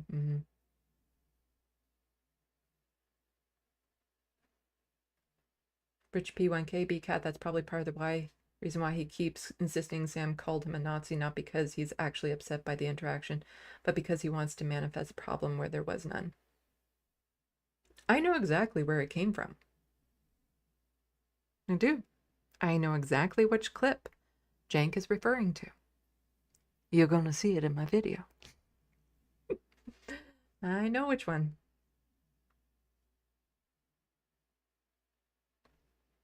Let's just say the video that I'm putting together about TYT is very detailed. And I'm probably going to be breaking it up into parts. I don't know if it's going to be 3 parts or 2 parts. But I realized one part, it's going to be way too long. So it might just be into 2 parts. And then the idea is I would premiere one and then do a live stream right afterwards where it's like a talk back. And then I can answer any super chats that I get during that time, as well as just talk about what we saw on the show. People remembering things. I would most definitely like to have somebody on with me to talk about it. Somebody who has experience with TYT and stuff. But I was actually able to get some decent work done on it yesterday, and I'm hoping to get more work on it done, because I want it done. I just want it off my plate so I can focus on my book, sequels and prequels, because I'm literally having to hold myself back from working on it, because I know as soon as I do, that's all my world is going to be about, and I'll never get that video done. So it's like this incentive to get the video done. But I found yesterday working on it, I have a hard time switching tasks. But the more I work on it, I think the easier it will be for me to get into it. Because once I finally got into it, it was working out better. And it's frustrating because I've already put like a ton of work into it and making montages and stuff. And then I get to a certain point where I'm like, okay, I'm going to add this montage. And I rewatch the montage. I'm like, all that work I put into this, I actually don't need it here. Or I don't need it. I just need this small little sliver of it. I don't need this whole, like, God damn it. After all the work I put into it, this is like, And then there's still some clips and stuff that I'm having to gather and whatnot, because even though I got a whole bunch of the montages done, there were still some that I needed to get done and work on. So the project is still a long way from being done, but it's going to be one of my bigger focuses over the next while. Because once that's done, then I can focus on my channel. I can focus on my writing. I can start doing clips videos again, posting those, because those tend to do well, some of them, not all of them, some of them. And the ones that do well help my channel, obviously. So,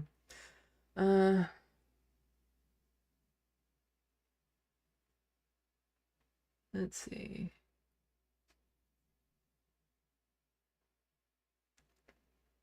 So Rich B1K, I got into the TYT while they were still promoting Kyle and TMR, so I was really confused why one day Jank had a 180. We will be exploring that in my videos. All you people with your bearded Sam. Bearded dragon, bearded Sam. No, smooth face Sam. Oops. Let's see.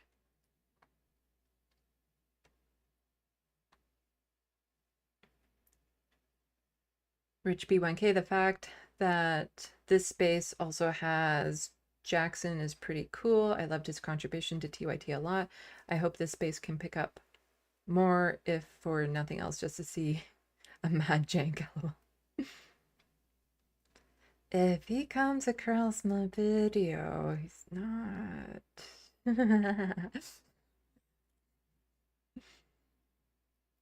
Can't argue what I put into it, though. Oh my god, you cannot argue.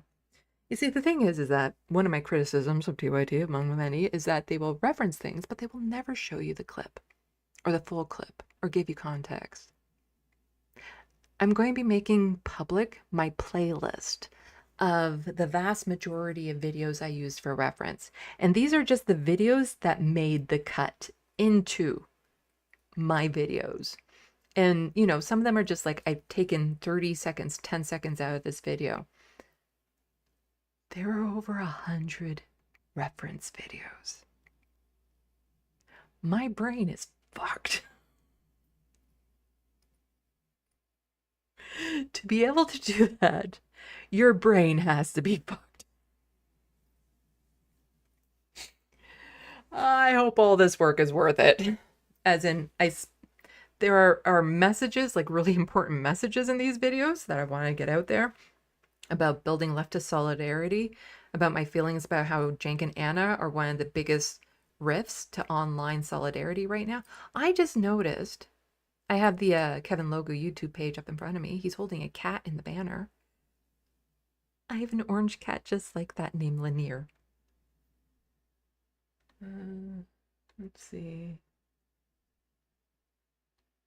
Totally distracted. What was I talking about? Yes, the amount of work that I put into these videos. Oh my god. Oh my god. No sane person would be able to do what I did.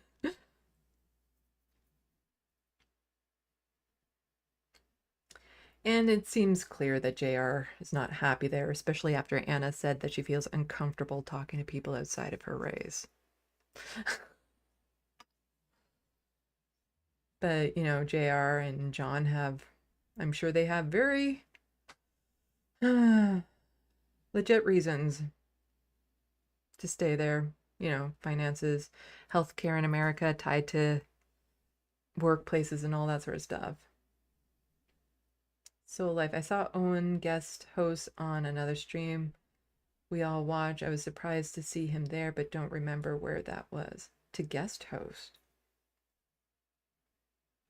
Well, I know he was on Rising not too long ago, but he was there as an interview. Rich P1K, I want to see Owen Jones and Owen Morgan live stream together. Then you might as well get Mark Owen Jones on it too.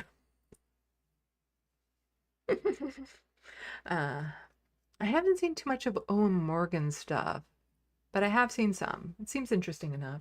It's one of those things like, oh, this looks interesting. I want to get into it more, but there's so much content, just so much to go through.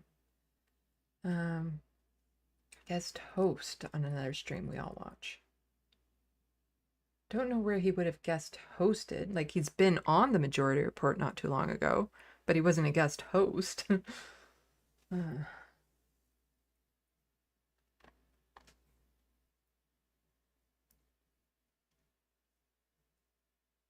So Life Christ TYT airs every 5 days a week to pivot years ago, so there's plenty to choose from. Oh, I know. I know. So Life, it's like, when is TYT not making you go, what the fuck these days? Yeah. I have found clips that just, the algorithm's gods were very kind to me during this process. Let's just say that. B-Cat loves the beard. No. I prefer Sam without it. Not that my opinion counts for shit.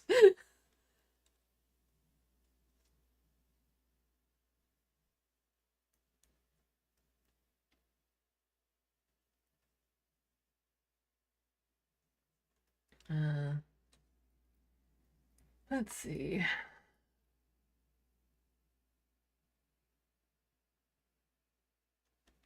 Let's see. Rich B1K, oh, Morgan is a good person for cult information. Knitting Cult Lady is another good one. I'd love to see them collab at some point. Yeah, that's like part of the reason why I'm interested in some of Owen Morgan stuff is his take on like religion and cults and stuff like that. And that's, again, it's one of the things like, oh, I'd always be interested in watching, but I just never get around to. Although I did see him talk about TYT, and I had to, Bo said, why are these bubbles coming out of the water? Yeah. John Davis, yeah. Sam does look like a totally different person without the beard. I will admit, he looks, B-Cat, he looks good with the beard. Like, he wears it well. I just always prefer clean-shaven men. Oh, I don't know if you guys,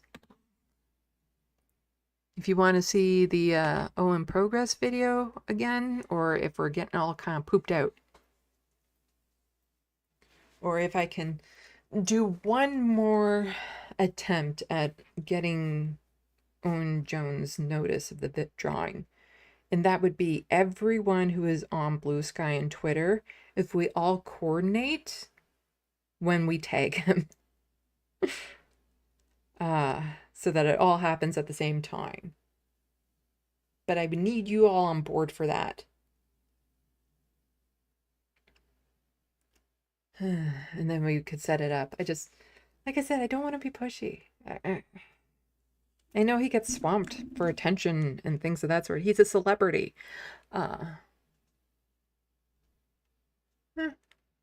Is what it is, I guess. Rich P1K, oh yeah, Owen Morgan was asked in one of his live streams about how TYT stacks up in terms of cult-like behavior and gave his opinion. I forgot it was, so I'm going to misrepresent it. That would be an interesting one to watch. I saw him, I think he was responding to him to Jank on stage with Charlie Kirk. But if there's one about him talking about TYT against cultism, I'd be very interested in watching that.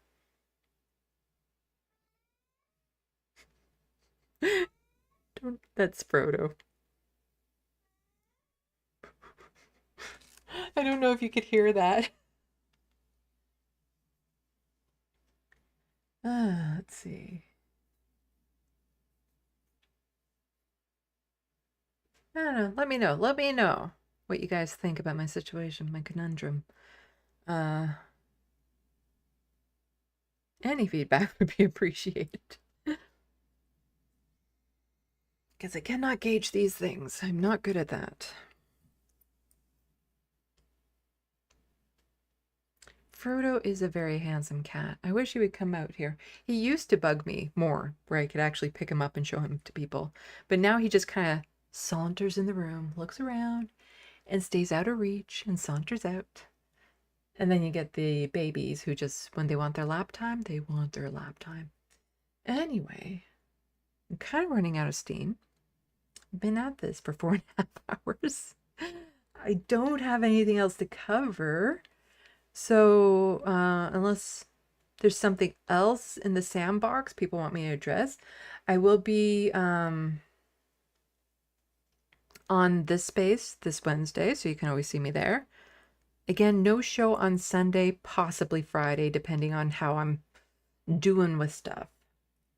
Rich B1K, Sandy was years ago. He might have a different opinion now. I might pop into one of his streams and see if he'll answer the question. Yeah, I'll just go to his page and type in TYT for a search and see. But yeah. Really enjoyed working on this.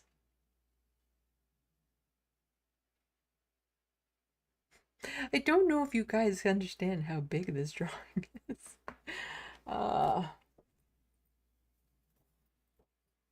Also realized I like that paper better. It's a thicker paper than I have been using, and it's a bit whiter. I like it so much more. I almost want to redo all my drawings. Be like, I should have started with that paper. God damn it. I like it a lot better. BCat, you put a lot of work in your portraits. I would maybe one post a week. Maybe.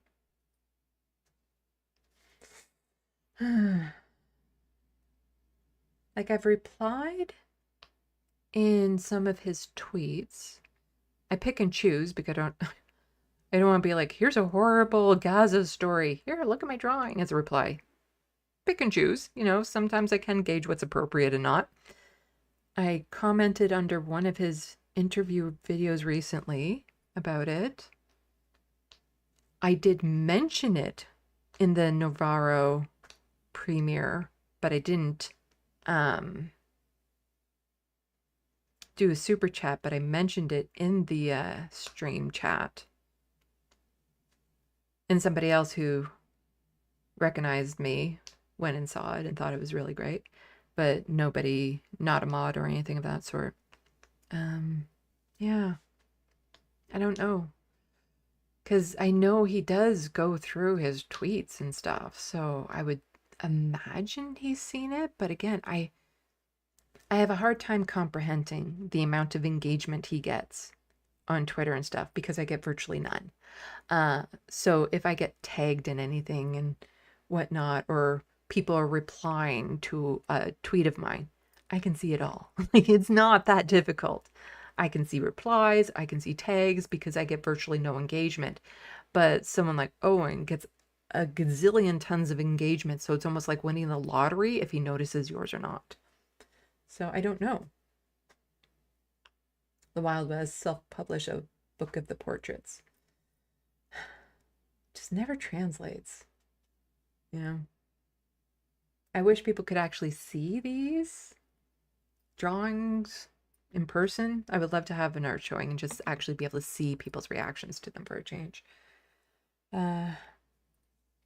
But if anyone has any connections that can maybe send Owen a message, it would be appreciated.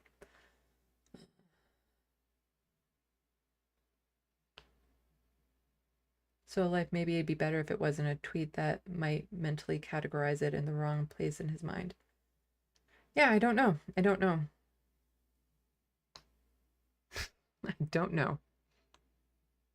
Then again, I did a drawing of somebody, again, in private life, who is popular, and let them know about the drawing, and I didn't hear back for about a month and a half before they actually acknowledged it.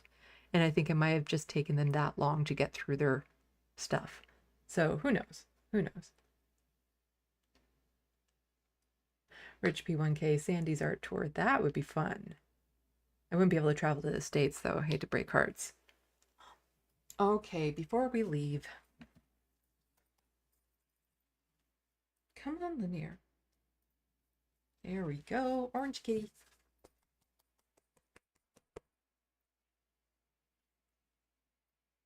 Say hi, Lanier. Okay. There we go.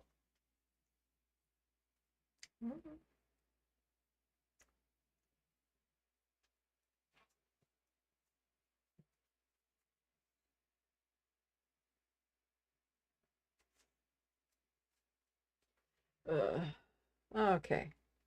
Let's do this.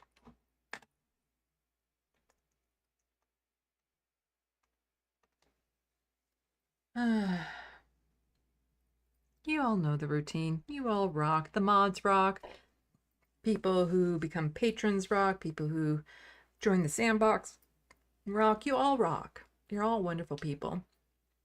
People who help out by going to my wish list. I'd really appreciate if anyone was hoping to donate to me in any way financially whatsoever. I'd appreciate you just buying a copy of the book. Don't buy anything off my wish list. Don't send in a super chat. If you can, just buy a copy of the book. I'd appreciate it. And, you know, to all the wonderful people who come out to participate, super appreciate it. And, yeah, I'm toast. I'm toast. So I'm just feeling like I'm forgetting to thank someone. And I hate forgetting to thank people. Oh well. See some of you on Wednesday. So, salut, à la prochaine. Thank you for watching and stay tuned. I'm Sandy, wishing your tomorrow is better than your today.